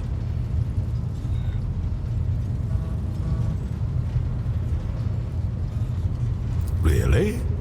My dearest colleague states that Magos Haneman and I once passed each other in Service Conduit 91-R.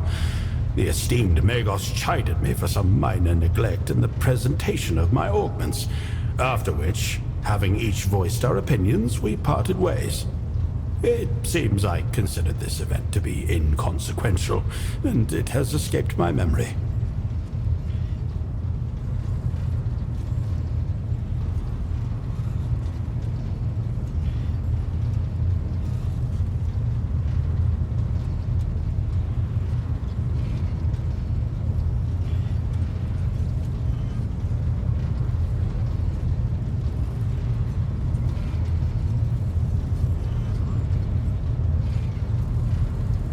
Just splitting my attention again.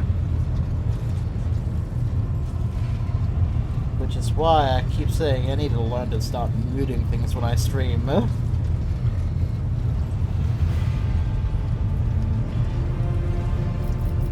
As has mine. Questions can reveal more about the asker than anything they may say about themselves. Your speech differs from that of the other tech priests. It is less mechanistic. To think that all tech priests speak exclusively like machines is a widespread misconception among the laity. We may strive to draw closer to the machine god, but we remain part of the human race. How exactly a tech priest achieves this oneness is the choice of each individual ordained in the priesthood of Mars, depending largely on personal characteristics, practical considerations, and interpretations of the tenets of the faith. Of course, many attune their language to machine cant or even prefer not to use flesh speak at all. It is then easier for them to make contact with machine spirits. Just chilling. That's cool.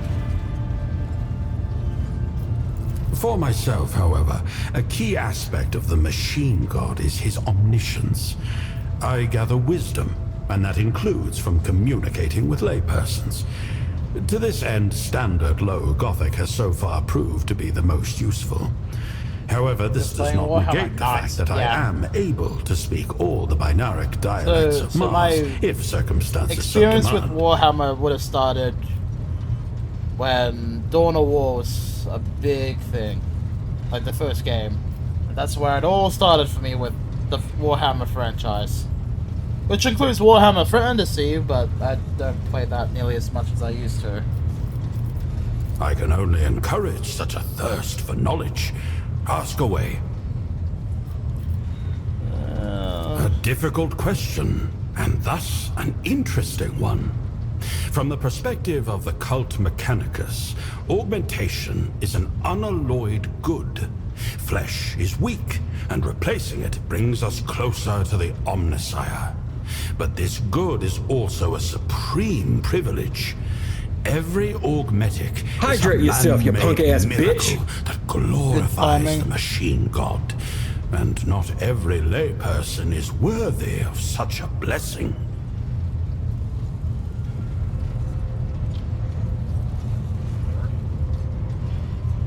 Okay, hydrated.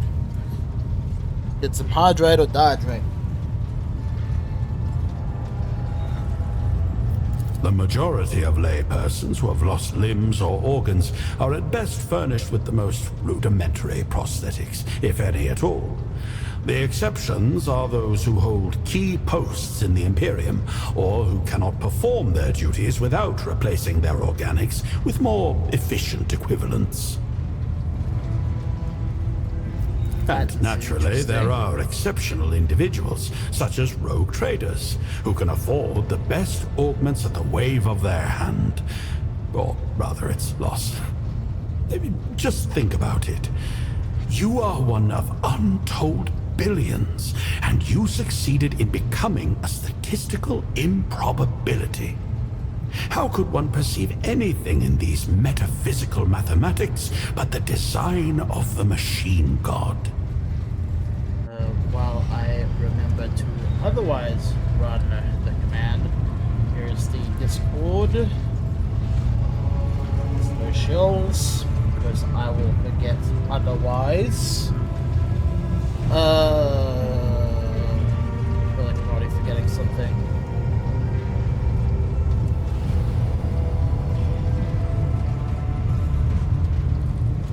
What am I forgetting? This is fun. I remember that I forget something, but I can't remember what I forgot.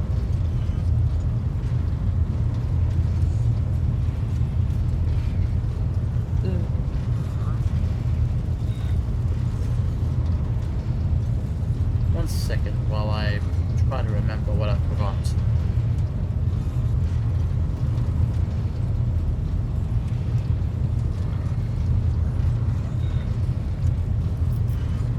I have a great many of them, and most possess rather esoteric functions that are difficult to explain to a layperson. The most obvious is the galvanic cell. My hull is quite heavy, so it is supported by a gravitic core, mechadendrites, of course, an alembic with an alchemical synthesizer, auxiliary cogitators, an eye with magnifiers and analyzers, a respiratory... My dearest colleague suggests that my answer is becoming tiresome.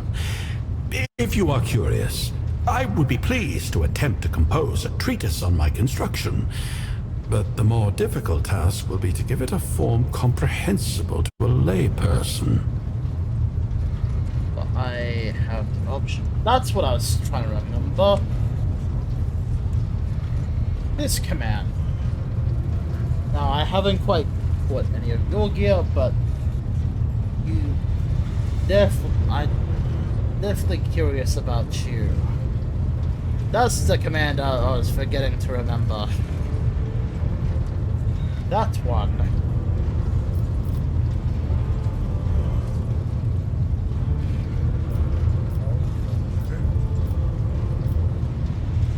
If my physiognomy offends you, there is no need to hide it behind feigned interest. However, I will answer on the hypothesis that your question is sincere. My face looks as it does because that is how I prefer it. A vox grill is practical, but there is something about speaking my thoughts aloud via an organic vocal apparatus. Consider it my little extravagance. Besides, appearances are deceiving. My internals have been extensively augmented, and I am fully fluent in lingua technis and binaric. My dearest colleague amply meets all other communication needs. With his silence, Nuntius makes it clear that the communication need for further discussion has been decisively met.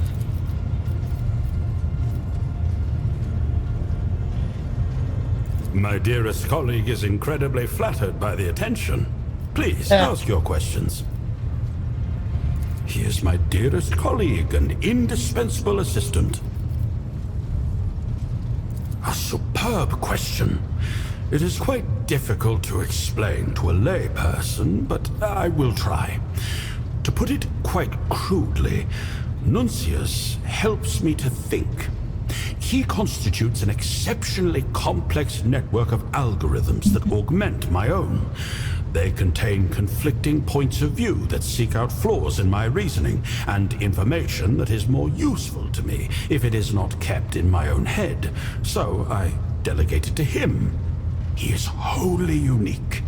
In other words, he acts as your second brain.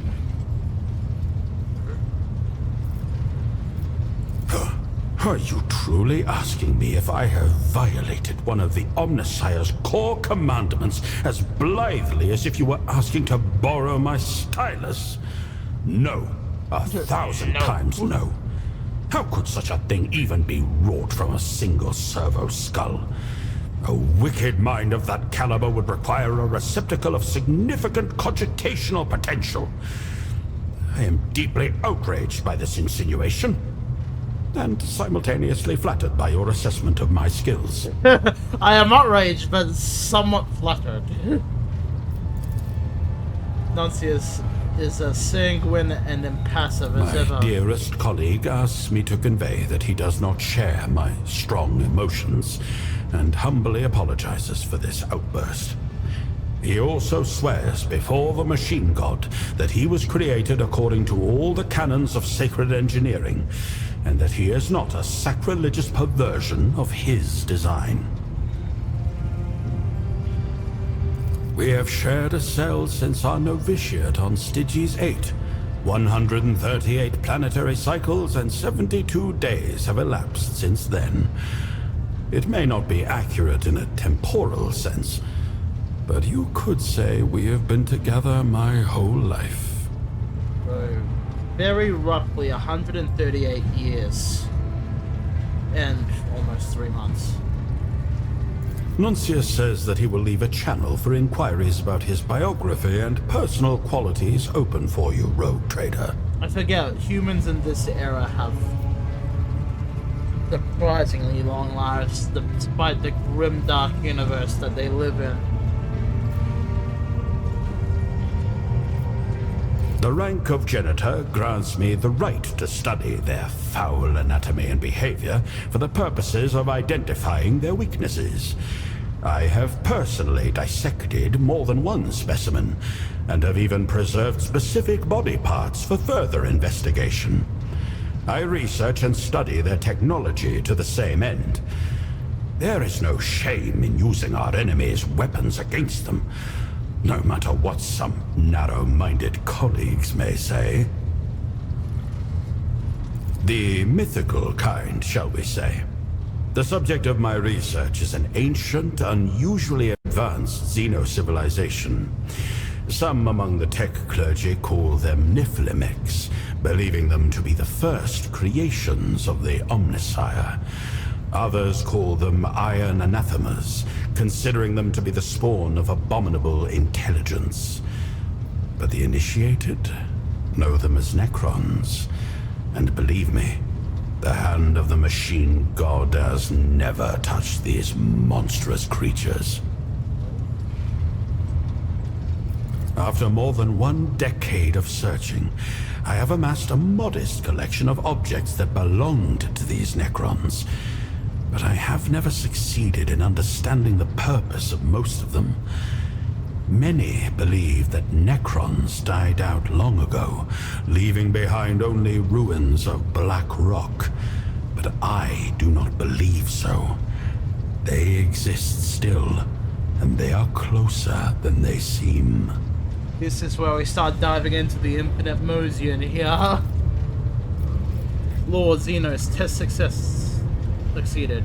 You've heard from drunken voidfarers street tales and speculation about mythical creatures that do not know death.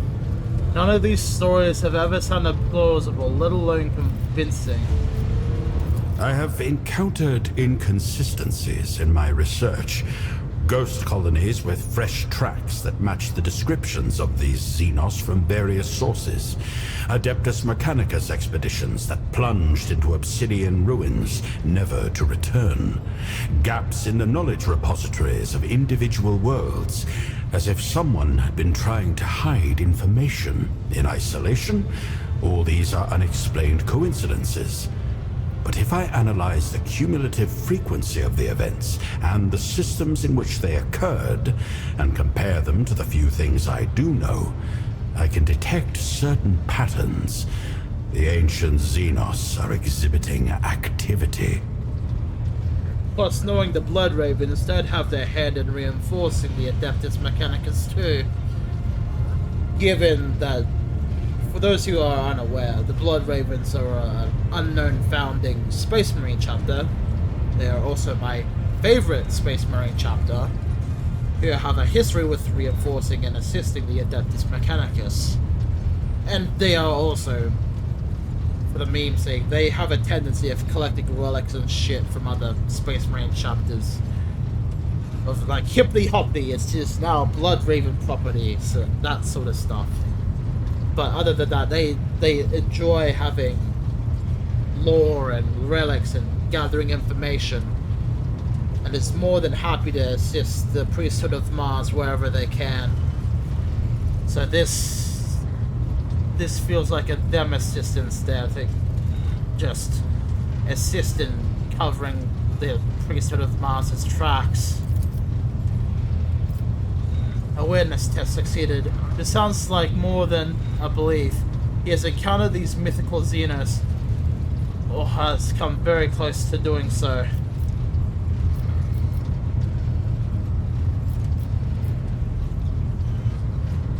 That's the beauty of it. I don't know. Allow me to specify. It includes objects of mostly regular forms, cubes, spheres, cylinders, made of unknown black stone or metal. Many are covered in glyphs or patterns that cannot be deciphered. Fascinating trinkets that I have spent years studying, but have never progressed beyond flimsy theories that cannot be confirmed experimentally.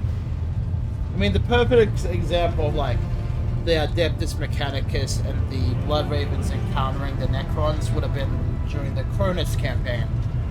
Those unaware, Perhaps the Cronus campaign is touched upon flawed, by... or the objects are non-functional. Or Dawn perhaps of they War, simply Dark do not want Crusade. anyone to root out their secrets. It's a mystery. And I know with Dawn of War 4, A which is releasing stimulating later mystery. this year, we're revisiting the Cronus campaign,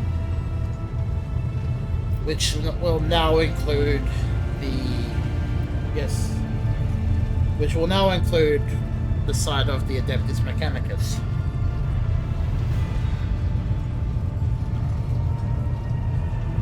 An interesting question. I will answer it with another.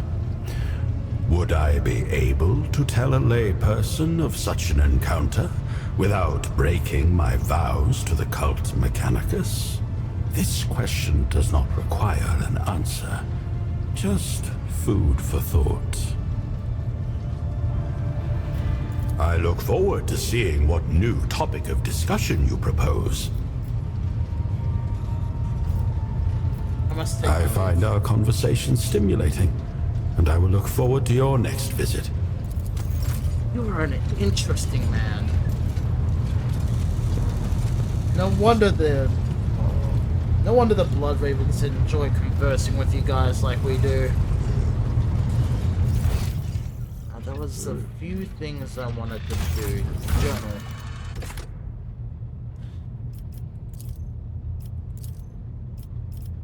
What do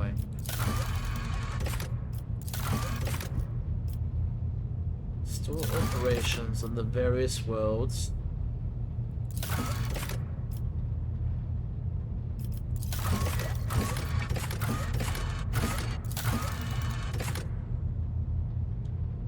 Meet Argenta on the ship.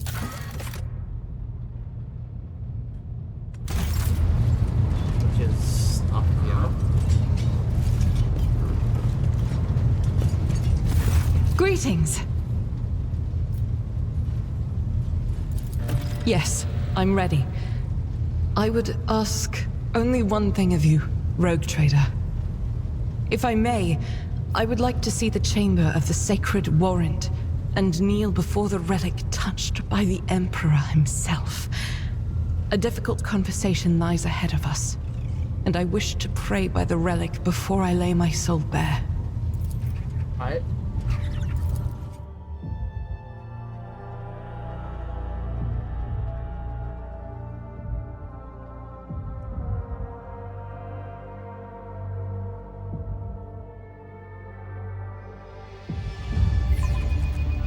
Big thing I would still like to go looking for is that pirate ship, the Heartless.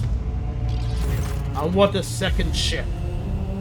Argenta drops to her knees, her hands making the sign of the Aquila, her eyes locked on the sweeping signature on the warrant, a seemingly mundane thing, merely a flourish on a piece of paper, unless one knows whose hand that left the mark, and whose blood is on the paper. If thou seest the flaw in me, smite me. If thou knowest the fall of mine, burn me with flames of fury and righteousness. But if thou seest the light in me, grace me. If thou hearest the plea of mine, bless me with wrath of fury and of righteousness. Argenta's voice is sonorous, as if made for singing hymns and prayers, but right now she cannot seem to catch her breath.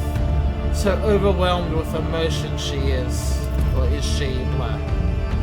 But I breathe by the will of thine, for I live by the law of thine. I carry thy word, O Emperor. I bring solace to servants of thine, and ruin to foes of thine. A fate of terror and righteousness. Upon finishing, she closes her eyes and remains silent for a long time with her head raised high.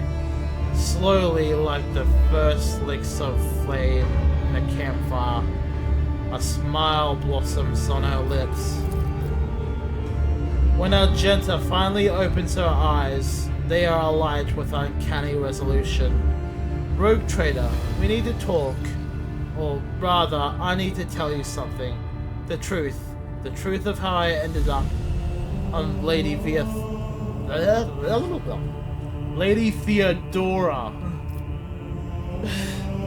von Valancius' ship. About the cultists we encountered on Footfall. Please understand, I couldn't trust you before. I'll tell you my story and you'll see why. Argenta pauses. I'll start from the beginning. It's easier to place everything together that way. Upon arriving in the expanse and on Footfall, I found no purpose here, only torment. I wasn't needed.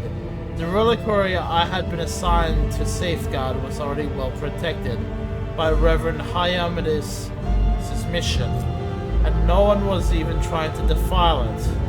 For all its lawlessness, Footfall respects the worship of the Emperor. That was when Lady Theodora, head of your dynasty, appeared. She became an agent of divine will in a way. Argenta falters, searching for the words. It was from her that I had learned about a planet recently discovered by her scouts, Salus Prime.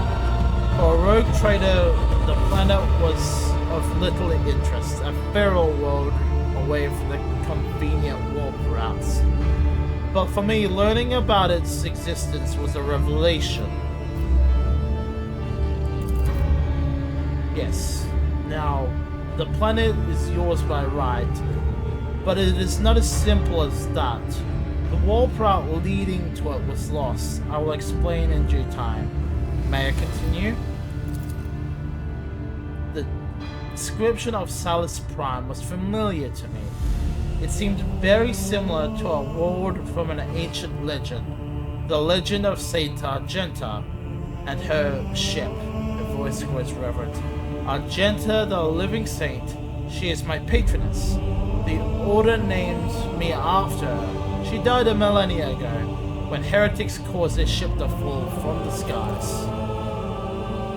But even those blasphemers could not touch Argenta's ashes, or her holy relic, the one star.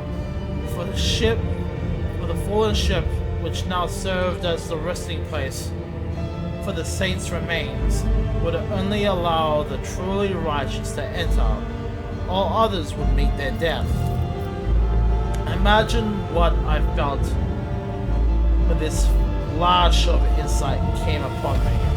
The world where Saint Argenta's ship fell was merely a vague legend.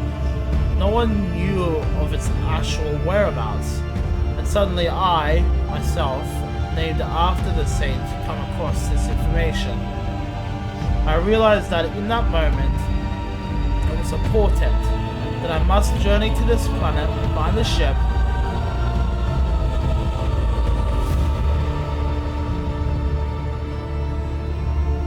Sorry, where was I? Find the ship, and so I asked Reverend Hyomedes to let me go for a time on a personal pilgrimage. I boarded Theodore's ship and demanded passage to this newly discovered planet at Salus Prime. Lady Theodora lent her assistance. It was her intention to visit the newly discovered world, and she took me with her. Apologies, I got so carried away that I forgot to explain. The one star is a relic kept by Saint Argenta.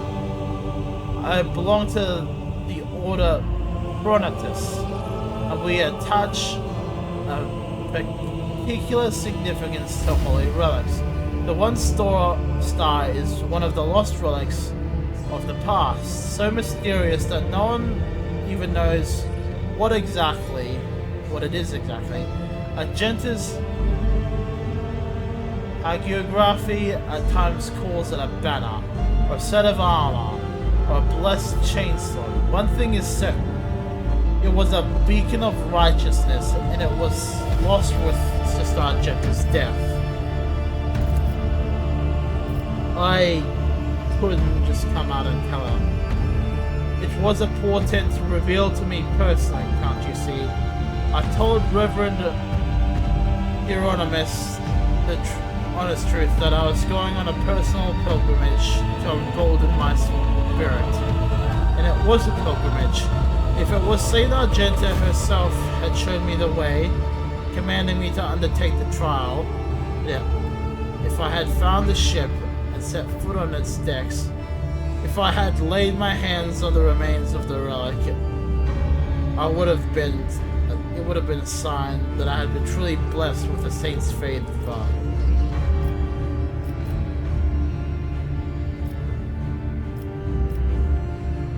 Okay. Argenta looks at you somewhat surprised. I thought that I had been called, that finding the ship was my destiny, my place in the world. Perhaps there is something to that. Defeat, Argenta said spittily. The ship's augurs failed to detect anything of note during orbital scanning.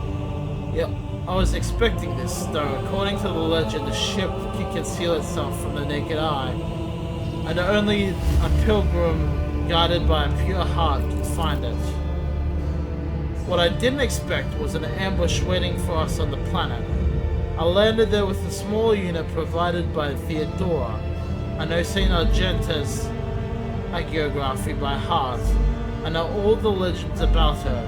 I followed the obscure clues, the descriptions of the mountains and rivers, millennia old tales, and I was certain I had found a way to the ship, and that's when we were attacked. The words we heard in the Heretics' Shrine of Footfall, something about ways, doors, please addressed to some lord, the edge of daybreak, gently shaking with disgust. They were the same words spoken by the cultists who attacked us on Salus Prime. My whole unit perished. All those people, honest, brave people I had led in search for the relic. It was only by a miracle that I didn't perish along with them.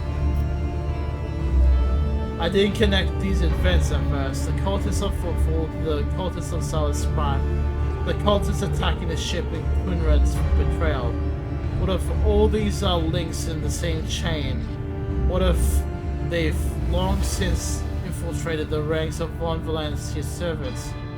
What if I led those heretics to the sacred planet with my search?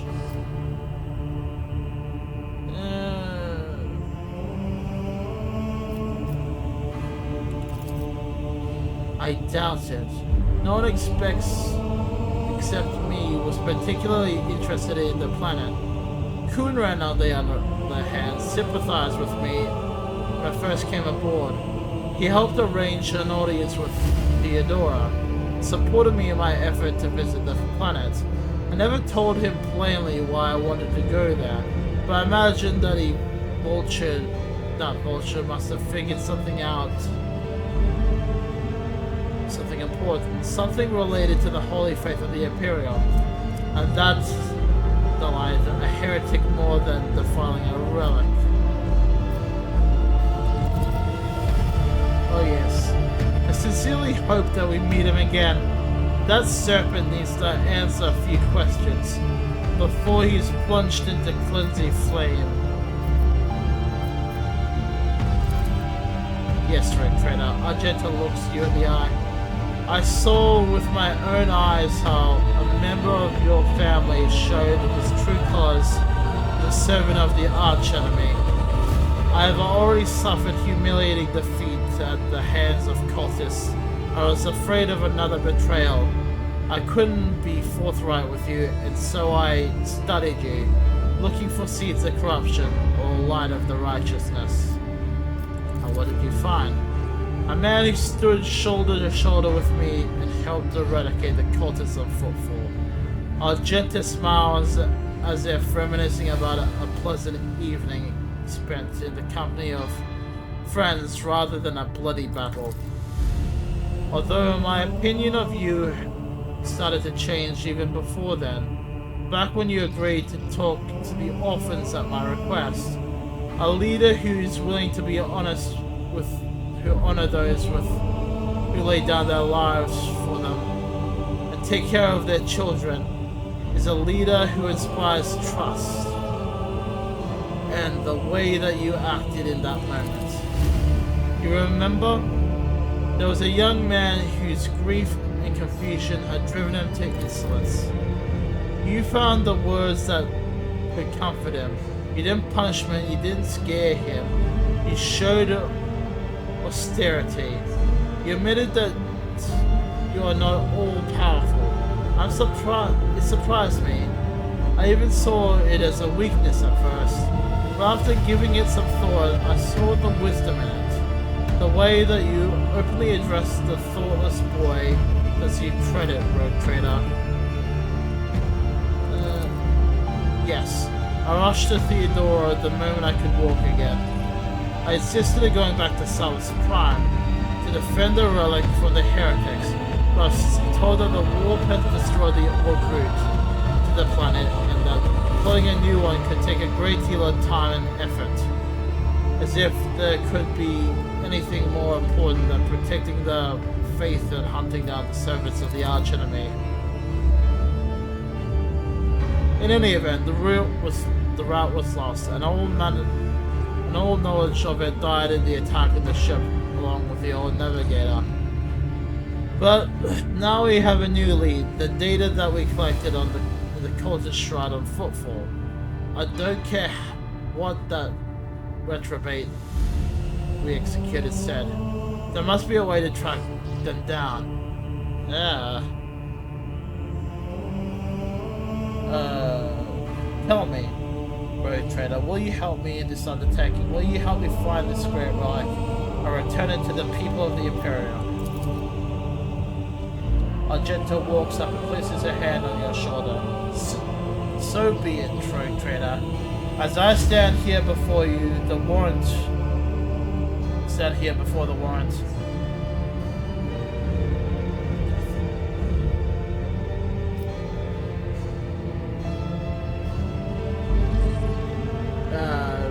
The embodiment of the Emperor's will, marked by his own hand. I vow that I will not relent until the holy relic has been returned and the heretics punished. May the light be with us both on this path.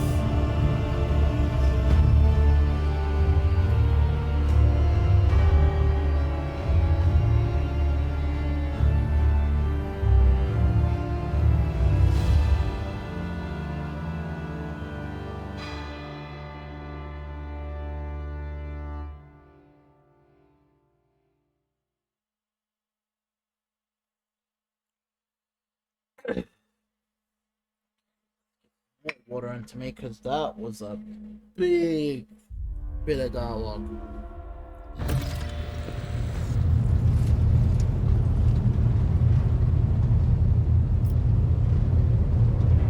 Love it when it chooses to do that. Ugh.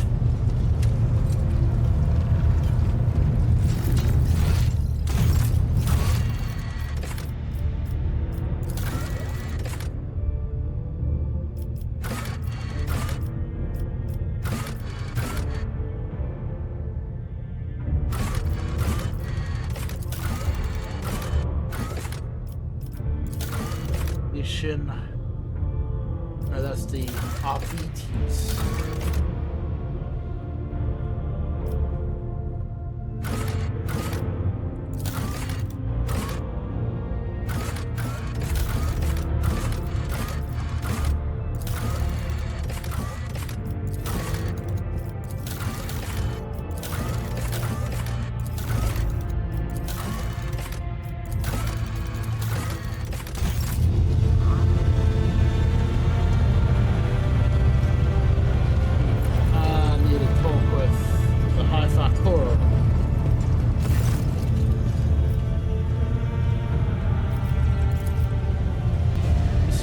The ship's servitors have been malfunctioning as of late. They violate protocols, interrupt their tasks. Observe true... What the fuck? What happened? What? What the fuck? Hold on, wait a second. What happened?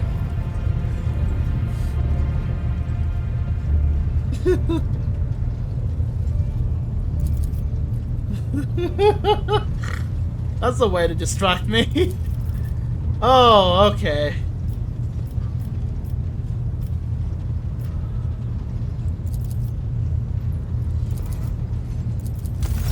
Okay, that was unexpected. What? What the fuck? That caught me so off guard. It's like, wait, what happened? What did I say? Oh.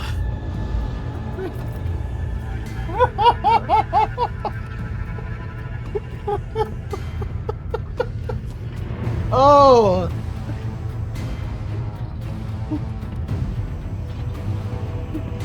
I don't think people realize how unexpectedly funny that is for me. To suddenly get drawn out from what I was doing. Okay.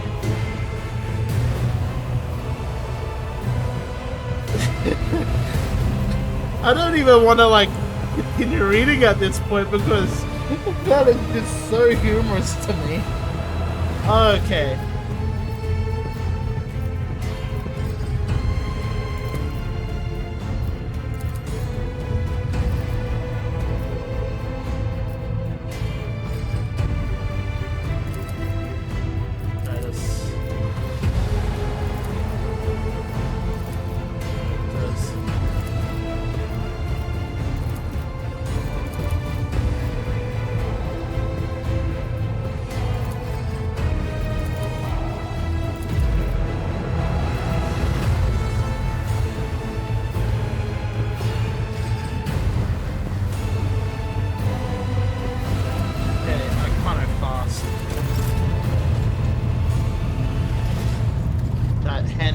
service at least.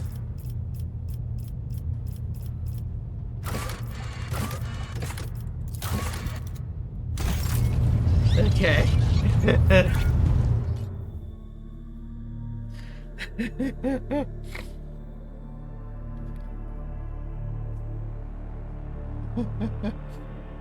Oh, that was hilarious. I don't know why that was hilarious.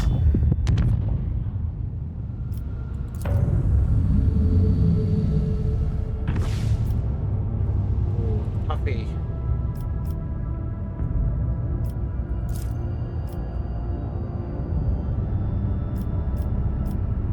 Yeah, I'm gonna get that sorted, but at the same time, I now wanna know what's going on up here.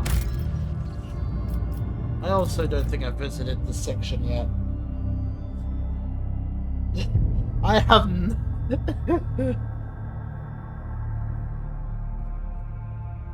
Oh boy. No, I have not explored here yet.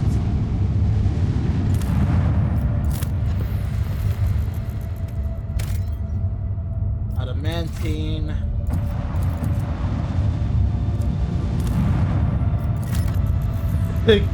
I gotta love having the opportunity to create these sorts of situations with my sound alerts.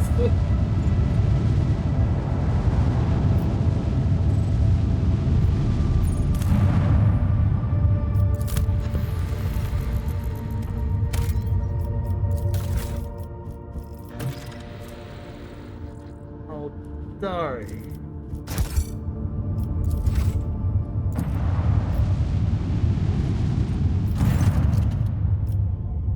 Pirates.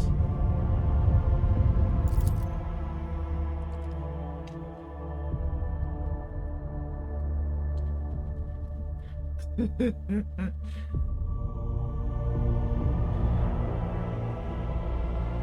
know what? Thank you, Yamoria. That was that broke up the monotony of the stream.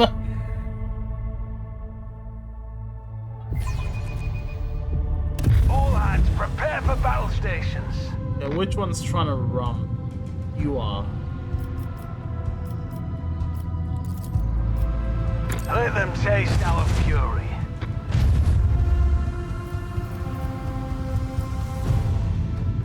Move forward slightly. Make every shot count.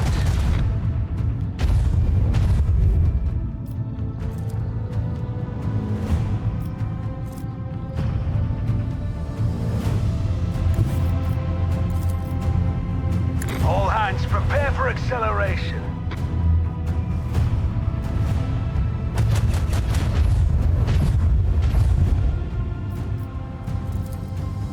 Torpedoes away!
I need more moments like that. Oh, that's amazing.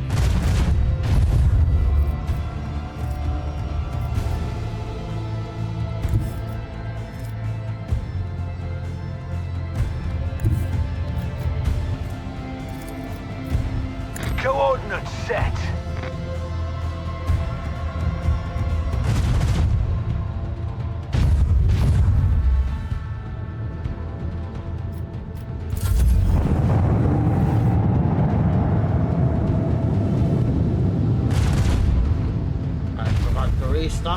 reload shields.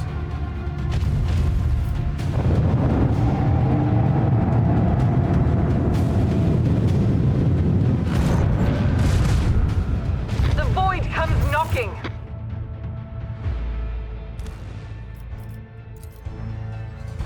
Which is going to be the start of the battle. But I've got to do things.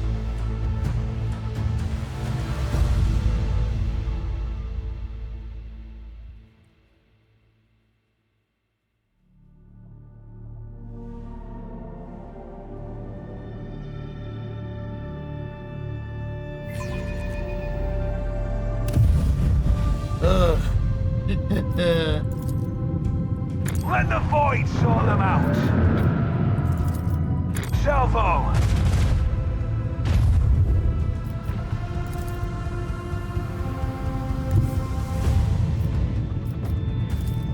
Make every shot count.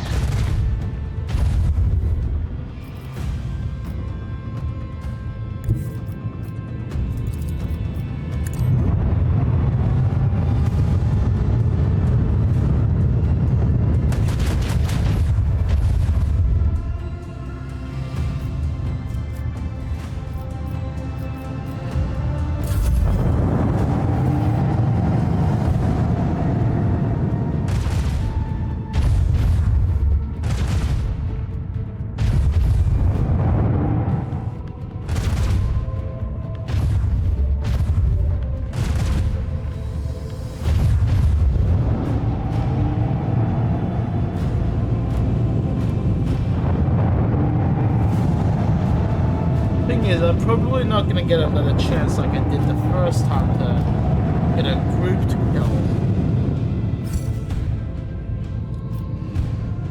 Like I had the first time.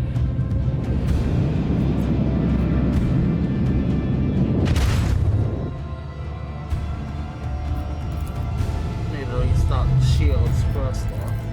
Salvo!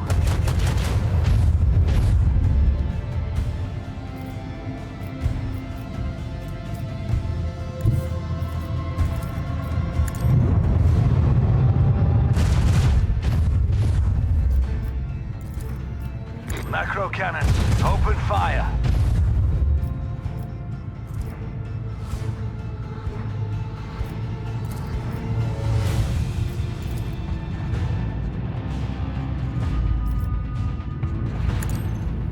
All hands prepare for acceleration.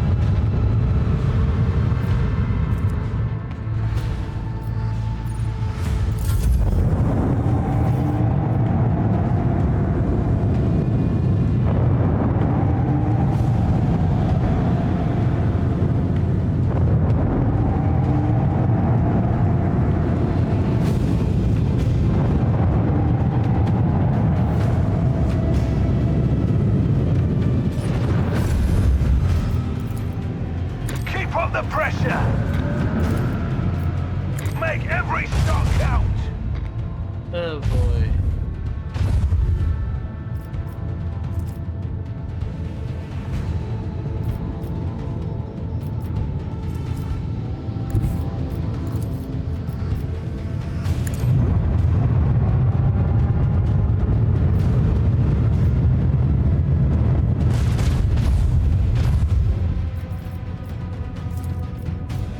Let them taste our fury!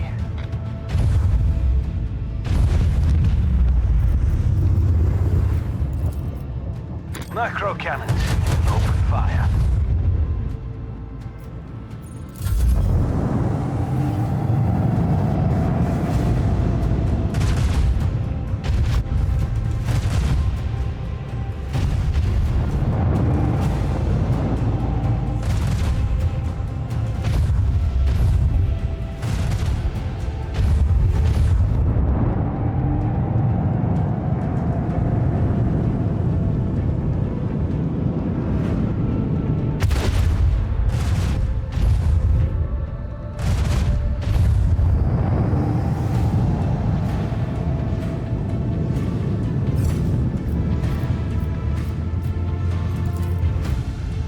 Let them taste our fury. Make every shot count.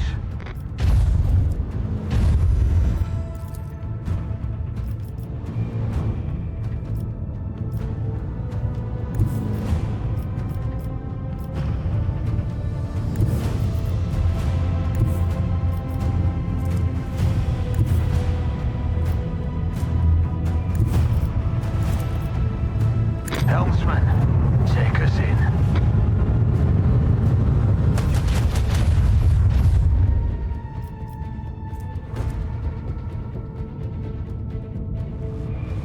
I'm absolutely glad that I can provide unique situations such as that. All hands, prepare for acceleration.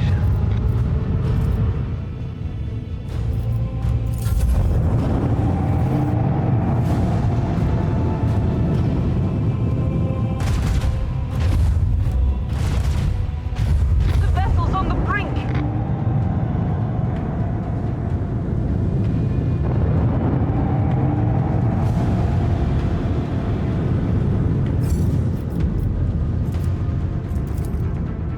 Let the void sort them out.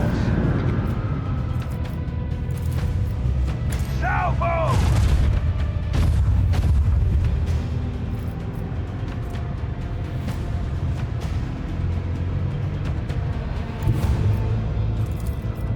Engage the engines.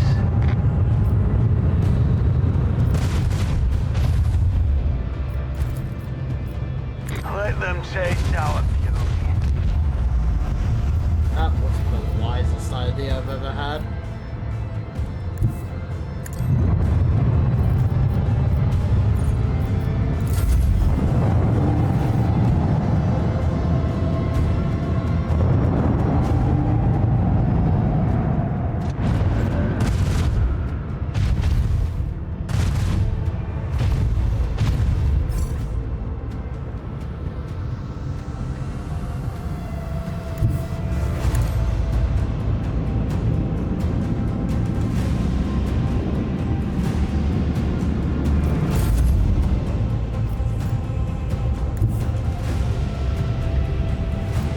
Coordinates set.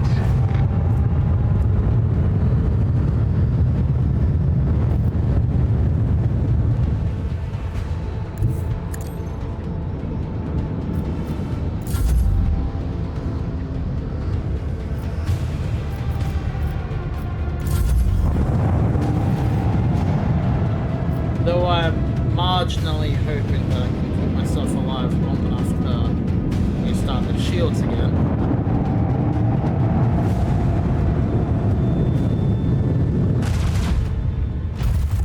Apparently not.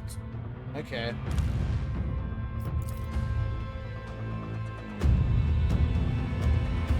Why is this space battle harder than every other space battle I've done? Why is this the thing that's... I don't want to finish that train of thought.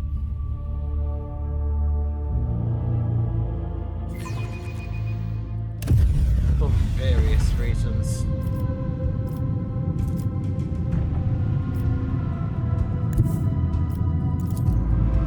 Keep up the pressure! Macro cannons, open fire. Salvo!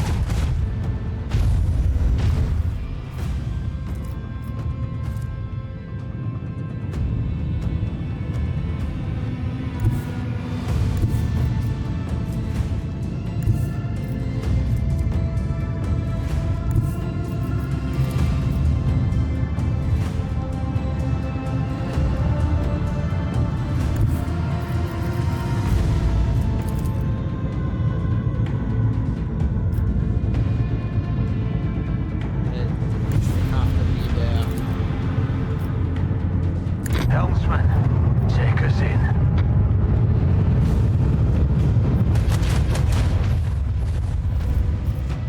If I attempt to do damage to the shields, I have to be there.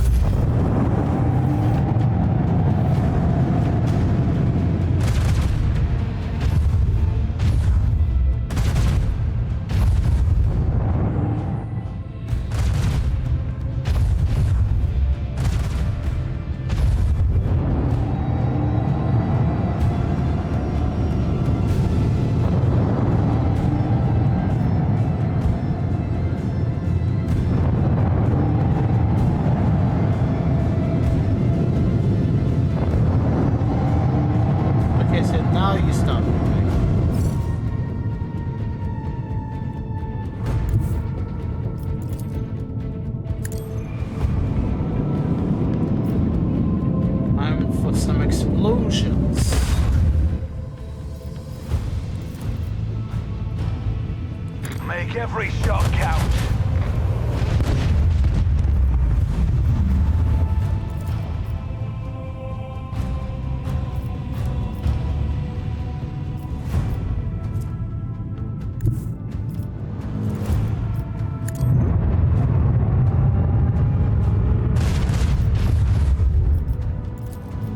Salvo!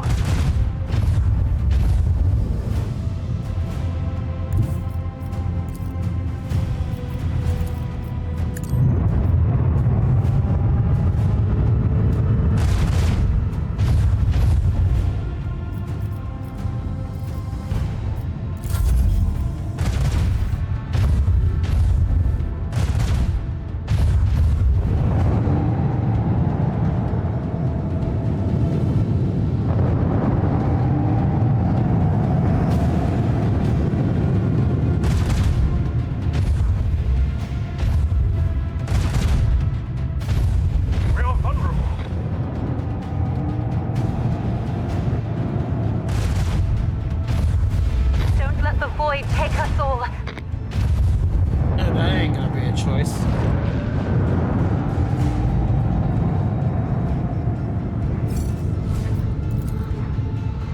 Let the void sort them out.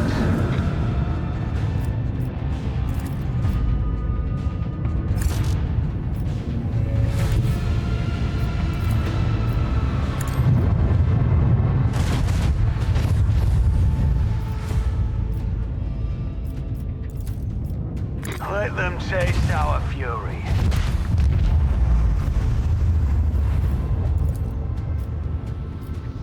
Salvo!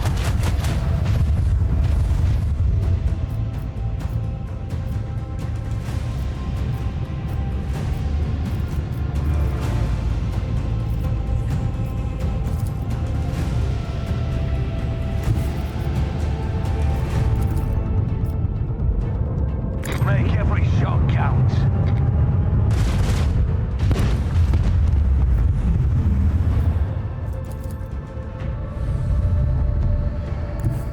Engage the engines.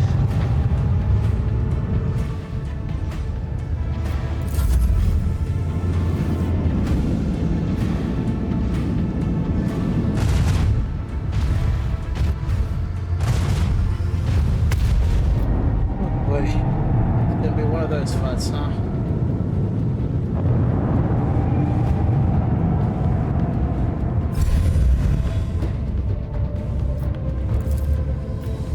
Let them taste our fury.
No matter what I attempt here, I'm not gonna have that sort of range on them.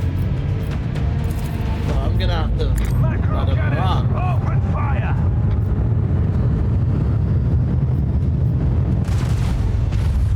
As much as I don't want it to happen, I'm gonna have to let them run. Salvo!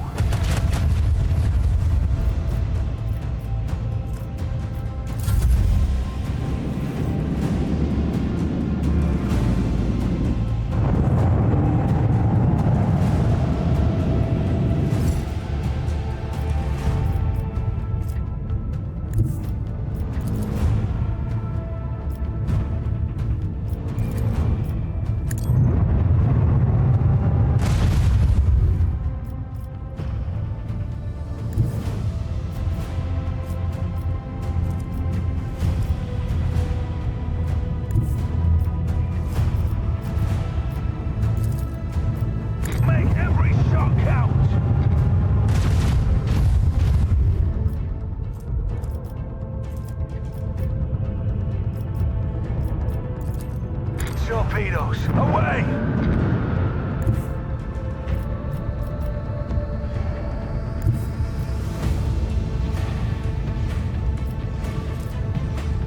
Coordinates set.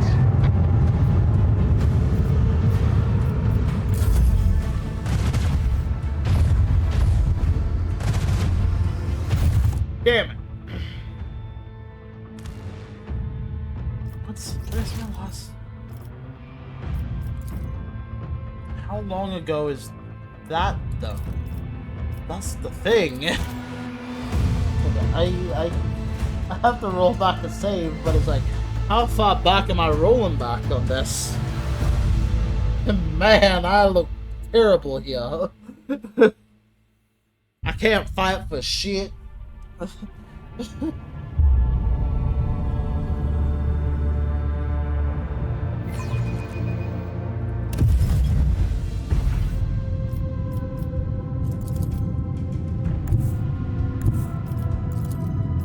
Macro cannons, open fire!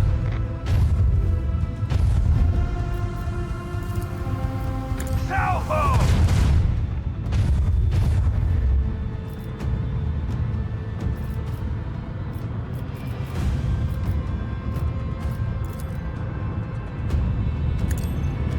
Helmsman, take us in.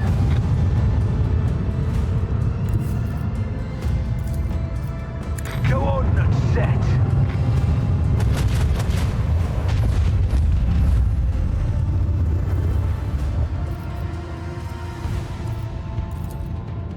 Keep up the pressure.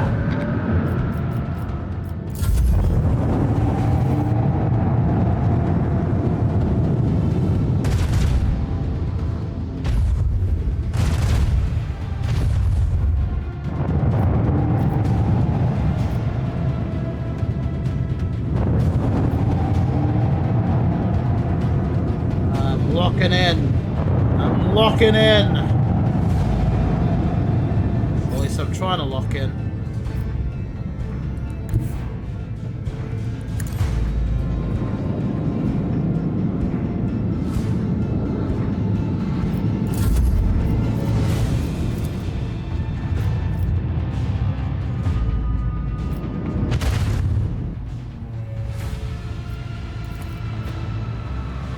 Macro cannon, open fire! Make every shot count.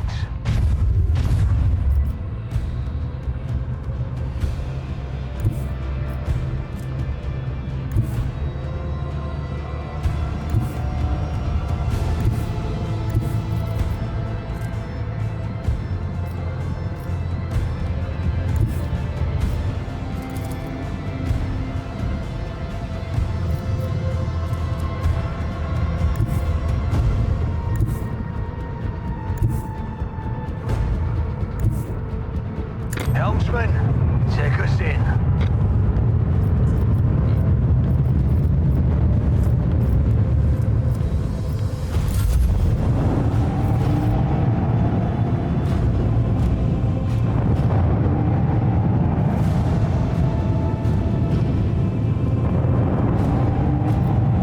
I mean, I've at least created an opening for the guy we're supposed to be chasing.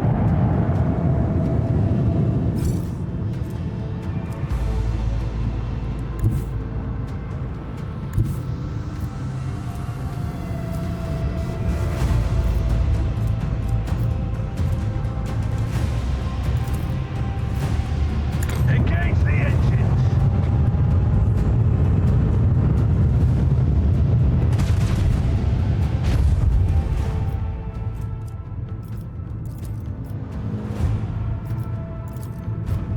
Salvo!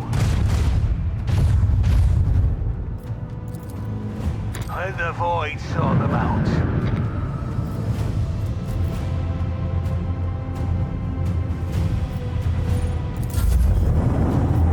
Like, I'll let that one run because it's like, there's no point.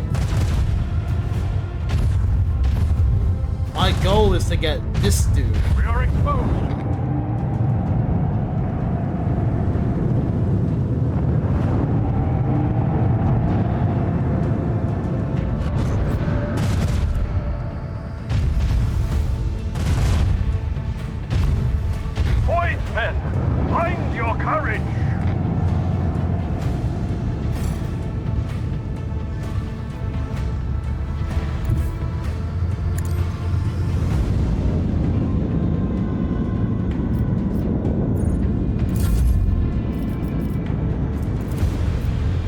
Make every shot count.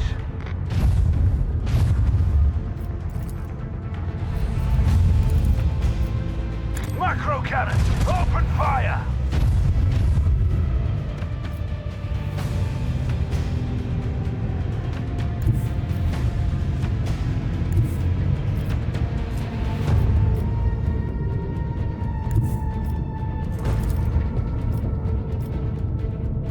Coordinates set.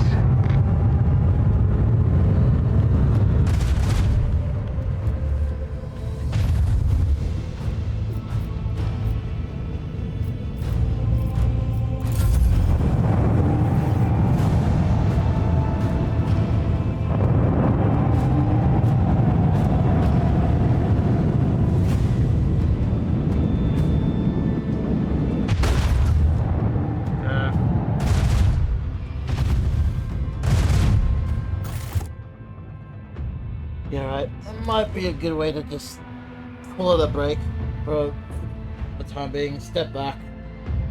Might be a good way to just end it here for today. Jeez.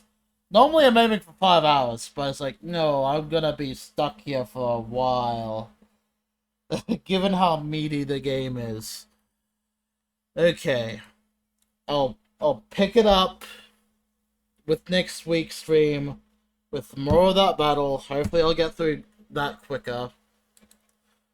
I'll get the whole week structured and put up on the Discord and X, and we'll see how we go from there.